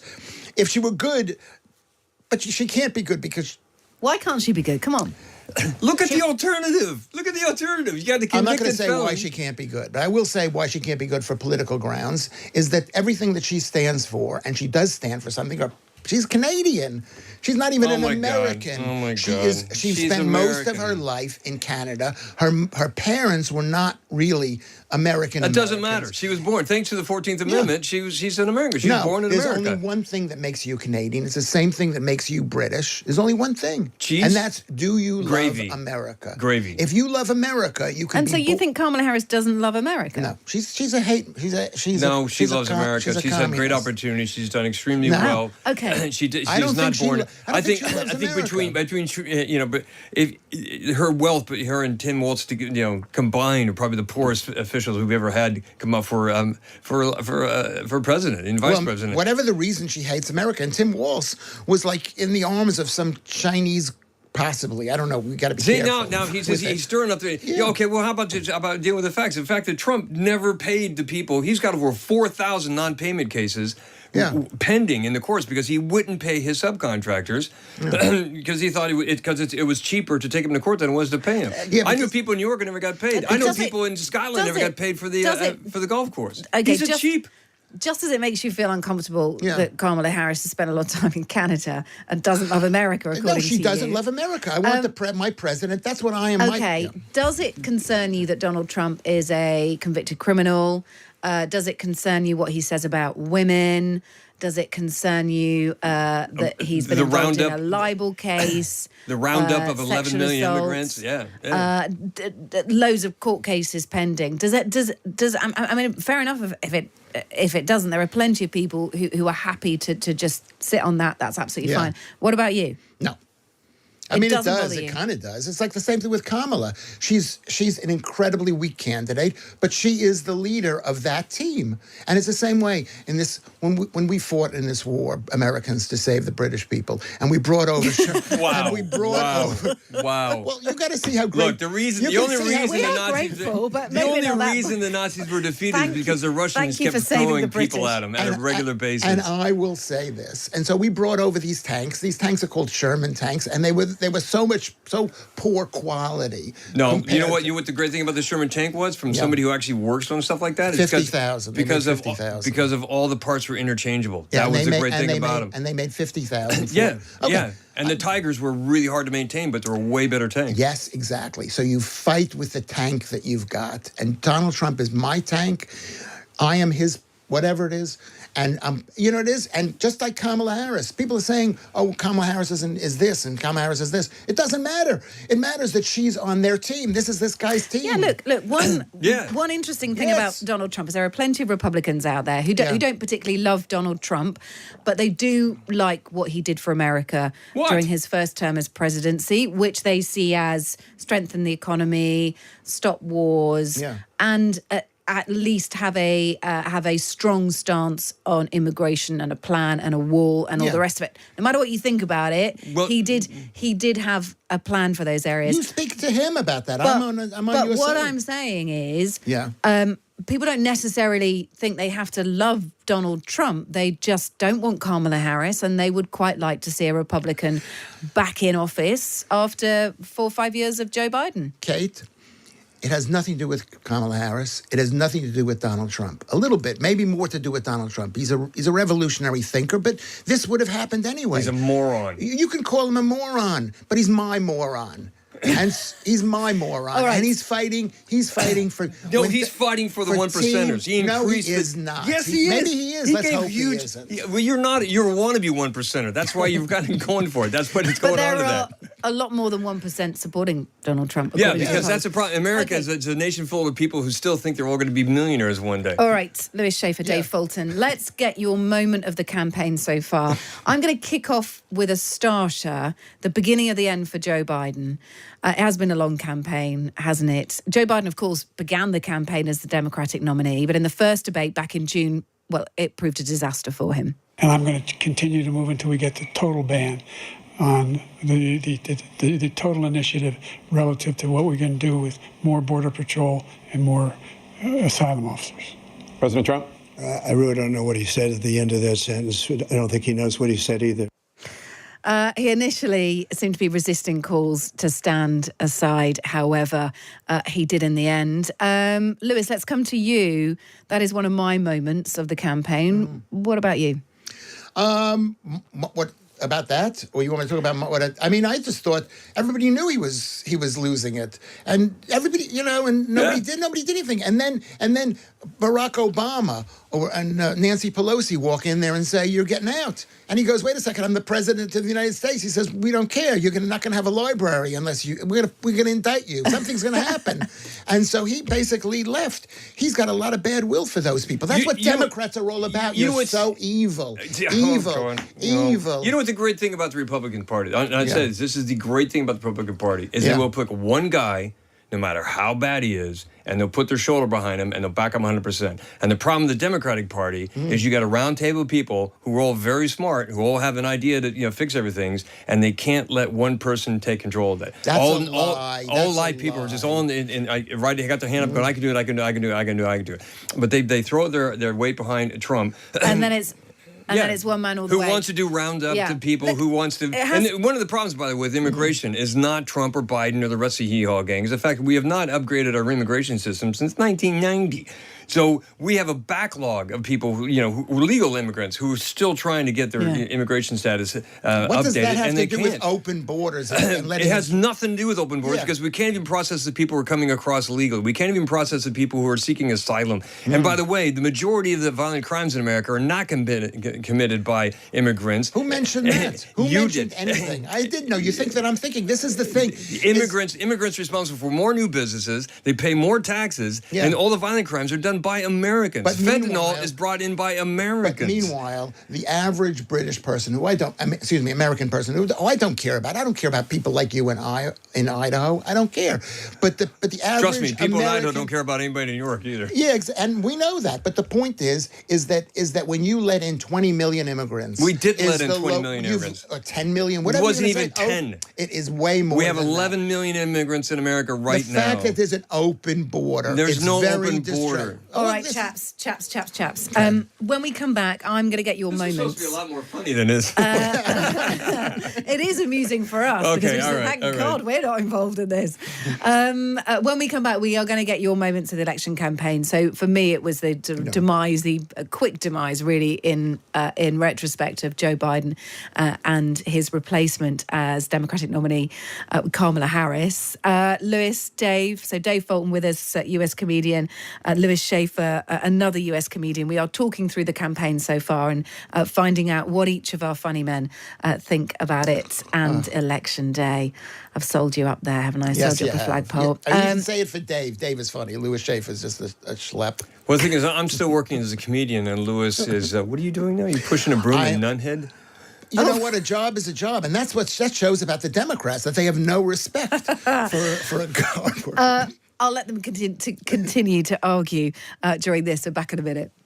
Times Radio Breakfast with Asma Mir and Stig Abel. Will we know who the next president is tomorrow morning? Maybe, maybe not. But we're going to be here to find out. We'll bring you all the latest results, analysis, and our own reactions in what is a huge moment, not just for the US, but for the whole world. USA! USA! USA! Oh, you left me hanging. Times Radio Breakfast with Asma Mir and Stig Abel. Tomorrow morning from 6 on Times Radio. Cathay Pacific has been crowned the world's best economy class airline. And we'll be the first to admit we did make the awards judges very comfortable. Yes, they were provided ample food and drink. And sure, they were given advanced access to the latest film releases. We may have also offered them hot towels. Because this Skytrax Airline Award was voted for by passengers like you. Cathay Pacific. Move beyond. Listen at 6:30 every weekday morning for your indispensable briefing on the latest politics, business and sports news of the day. The Evening Edition with Kate Borsay on Times Radio. It is our US election polling day special. It's the Evening Edition. Myself, Kate Borsay, joined here in the studio by two US comedians. Lewis Schaefer joins us from New York. Representing New York, representing Idaho, Dave Fulton, also in the studio with us this evening. Chaps, let's go to your moments of the election campaign before we go off on one about immigration again. Lewis, your moment of the campaign so far, please. My moment was when they shot Trump, and they shot at Trump. They hit him. No, they didn't. The bullet was going in that direction. Wasn't a bullet. Okay. Yeah. No. You know what it is? This is the thing, Kate, is that these people are insane.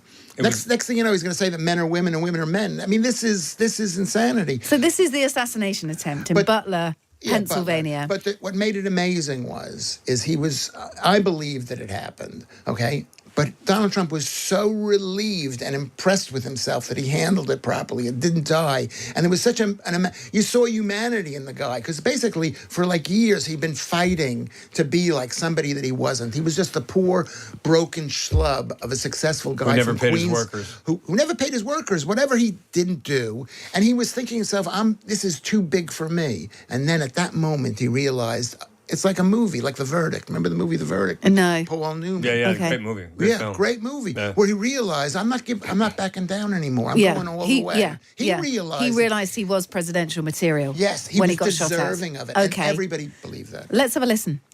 And that's a little bit old, that chart. That chart's a couple of months old. And if you want to really see something that's said, take a look at what happened.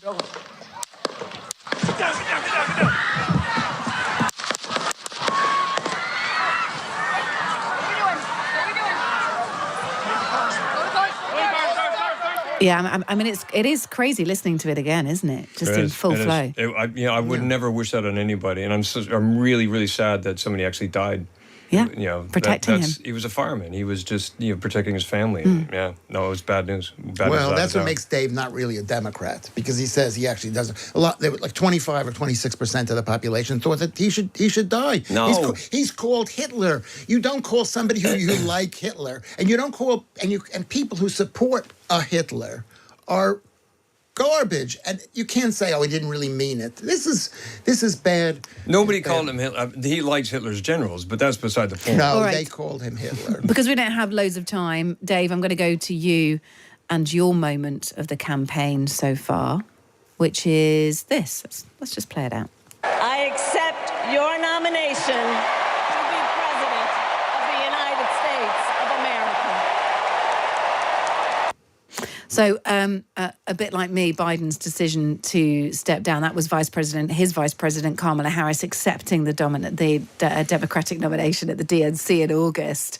It took too long for Joe Biden to step down, didn't it? It did, but what was really interesting about that, strategically, you have to admit, because the entire RNC, the Republican National, Convention, was all about Biden's old, but he can't even put a sentence together. All second, all true, stumbling around.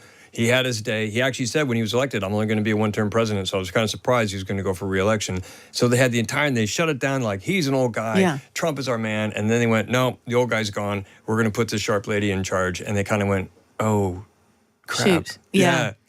Wow. Because they'd already got their marketing campaign. Oh, yeah. So now it's like, we have to focus on like fear, more fear and hate.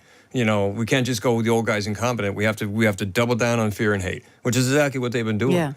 I want to ask both of you which candidates has the best comic potential. They both had a go during this campaign. This is Donald Trump responding to Joe Biden appearing to call Trump supporters garbage. He did contest that. But here is Donald Trump going with it, responding by arriving to a campaign rally driving a garbage truck. They said, it would be unbelievable if you could wear it on stage. I said...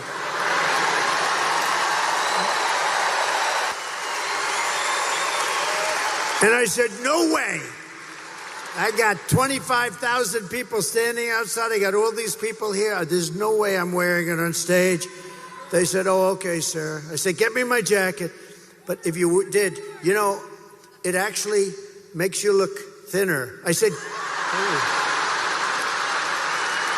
And they got me. I said, I want to wear it on stage.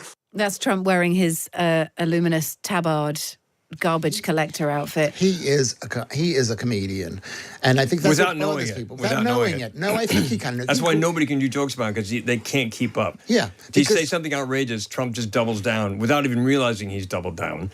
I think he knows he doubled down. No. He's been studying this for years. He's like Lorne Michaels said he was one of the worst hosts they'd ever had.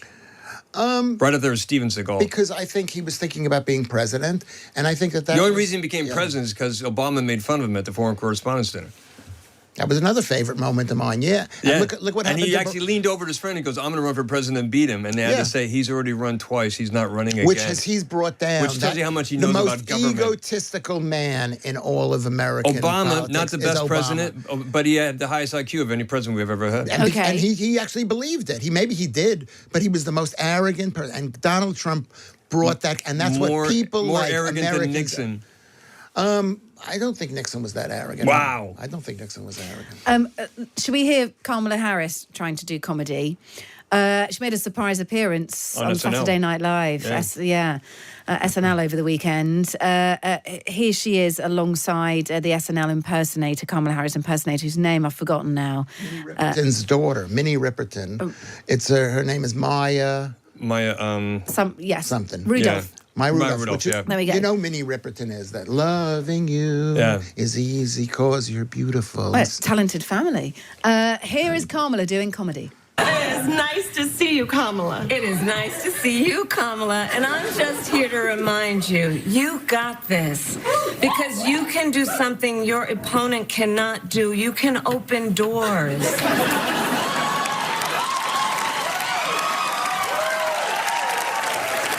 What you did there, like to a garbage truck, right?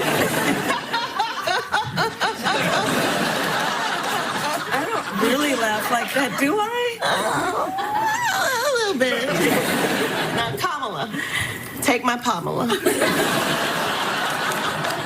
The American people want to stop the chaos and end the drama with a cool new stepmama. What do we think? Kamala Harris, any good? All that was written beforehand anyway. So, yeah, I think she has the ability to just laugh at herself. She has the ability of being, going, well, accountability. She has a weird laugh, though, doesn't she? She does. She does a very weird laugh. She actually looks uncomfortable when she's laughing at herself, no? Yeah, without a doubt, But if that's your basis for not voting for her, then you don't deserve to be voting for anybody, Thing is, with me in Idaho, I voted... I think what's really important, and a lot of Americans overlooking, is the fact that, this is really important as far as the president goes, but we have so many local elections that are really, really important because there's been this huge influx of white Christian nationalists who have been trying to take over just the little communities in the states and whatnot, who is a very small minority of people with a very strong base. You're dealing with an abortion ban in Idaho, Oh, my God. Yeah, we lost 1/3 of our OBGYNs, women who need... What is OBGYN? Baby doctors. Okay. Yeah, and they... so now we have... This is where women go into the hospital, because their pregnancy is being compromised, and they have to be helicoptered out of the state. Because if the doctors do the abortion there, they run the risk of doing jail time and being fined minimum even if it's for medical reasons. Minimum of $20,000. If you are raped and you abort that baby, the relatives of the rapist can sue you and put you in jail for aborting their offspring. Of the rapist. So that's a huge issue across the election. But the thing is, the Roe v. Wade. In Idaho, over 2/3 of the population didn't want that overturned. But once again, a very small group of people got elected and put that through. And look at the Supreme Court justices. They all said, no, we're not going to touch Roe v. Wade, and they did. Anything we're not talking about from your perspective? Well, that's what we're talking about. That and about in a couple of 100 years, when they review this election, and they're going to say, well, what was the Civil War fought in America after 2024? And there will be a Civil War. Do you okay? So let's just get some predictions from you about how close this is going to be. Which way is it going to go? Realistically, I'll ask you to take your kind of allegiance hat off. How's this going to go, Dave? Wow, I think it'll probably. I think it'll go with Kamala by just a couple electoral. Close? Okay. Just by a couple electoral votes, and then it will be fought in courts right up until the 6th of January. Okay, all right, a long battle ahead. And for you, Lewis? I think the left, Democrats, cheat. But what outcome are we going to get? What outcome are we going to get? Whatever, it's going to be Kamala wins because cheat. How is the Democrats going to cheat? Because can I ask you this? Okay, because we're really out of time. Right. Sorry. If Kamala Harris wins narrowly, which is what each of you is saying, is there going to be trouble? Are we going to have a very difficult few months ahead in the United States? Unless it's a major victory for Kamala, or unless it's a major victory where there could be no doubt there was cheating, there could be maybe some peace. But because the two political sides see the world so differently, is that there will be. I don't hope there's no civil war. That's one of the reasons I'm here, because we're going to have a different kind of civil war, not this kind of civil war like in America. There'll be a real war here, but there'll be a civil war in America. Is that I think it's going. Well, Biden won the popular vote by over 8 million votes. It was a different time then, and there was huge suppression of votes. No, it wasn't. Yeah. Okay, well, you don't think there was. I think there was. There's been no proof of that. But whatever. There were certainly lots of accusations flying around, which whether they ended up being true or not, it did affect things. I'm going to call time on this gentleman because we could. Well, it basically sounds like the next few months in America. This doesn't it already? If I can make a suggestion, never bring us back on here again. I've enjoyed it immensely. Lewis Schaefer, thank you to you. And Dave Fulton, thank you to you. You can check out Lewis and Dave on all the socials as well. There are links on my account. Our two US comedians there. Coming up here on the Evening Edition is our Election Day special. We're going to be going to the Kamala Harris HQ. We're going to be going to Trump HQ as well, and finding out a little bit more about the coverage that we've got in store for you overnight on Times Radio. Do stay with us. Let's get a news update first from Rob Malarkey. Across the UK, on DAB, online and on your smart speaker. This is Times Radio. Good evening. A man has been arrested at the US Capitol's visitor centre in Washington, D.C. amid a series of police incidents on polling day in the United States. The investigation is ongoing and the man remains in custody. J. Thomas Manger is the US Capitol Police Chief. At about 12:20 this afternoon, a white male entered the south entrance of the Capitol Visitor Center. He was directed to put his coat and his backpack down for screening. As soon as his backpack and his jacket went into the screening area, the U.S. Capitol police officers saw what appeared to be something in the shape of a firearm. Polling stations in Georgia have been evacuated amid bomb threats and 2 people have been arrested in Michigan on suspicion of making election-related threats. Israel's Prime Minister Benjamin Netanyahu has fired Yoav Gallant, his defence minister, saying that trust between the 2 men had broken down. Netanyahu said that significant differences in strategy had developed between him and Gallant, the most vocal government minister pushing for a ceasefire agreement to release Israeli hostages in Gaza. He'll be replaced by Israel Katz, the country's foreign minister. 6 Labour councillors on Newcastle City Council, including its former leader, have switched allegiance, meaning the party has lost overall control of the local authority. Nick Kemp, who stepped down from the role in September after being accused of bullying, and 5 others now appear on the council website as independents. And an XL bully dog has been put down after fatally attacking a 10-year-old girl. Savannah Bentham from Malton in North Yorkshire was fatally attacked by her family's pet dog last Friday. You can hear more from our Times experts and correspondents in the World in 10 podcast. Search for it on your favoured podcast platform. This is Times Radio. The Volkswagen Drive Electric sale is here, featuring the ID3, ID4 and ID5.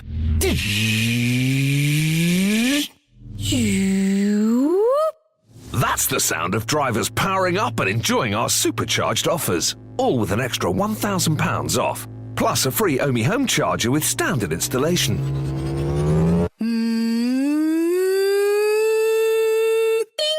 Experience the electrified world of Volkswagen. Sale must end in 2 weeks for delivery by end of year. UK 18 plus retail customers only. T's and C's apply. £1,000 including VAT saving to on-the-road stock vehicles price, subject to eligibility. To a brighter breakfast. Times Radio Breakfast. 7 days a week from 6 a.m.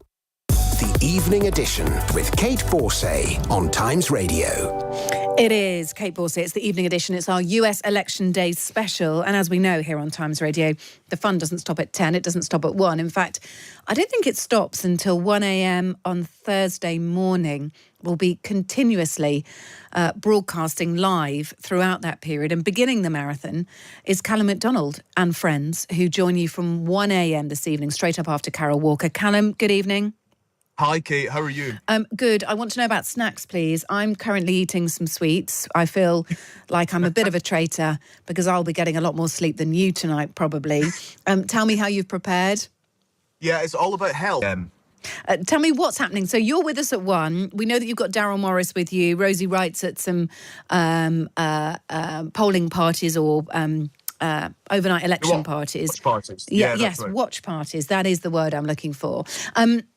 How are you covering it? Because, of course, the brilliant thing about this election is not only is it massive, it's quite weighty, and you don't know what you're going to get and when, and sometimes it can tell you a lot, sometimes you can know a lot by 4 a.m, sometimes you can know nothing at all. How are you handling it?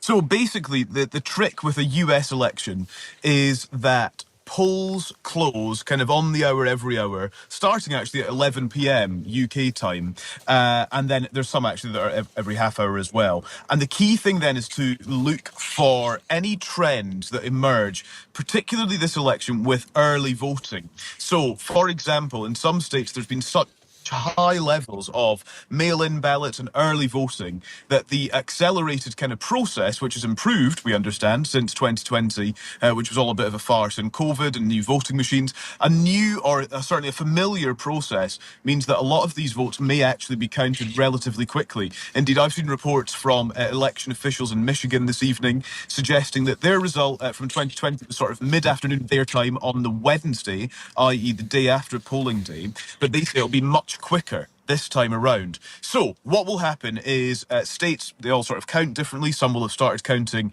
the mail-in ballot already, but they will work their way through counting those votes. And then we will get projections. This is the way it works because of the kind of certification process that goes on for weeks and months beyond this, and that's what January the 6th kind of became famous for. But we will get projections then from media, from the AP news agency. They're the ones who kind of call projections. So when they are comfortable that a certain number of votes has been reached that makes it impossible for the other candidate to then overtake and win in that particular state, they will then project that state one way or the other. Now, as you say, this thing is so close, who knows how many we're going to get and when we're going to get them. But in theory, we'll be able to bring you quite a few over the course of the night, including some of the crucial swing states. Yeah, certainly. So we're looking at probably hearing from Georgia first of those swing states. The booths close at midnight.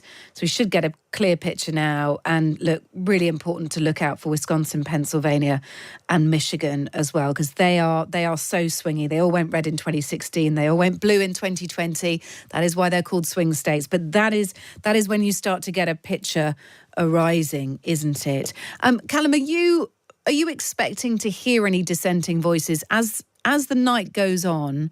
Do you think you are going to get any ripples of discontent, or is this too early a stage really to be talking about that? So what's difficult about this, I think, so I was chatting to somebody I know at CNN, and they had it from sources within the Trump campaign that they kind of acknowledge that the final declaration of a presidential winner probably isn't going to come, quickly. Now, I think that's all well and good. There are also reports of the last few weeks of Trump not really listening to his advisors and kind of forging his own path, which is completely unsurprising. That is the way he operates. That's what he does. And so I do wonder, actually, if there will be any sense of restraint or ability to contain that message, which has been bubbling throughout this campaign of just chipping away and undermining the integrity of whatever outcome. We'll remember from 2020 that in the middle of the night, basically, I think it was about 2 or 3 a.m. local time, Trump sort of appeared to declare victory. And that was kind of without any credibility at all at that point. So there is something of the kind of loose cannon nature of Trump to be aware of, and indeed his supporters and his surrogates and people on his campaign team, people who profess to speak for him, other members of the Republican Party who have kind of been stoking concerns about the validity of whatever the outcome is. I think one thing that will put that to bed is if it's a really clear win for Harris, and that at the moment, according to the polling, seems remarkably unlikely. It seems like it's going to be a really close run thing. But that is the only thing, perhaps, that would be able to put that sort of stuff to bed. Yeah. So I just wonder if the discontent will emerge over the course of the night, particularly in the aftermath of early results. You mentioned Georgia. The other one to look out for is North Carolina. And if we get any indication of a sort of even a Trump struggle in somewhere like North Carolina, that would be indicative of a difficult That's very night. indicative. Yeah. And it could kind of fuel a bit of discontent / resentment at that point too. So a big watch on whether Donald Trump will declare victory prematurely. That is what I've been hearing tonight from sort of people fed into some of Trump's advisors, that he may well be punchy and do that. What does that mean, though? Big question marks about whether he'll jump in too early on that.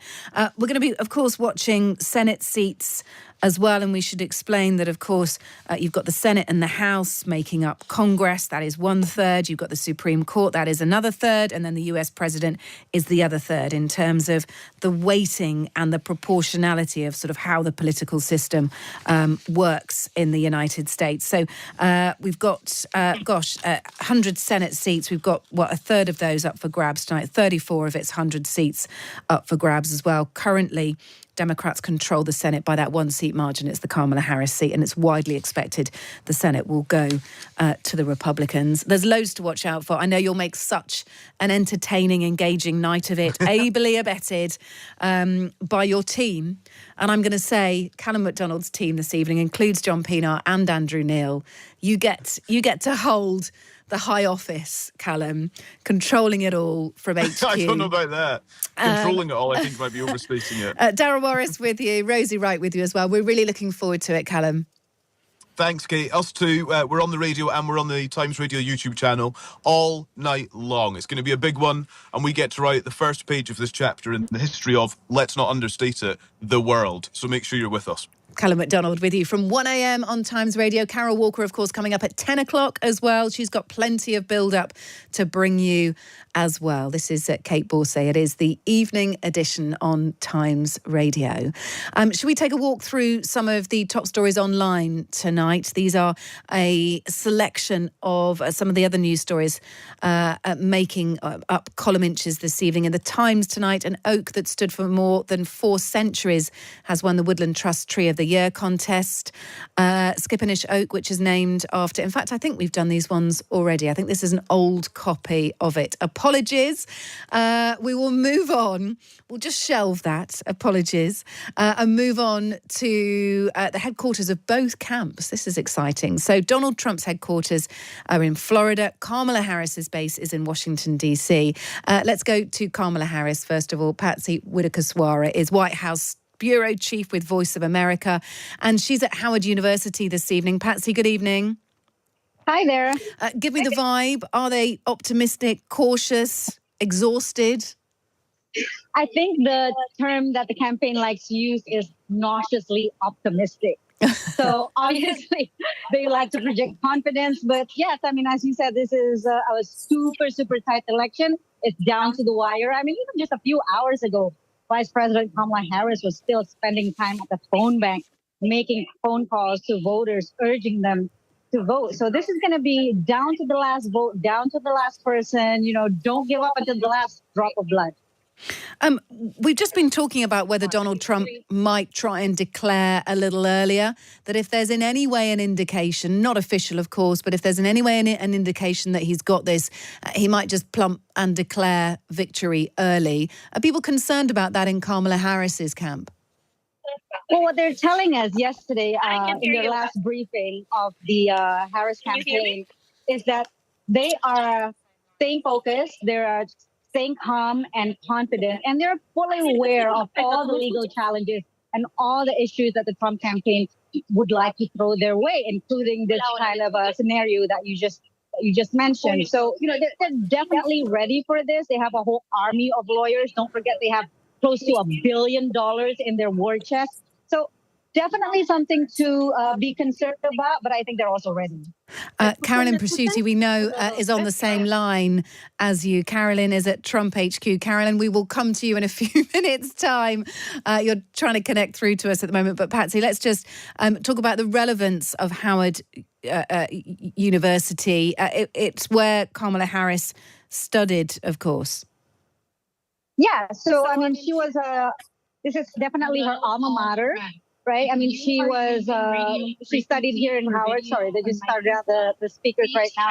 And she has a lot of personal and professional connections to this institution. It's obviously a historically Black university. Her campaign says that it reflects her commitment to inclusion and diversity. I mean, there were initially talks about having the election night headquarters in Philadelphia, Pennsylvania, but it perhaps shows a little bit of a question mark in terms of, are they going to win Pennsylvania? Because obviously it's not going to be a good look if the election night headquarters is in Philadelphia and they do not win Pennsylvania. And of course, we don't know who's going to win Pennsylvania until perhaps much later, if not tomorrow or in a couple of days, because Pennsylvania has this funny rule where you're not allowed to count ballots, mail-in ballots, until 7 a.m. of election day. That means machines have to open the envelopes, people have to tabulate and check the votes and, verify and everything else. So Pennsylvania could take a while. All right. Well, listen, we will leave it there. Patsy Widakuswara, thank you for being with us. White House Bureau Chief with Voice of America. She's at Howard University. That's Kamala Harris's base where her watch party will take place as the results roll in. Carolyn Presutti is at the Trump HQ. She's senior Washington TV correspondent with Voice of America. She's in Florida, Mar-a-Lago. Carolyn, good evening. Good evening to you, Kate. Good to be with you tonight. Tell me a little bit about the atmosphere there at Mar-a-Lago. So we are currently inside the Palm Beach County Convention Center, which is actually in West Palm Beach, Florida. And this is an enormous convention center. people just started arriving. So we have maybe, 50 people kind of gathered near the stage. But as for the media, there are about 200 of us. And I've spoken to a lot of people from various countries around the world. I've spoken to several from the UK. I've spoken to someone from Lebanon, from Israel, from Asia, from the Middle East. All over the world has its eyes on this election tonight. We're expecting former President Donald Trump to address this crowd.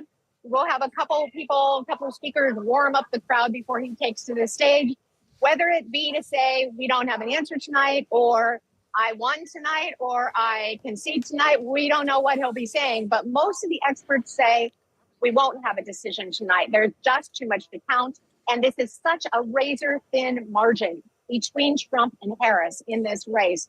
Everyone says we'll be in it for the long term. I heard you say that you're going to be on the air all night. We will be here all night, too, waiting for results. Yeah, certainly. Look, when do we get the first indication? When do we know how close it is, or maybe not as the case may be? It could be that early indications show that it's a lot more convincing for Donald Trump than we might have thought, or a lot more convincing for Kamala Harris the other way. When might we get that first indicator? So right now in the United States, it's nearing 5 o'clock and the polls close at 7. So in about 2 hours, the polls on the East Coast will close.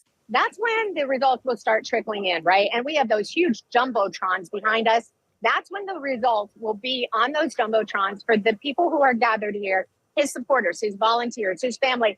That's when they'll start cheering when it looks like it's going towards Trump, or booing when it doesn't look like it's going towards Trump. So I think the first results will be those early voter results. Those, be they write-in or be they voting in person at the different poll locations. 83 million Americans did that early vote. Yeah. That's what we'll hear from first. However, Pennsylvania, that is a very rich electoral state with 19 electoral votes.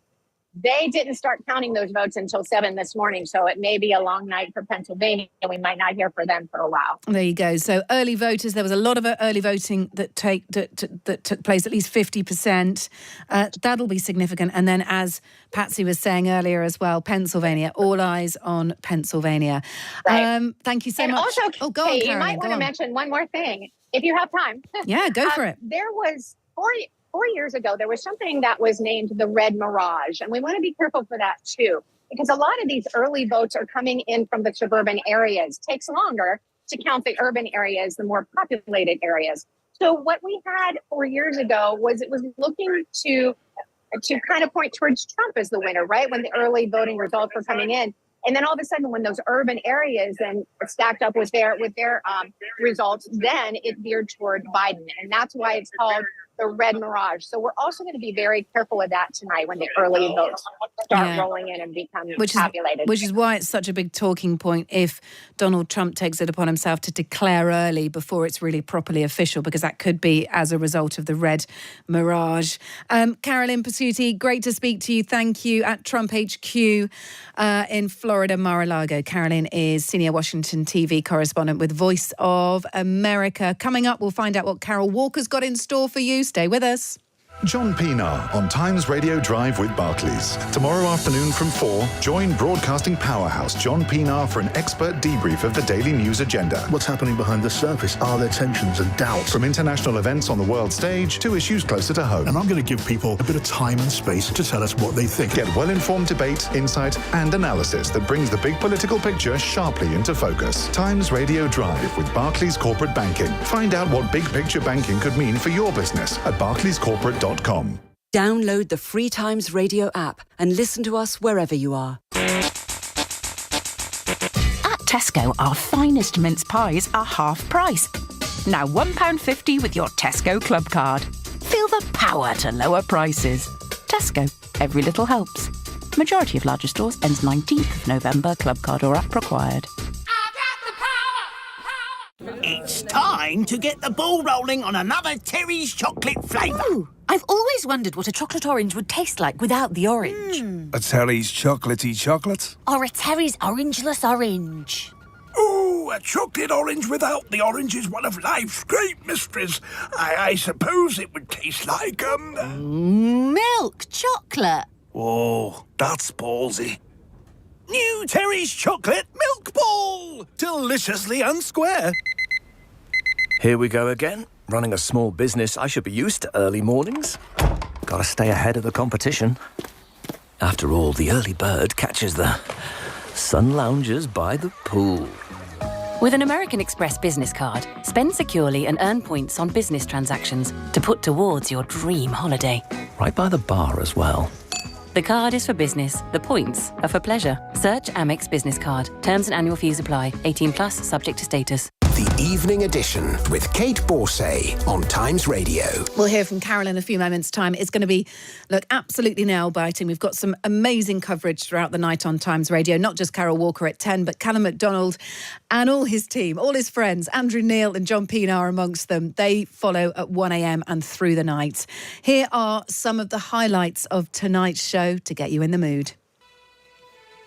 I really can't call this one. I really think it's very, very close indeed. I think Donald Trump has shown a real propensity to bring out those people who don't normally vote. They're not the known voters. So what we're seeing across the country is a really rare voter coming out. So listen, we got hard work to do, but here's the thing. We like hard work.